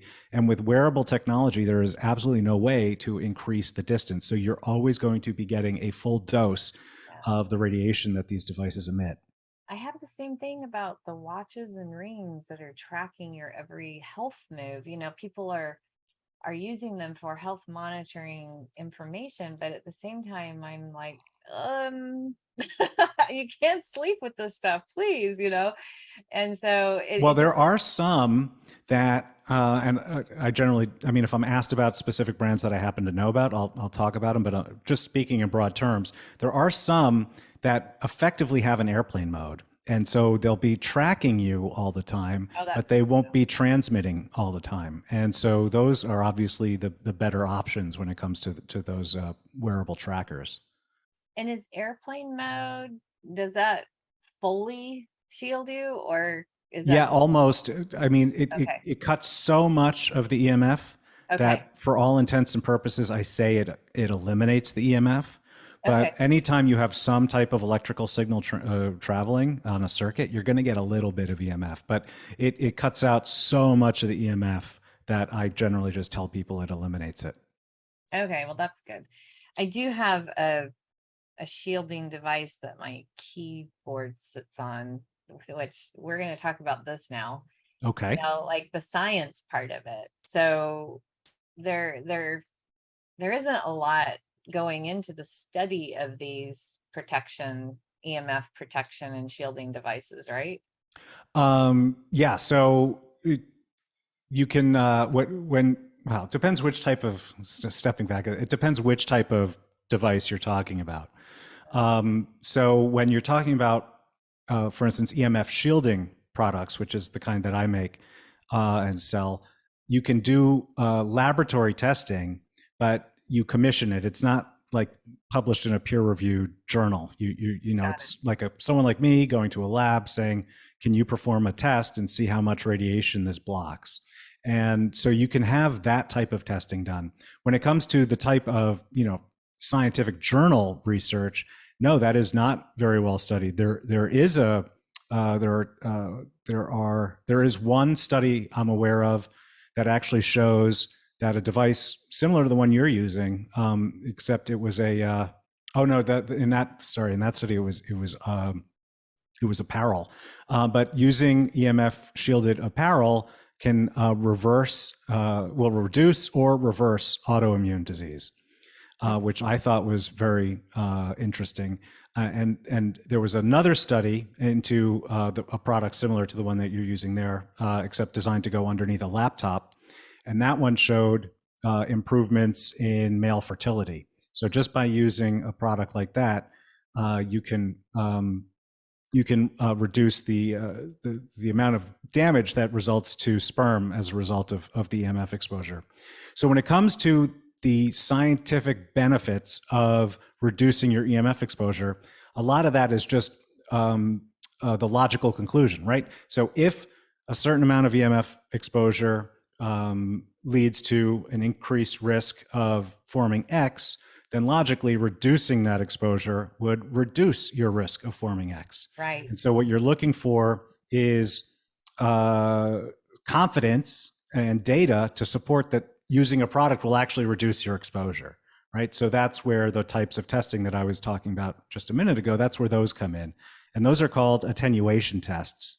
And they show how much radiation is attenuated or blocked when you are using a given type of product. Okay. All right. So what's the first thing a consumer should do when really evaluating these potential EMF protection products? So yeah, the first thing I recommend that people do is actually see what the product is claiming to do, right? Because, you know, makes EMF safe, or, you know, makes your life better. Those aren't product claims. But if you look at a lot of these websites, you'll see that's actually what their message boils down to. That's what they are trying to sell you. And then there's other ones. Does it claim to block EMF? Does it claim to neutralize the EMF? Does it claim to repair damage from EMF? These are all different things. They're all different types of product. They may all call themselves the same EMF protection phrase, but they're all different things. And so you want to figure out what type of EMF protection you're actually evaluating. What is the product claiming to do? And how is this product claiming to help me? A lot of the time, as I was saying before, if you actually look at it, you'll see they're not making any real product claims at all. And so those are the first set of EMF protection products that I recommend kind of just walking away from. You have to see if they're actually making a claim or just a sales pitch. Then you'll want to see if the claim is actually backed or backable or demonstrable through science, right? Are they making any claims that are measurable, that are quantifiable, or not? And is there any way that you can verify that the product is, because EMF, it's as you well know, right? It's invisible, it's odorless, you can't see, touch, smell, taste it. Then, you know, when you actually read about it, there are all these long, confusing words, right? It's just very easy to obfuscate ideas when you're talking about EMF. And so you want to see if there's some way that you can know if the product is working. So those are the first two things. Is the product actually making a claim? And if so, what is it? And then if they are, is that claim backed by science? Is there some way that I can actually know that the product is doing what it is claiming to do? So you mentioned earlier, you know, we've talked about EMF protection and then shielding, and, you know, your company shields your body. So what is it that we're talking about is the difference between EMF shielding and protection? Well, so EMF shielding is a type of EMF protection. It is, it's the technology itself is almost 200 years old. ever since a British scientist named Michael Faraday invented what became later known as the Faraday cage. And what he showed was that if you weave certain conductive metals into certain patterns, you can block and deflect EMF radiation in the opposite direction in much the same way that a window shade can block and deflect sunlight. Now, since I believe it was 1836, and the almost 200 years since then, we've gotten a lot better about making those conductive metals into really, really small fibers, right? So, I mean, like in my baby blanket, they're thinner than the width of a human hair, the silver fibers that go in there. So you can weave these very, very thin metallic fibers into fabrics, and you can create these shields that block and deflect radiation in the other direction. And so that is what EMF shielding is, and that is how we at SYB use it in all of our products to reduce your exposure to EMF radiation. All of the way, because like I said, it blocks and deflects, it's testable, right? It's testable in a lab. It's testable by you at home, because you can take a meter and see, is this actually working to reduce the amount of EMF that's getting through? So talk about some of the products, like, what is a product that someone, when they go onto your store, will be able to find? Because I was amazed at just how creative this is. I mean, it's just like, oh my gosh, this is amazing, right? So thank you. So some of my favorites, there's one called the foam pouch, which has been my bestseller since I launched it, and that was at the end of 2015. And the foam pouch, sorry, I should have had this handy, but it's right here.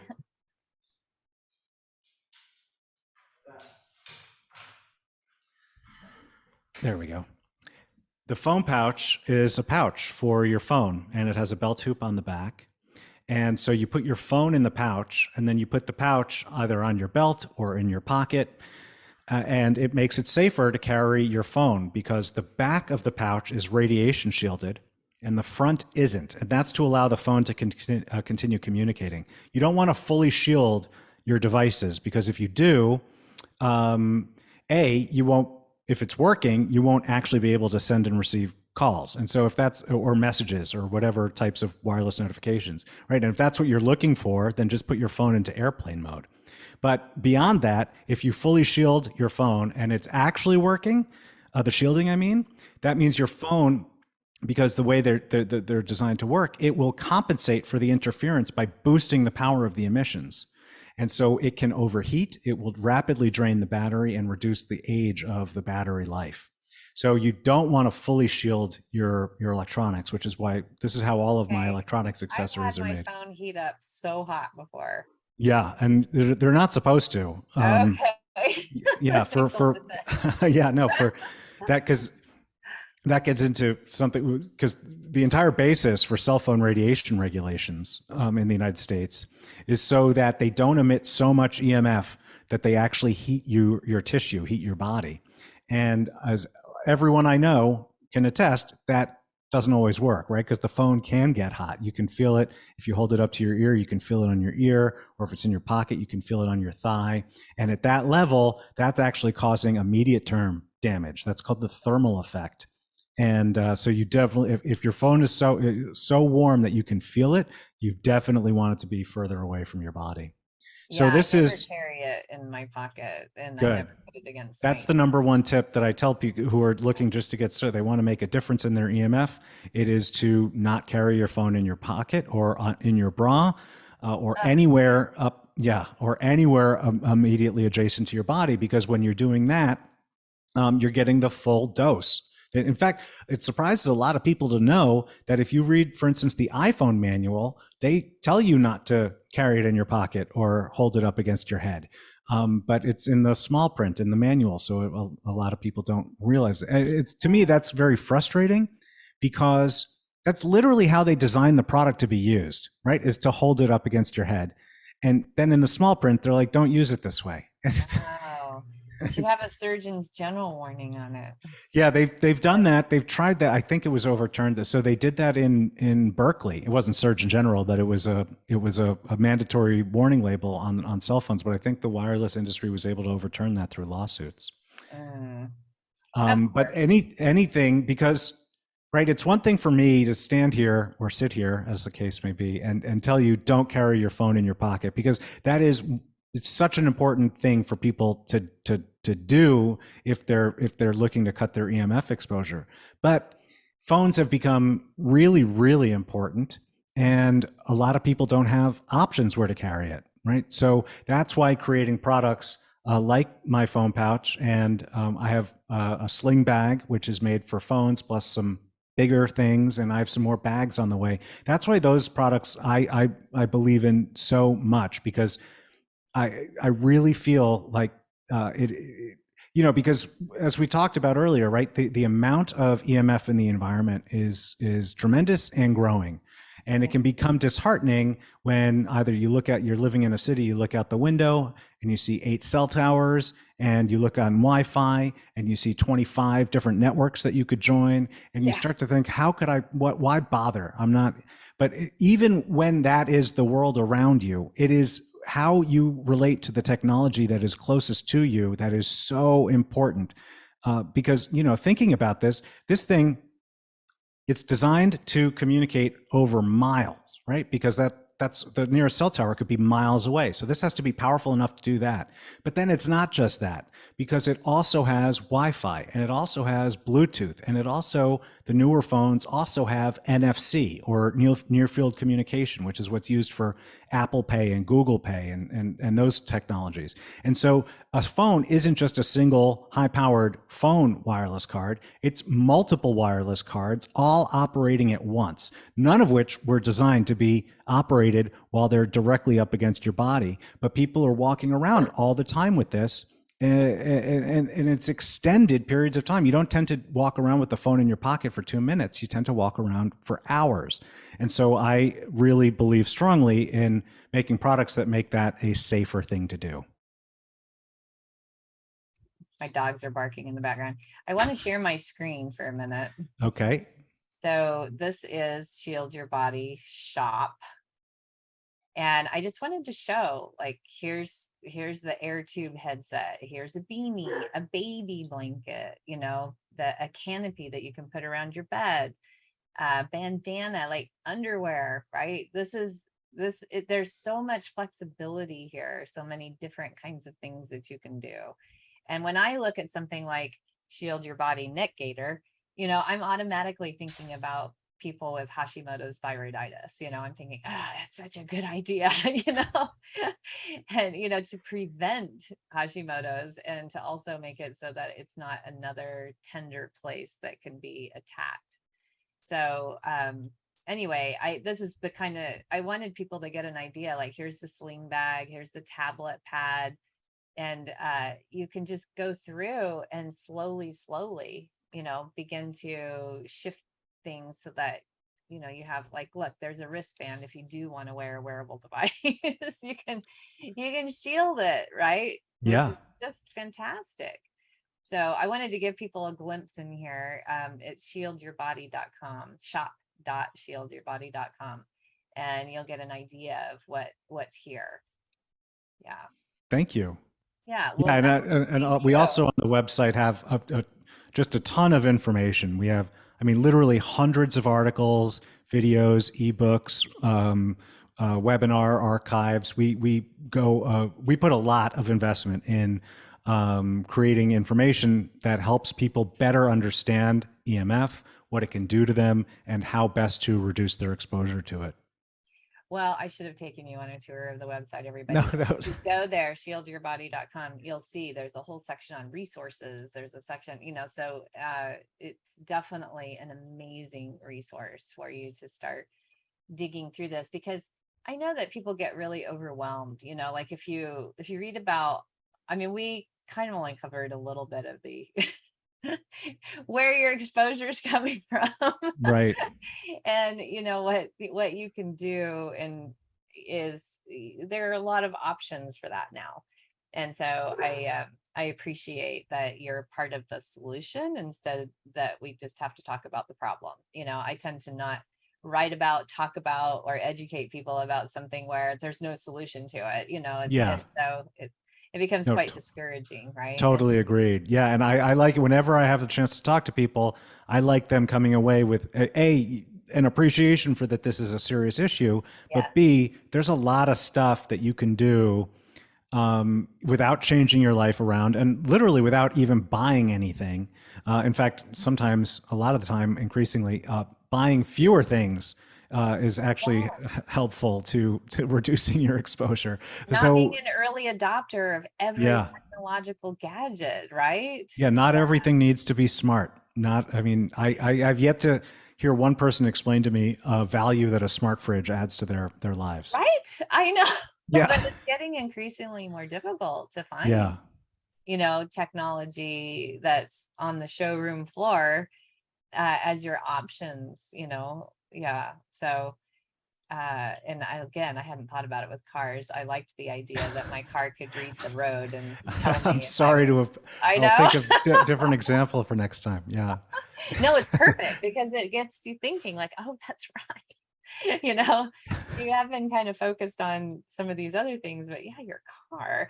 So whatever you can invent for the car, I deeply would appreciate it. So without going on to a whole tangent there, that's a set of exposures that are very hard to, because it's not just the car, it's all around you, right? And the same thing is true if you're out walking down the street and you want to reduce your exposure to ambient EMF. It's all around you. And so as great as, my phone pouch is, that's not going to reduce your exposure to those types of. So at that point, it is really just apparel. And you mentioned the neck gaiter, and I'm so glad you did because I had it here too. It's my favorite piece of our apparel. But it's apparel that will give you that type of protection out in the real world. And it's really the only way to get that type of protection out in the real world, keeping in mind that it only protects the part of your body that it actually covers. So wearing a neck gaiter is great for your neck and thyroid, or if you wrap it around your head, your brain as well, but it doesn't protect the whole rest of your body, right? So that's how, because there are men's underwear in your shop, and yes, I noticed there's not like a nice sports bra for women in there. So not yet. I would ask for that. Okay. Yes. Your request is noted for me. Yes, I can confirm that the request is noted. Okay. Because one of the things that I encourage women to do is not wear bras. Because there's a lymphatic constriction and it increases your risk for breast issues, including cancer. And gosh, if you could shield them at the same time, that's fantastic. But I don't want like an underwire bra. I want something that like is a camisole. That would be nice. Okay. Yeah. I'll have to bring you on as a product development consultant. I think that you ought to, actually. Yeah. I have a lot of opinions about this. I really, really appreciate the work you're doing, and I can't wait to wear my gaiter, as the weather is changing here in the fall. Because, like, when I take my dogs out for a walk, what you're saying, I can buy one for each one of them. Yeah. And then I can draw it up over my head, and I think that's an amazing solution for this. So, yeah. Thank you. Yeah. And thank you for the opportunity to participate in this event. It's a really fantastic event. With getting the word out on reversing autoimmune disease as a sponsor, I really appreciate it. So, yeah. All right, everybody. So again, it's shieldyourbody.com. Amazing products and resources for you to read about. And this, of course, there is so much scientific evidence about this with autoimmune flares. So this is a really important discussion topic. Thank you, R. Thank you so much. All right, everybody. Until next time, be well. Before we start the next interview, who do you know who needs this information? By sharing this summit with others, you literally can change someone's life for the better. So please click the share buttons below the video and help us spread the word to empower your friends, your loved ones, and yourself with this information. It could change somebody's life like it's changing yours and like it changed mine. Welcome to the Reverse Autoimmune Disease Summit Series. I'm Dr. Keesha Ewers. This time I thought in this series that I would put together each day a little webinar. I love to teach. So I thought I would do this as a kind of a classroom setting. And we would each day approach each of what I call the four corners of the autoimmune puzzle and give you some information that you can take away right away for reversing autoimmune disease. So I'm going to share my screen and get this slide presentation going. All right. So these are things that I teach to my health coaching students at the Academy for Integrative Medicine. And so as you listen to this, in each one of these, at the end of them, I'm going to offer you a slot in that training program if you're interested. Because I often get, after the Summit series, emails that say, I really want to work with you. How do I do that? And there are, I mean, you know, I work with people one-to-one, but sometimes you are the person because you're the empath and you're the one that's taking the reins in your family's health or your own, and people are asking you questions. And so sometimes it's the case that you're kind of the smartest one in the room already. And that's why you're watching summits. And so I always say that I designed the Academy for Integrative Medicine for my patients who are so much more educated about some of these things than a lot of doctors that I go to conferences with. So it's for the summit junkie. So I thought at the end of this, I would offer a scholarship, if that's you, a summit junkie, who really wants to know how to individualize this to your own health journey.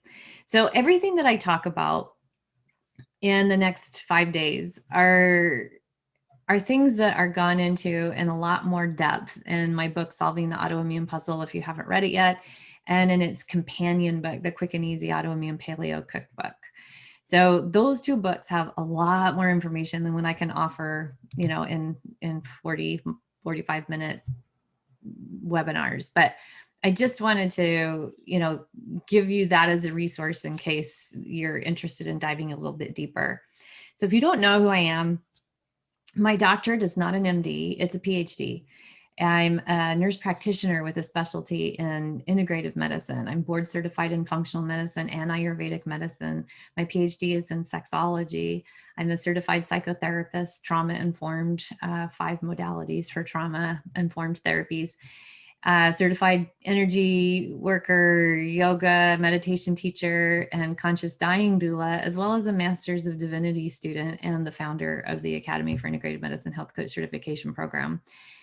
And what all of this says is that I'm really curious. I have a very curious mind, and my mission is to really help people end their suffering. So my mantra, so to speak, is having the opportunity, like Hippocrates said, healing is a matter of time, but it's also sometimes a matter of opportunity. That what these summits offer for people is an opportunity to get a lot of amazing information that they can then individualize to their own stories. So my story, if you haven't heard it before, and my apologies if you already have, is that when I was shortly into my 30s, you know, just newly into my 30s, I was diagnosed with rheumatoid arthritis. And it happened as my patients always describe it. It felt like it was all of a sudden, but it wasn't all of a sudden. It never is. It takes anywhere from 10 to 30 years to develop an autoimmune disease. So it definitely wasn't all of a sudden. But I had 4 little kids. I did things like run lots of marathons and drove myself pretty hard. And it was a very high energy person and very driven. And I always say there are 4 P's in autoimmune disease: perfectionism and people pleasing and the poison of past pain. And in the Ayurvedic paradigm, there's a lot of pitta in a person that has autoimmunity. And those 4 things were definitely present for me. And so when I look back at this woman, I think, oh man, there was so much she didn't know. And she was really driving herself into the ground, literally.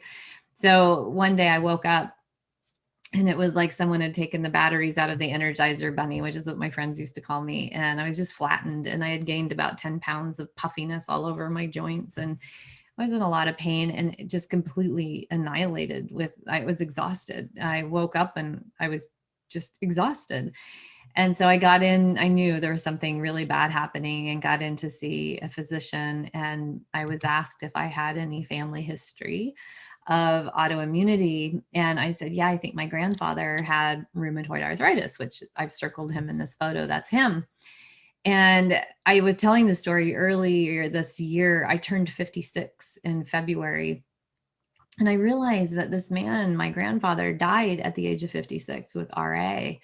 And he was wheelchair bound for a number of years with it. So, you know, the things that we're going to be talking about all week in this summit series, all the things I've always talked about, the things that we get to dive into and really, really absorb, that stuff wasn't known to this generation of people on this screen.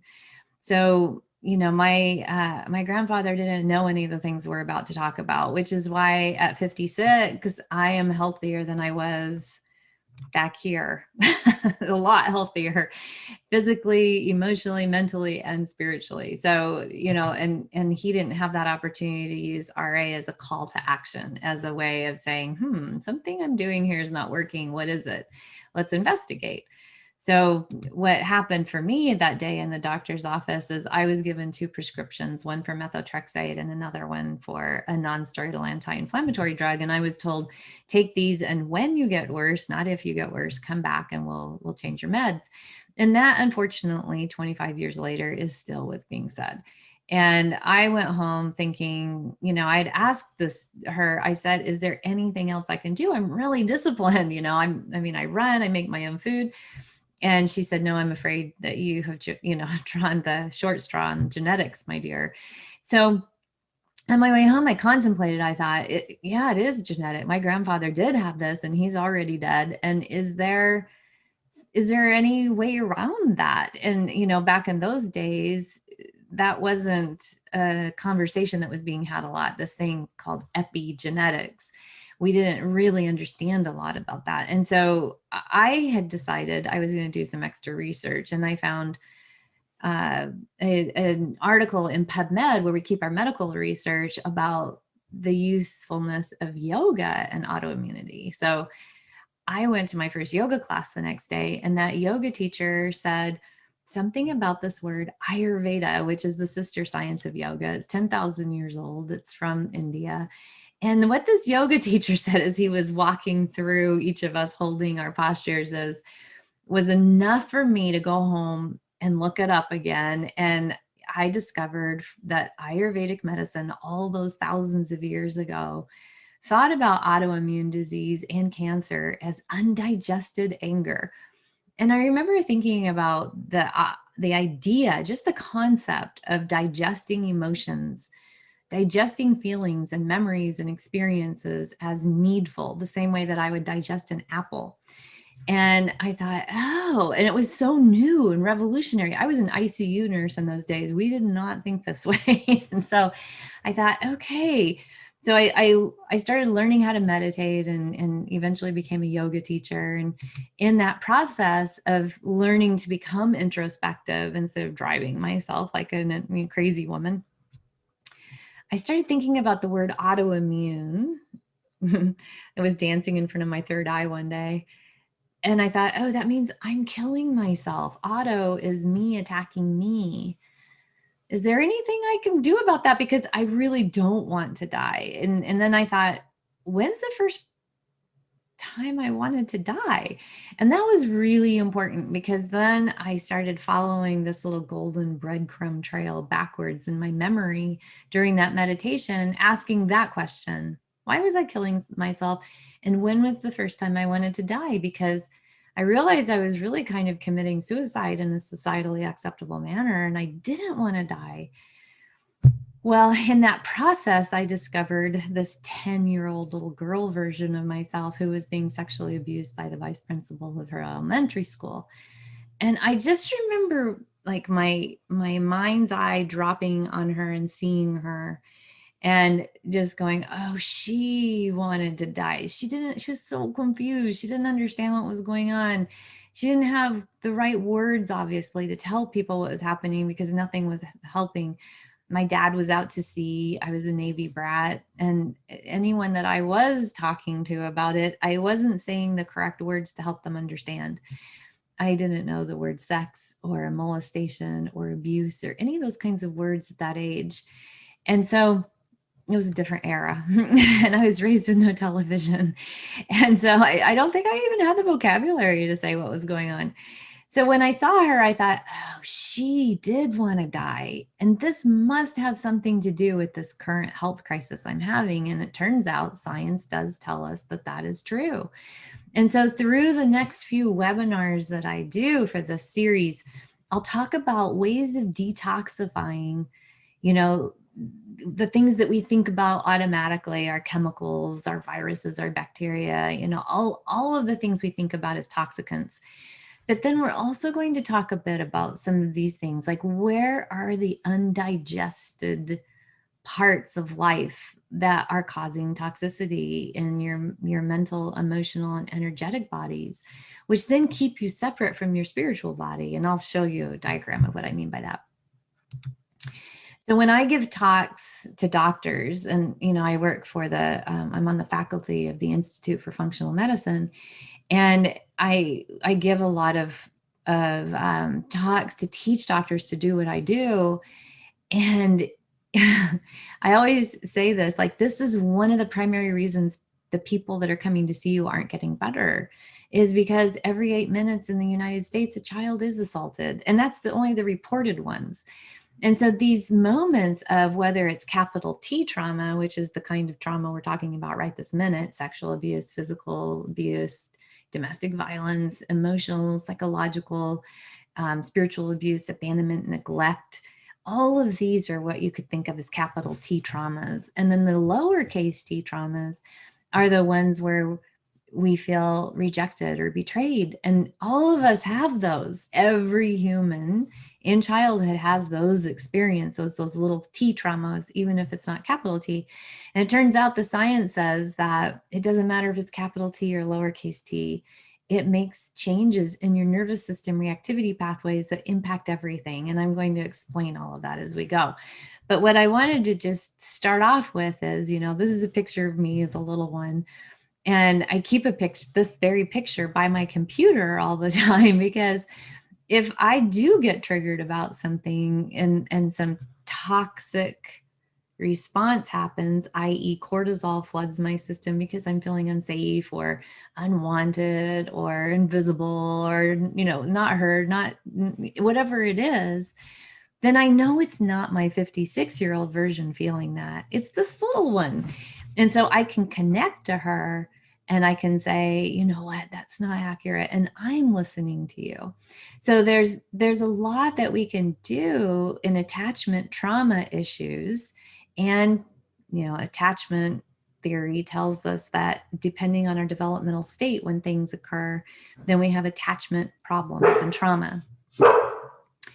Hang on just a second. It's okay. Yeah. My alarm just went off. And so we can actually heal that. So that's over the years what I've been able to do. And my rheumatoid arthritis was able to reverse within 6 months. I never took those medications because I dove in and really started working on this level immediately. And so oftentimes people will come to me who have tried everything, right? And they haven't been successful because this part hasn't been dealt with. So we're going to talk in this particular webinar, this talk about autoimmune disease as today's big healthcare crisis. We want to create a bridge between hope and despair. We want to talk about the freedom framework, which is how I reversed my own autoimmunity and what I do with others now. What the symptoms of autoimmunity are, in case you don't know if you have an autoimmune disease. The people that are listening to me, 10 to 30 years to develop one, then everyone's just like, you know, it's always said that everyone's working on developing cancer. It's same with autoimmune disease, whether or not it blossoms fully or not. That's a standard American model of medicine when we have to have this diagnosis, right? But the way that Ayurvedic medicine thinks about it is imbalances that are going deeper, deeper, deeper because we haven't figured out the root cause and fixed it. So that's what the freedom framework's for. And then we'll talk about what types of illnesses are autoimmune, the role stress plays in illness, and that nervous system that I was talking about. So autoimmune, of course, means we're attacking ourselves. Like I figured out that day in my early 30s after I'd learned to meditate, I was like, oh, this is me attacking me. There's nothing to look for on the outside of me. It's me. And that was important because there are things on the outside of us, but it ultimately, if our bodies are attacking us, we have to really be cognizant of that and say, okay, I want to really look at this. So we know now that there are over 50 million Americans, and I know it's not just Americans watching this webinar, so my apologies for that.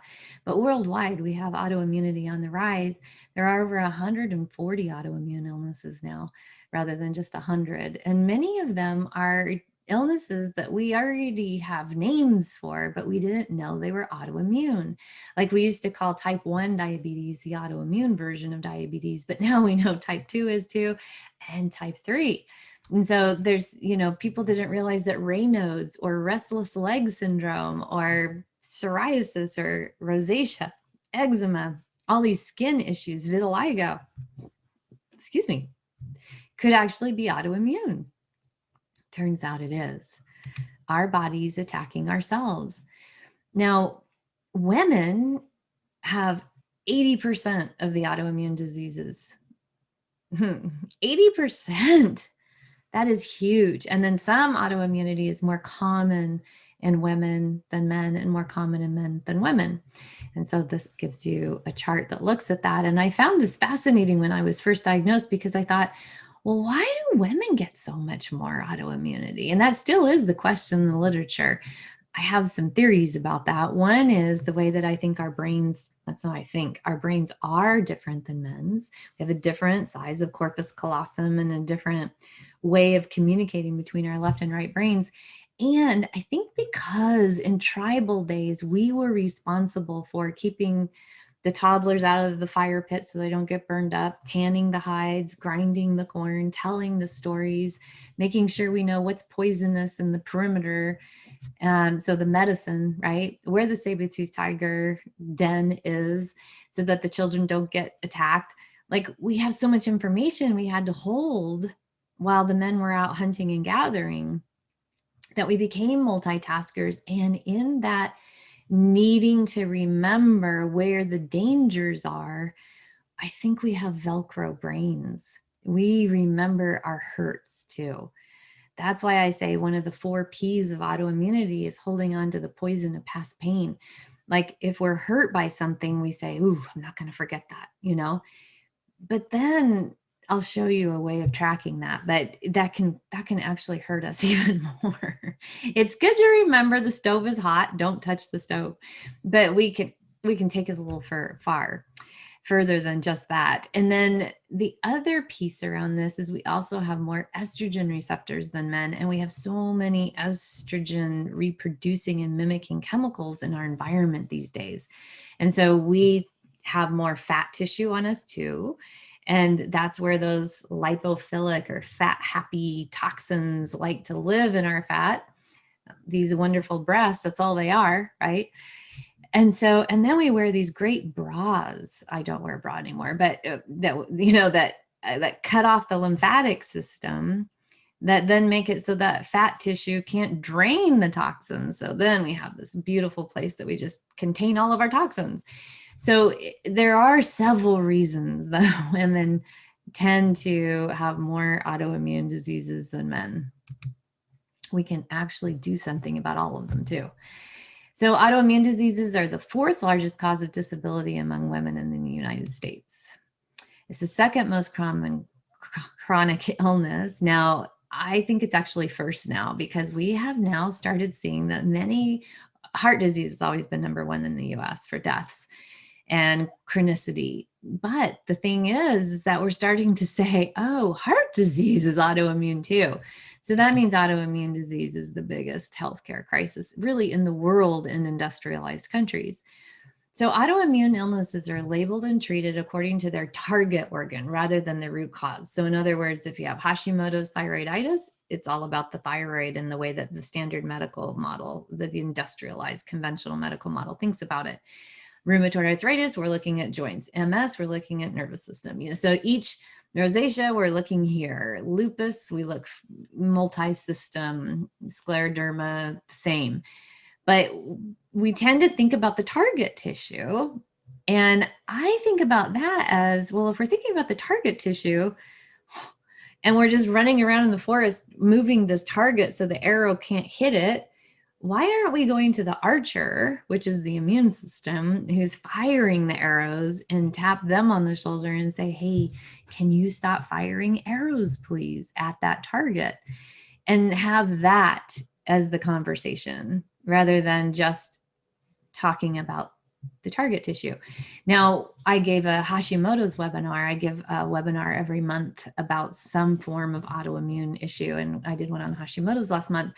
And what I was talking about is the fact that if you go to an endocrinologist who happens to be comprehensive and holistic enough to actually do autoimmune markers with your thyroid check, and you find that it's an autoimmune issue rather than just a thyroid issue, they still will say to you, okay, well, let's just keep an eye on it until your thyroid is hypofunctioning, and then we'll give you thyroid meds. That's it. That's all they have. And that's the way it is for all the autoimmune illnesses. For RA, it was the same thing for me. Rheumatoid arthritis, take these 2 medications, and when you get worse, come back. We'll start talking about immunomodulators. That's not okay. That's why people are falling through the cracks. So we really want to build a bridge from this old way of thinking about the target tissue only into a new way of really saying, okay, this is actually about the immune system and what is aggravating it. When I think about autoimmune disease nowadays, I think about a bull in a Spanish arena, and there's a matador there. He's waving his red cape and the bull is charging after it. That angry bull who is actually getting things shoved at him to make him look more aggressive is your immune system when you're autoimmune. And we really want to make that bull as your immune system, like Ferdinand the bull in the flowers and the daisies, right? Under the tree, who's really peaceful. That's what we would like. That has that strength to fight off an attacker if needed, but sees everybody as kind and compassionate and friendly until otherwise proven. That's what we would like.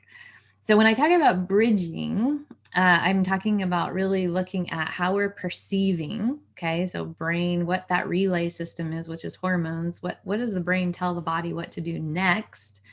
Because that's who's triggering your immune system. And then what are your ideas about yourself and your life? Those are your meanings that you make up. We have to look at those because those are the ones that are actually triggering your brain to say you're not safe. And some of those messages from the brain that say that that are the red cape in front of the bull as your immune system will be things that are dietary. Sometimes it's microbial in your gut, and sometimes it's about the way that you detox. And so we're looking at really bridging, right? We want to make sure that we're bridging yourself from being in a combative relationship with yourself to be a collaborator with yourself. If you're in a collaborative relationship where you have compassionate curiosity with your body and you're asking it, how can I support you? What do I need to do? Instead of feeling like you've been betrayed by your body and it's not working and it needs to toe the line. And then we get frustrated and angry, and that doesn't make anything better. So each person is a puzzle, and there's no one right way of doing this. I always tell people there's no such thing as an autoimmune paleo protocol. It doesn't make any sense. Each person is different. So if we're going to solve a puzzle, we want to dump all those pieces of the puzzle out on the table, turn them all over. And then the first thing we do is we look for the corner pieces. And we want to anchor that puzzle. And then we'll look for the edge pieces to make a frame, and then we'll fill in the middle. But first we find the corners, and the corners for your puzzle, it doesn't matter what is going on for you. We want to look at those same 4 corners, and we have to kind of do it at the same time, because one of them is your genetics. yeah, I had RA in my genes for sure. One of them is environmental toxins, which this summit series is being devoted to. One of them is gut health, and the other one is trauma and how well you deal with your stress today and what those nervous system pathways do and their reactivity. Now, all of those things influence how your genetics express themselves, which is why I was able to reverse my RA in 6 months and not take meds, is because I somehow knew that right away.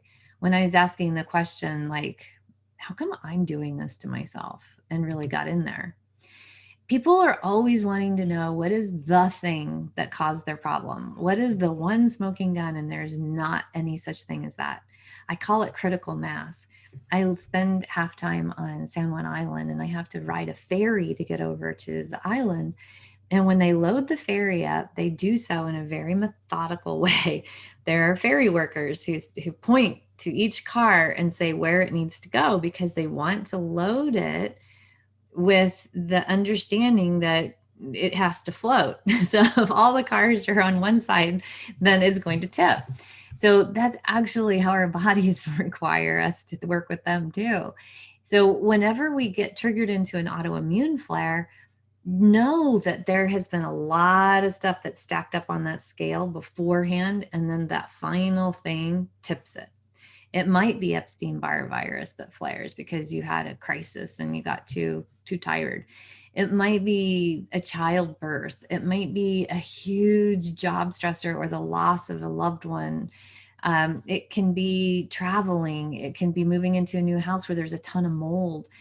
But know that if any of these things are true and you got an autoimmune illness as a result of them, that it was because you were already primed for that, then that it was in your genetics too. And that this one last thing capsized your boat. So when we say that, then that means we have to start looking at all of the things that were already on your scale and start taking them off, because you can't just remove the one thing that capsized you. You actually need to get a lot of lightness in this other side that got heavy.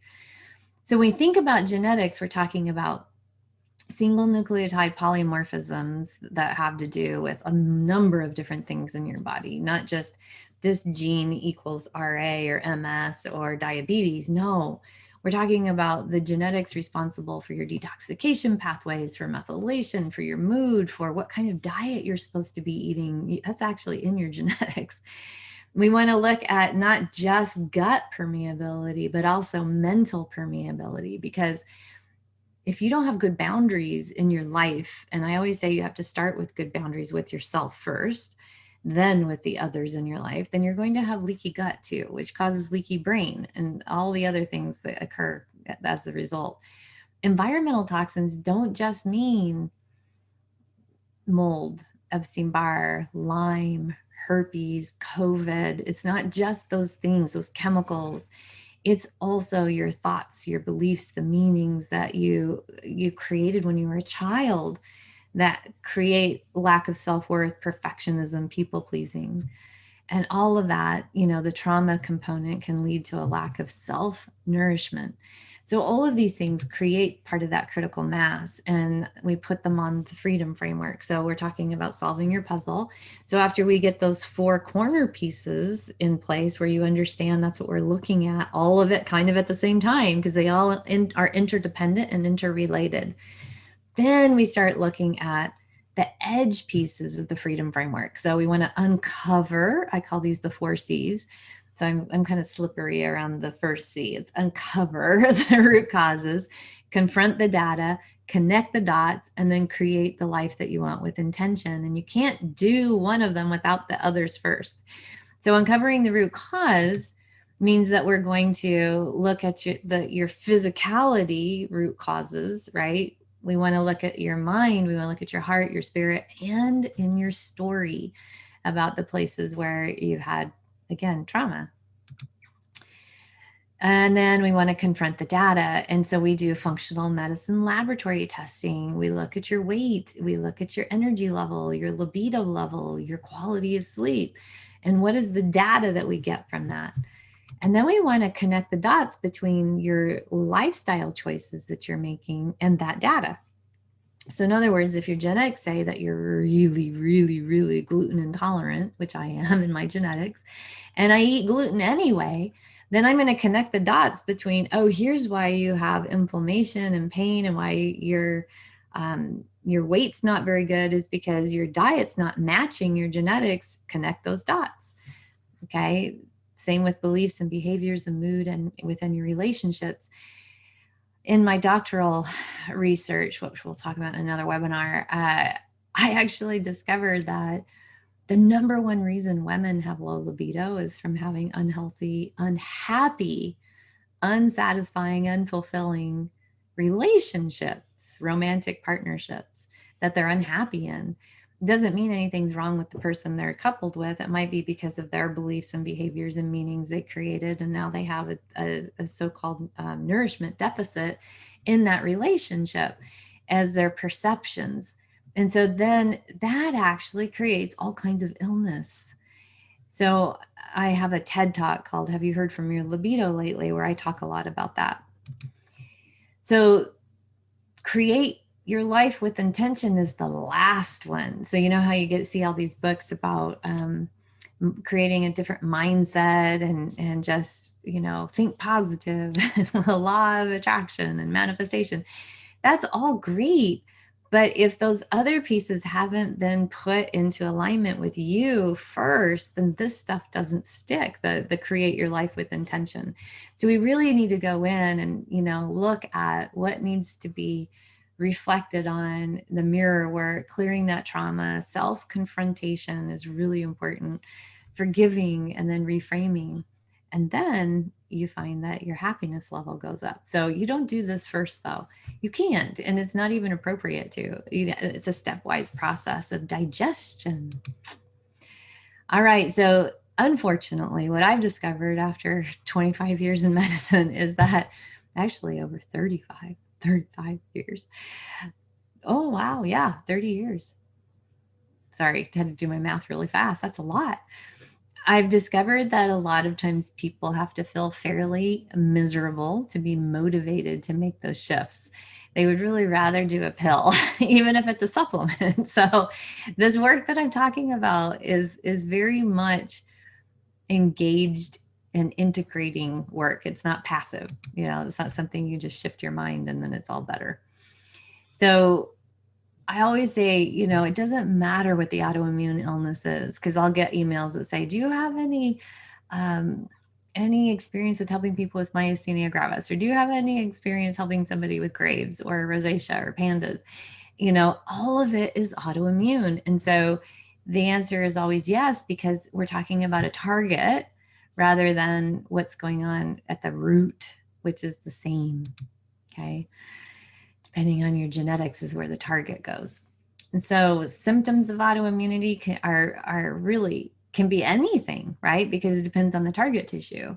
But some of the more common ones, fatigue is right up there, and brain fog and hair loss and digestive problems and, low libido. And it means the vitality is sinking for you. So you're going to feel all these things. Your weight might be off. You could have joint pain, rashes, muscle weakness, menstrual cycle changes if you're a female.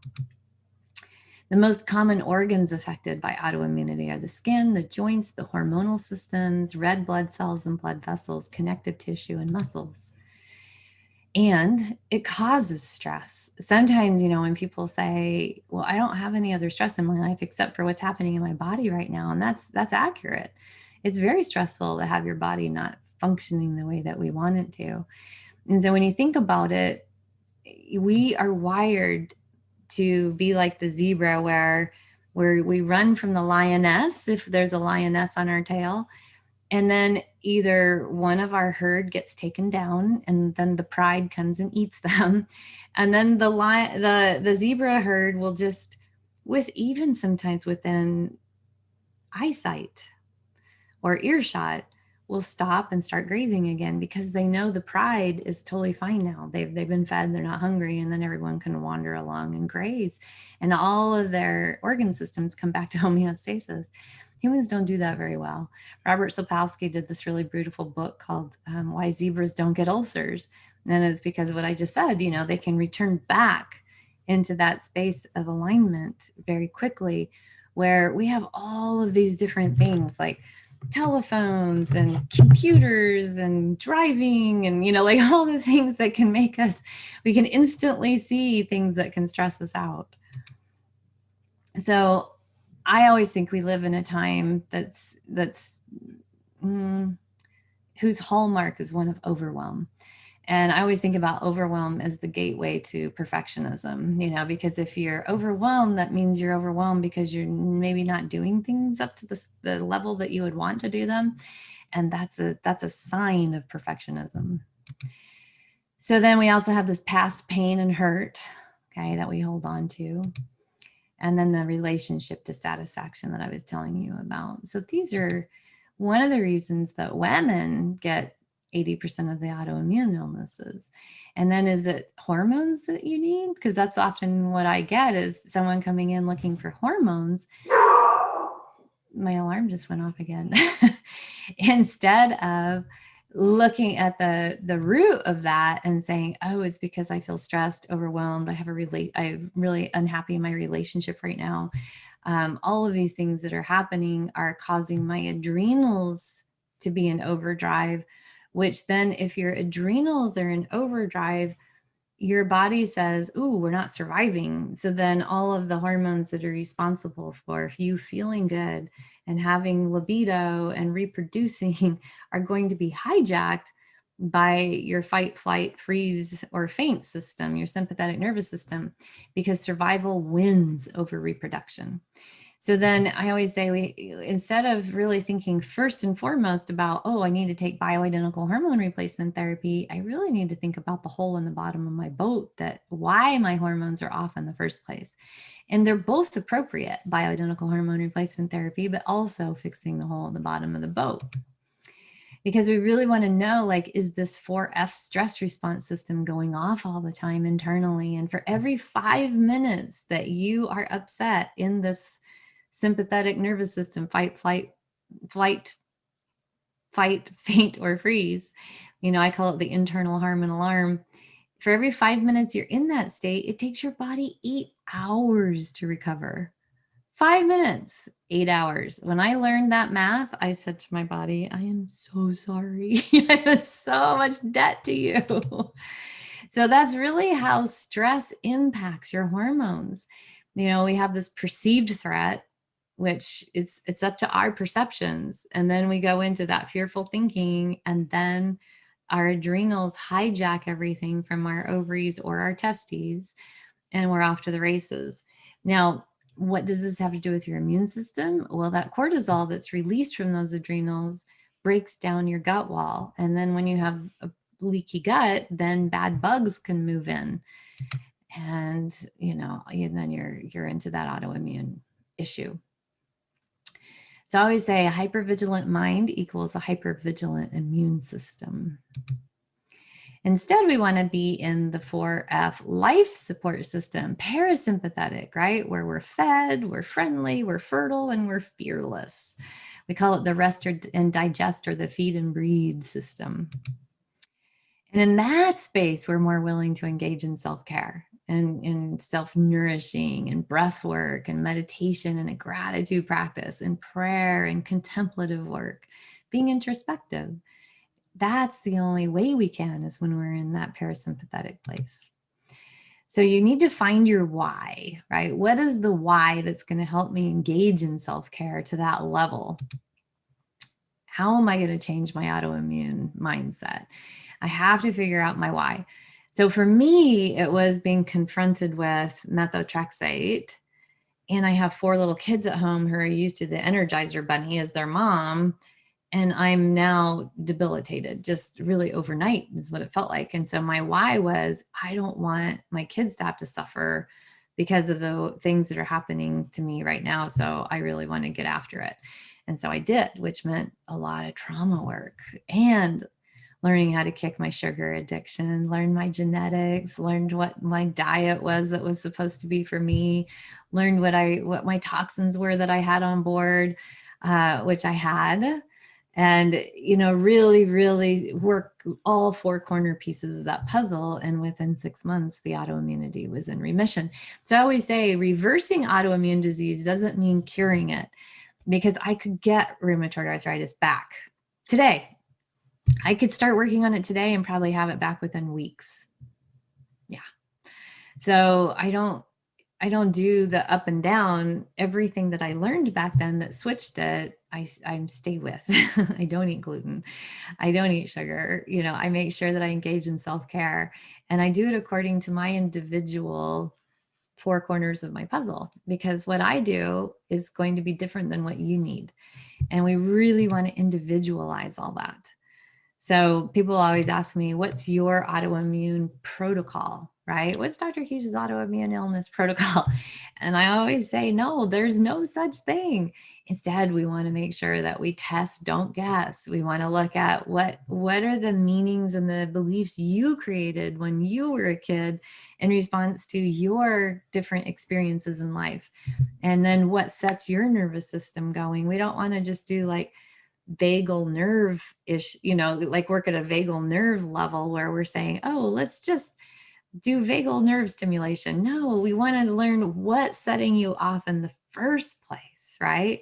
Then sure, emotional freedom technique, vagal nerve stimulation, these are all great for getting the tidal wave to come back again so that you can get your body back to homeostasis. But what I really like is to get it so that you learn how not to go off in the first place. And then your immune system can settle. So this drkeesha.com/AIM, which is Academy for Integrative Medicine, HC, Health Coach, AIM, HC. This link right here that we're doing during this summit only, okay, you get $3,000 off of the tuition, which is usually $8,997. So it puts it down to $5,997 or $5,000 even. So take a look at that, and there are payment plans. So if you want to do the health coaching program with me and learn all of this and how to do it for yourself on an individualized level and then help others, then I really want to make sure that you can do that. So this is what I'm going to have at the end of each of the talks this week. And then I'm going to be giving you information about how to detox on all these levels using that freedom framework. So until tomorrow, I hope that you're really, really enjoying the series and all of the remarkable people that I have here that are talking about their expertise. Just really, really good talks. And so think about, as you're listening to them, think about the freedom framework and how that all applies for you. Because at the end of the day, it's really important that we individualize everything to your system, your body, your life experiences. All right. Until next time, be well, and I'll see you tomorrow. Well, there you have it. This wraps up another day at the Reverse Autoimmune Disease Summit, and I hope you've learned as much as I have. Make sure that you tune in tomorrow, because we have another set of amazing speakers ready to share their expert insights and breakthroughs on optimizing your body to live with greater natural energy and vitality than you ever thought possible. But if for any reason that you feel you might miss any of these inspirational and potentially life-saving interviews during the summit, I do encourage you to secure a lifetime access by purchasing the VIP All Access Pass today. That way you don't miss anything, and you can watch and listen and digest these interviews again and again at your own pace. So you can click the button below to order your VIP All Access Pass. And before we wrap up, please leave me your comments in the section below and let me know what's inspired you the most about today's interviews. And thank you once again for joining us for the Reverse Autoimmune Disease Summit series. Please remember to share this with your friends and family so that we can all work together to make the world a healthier, happier place for all.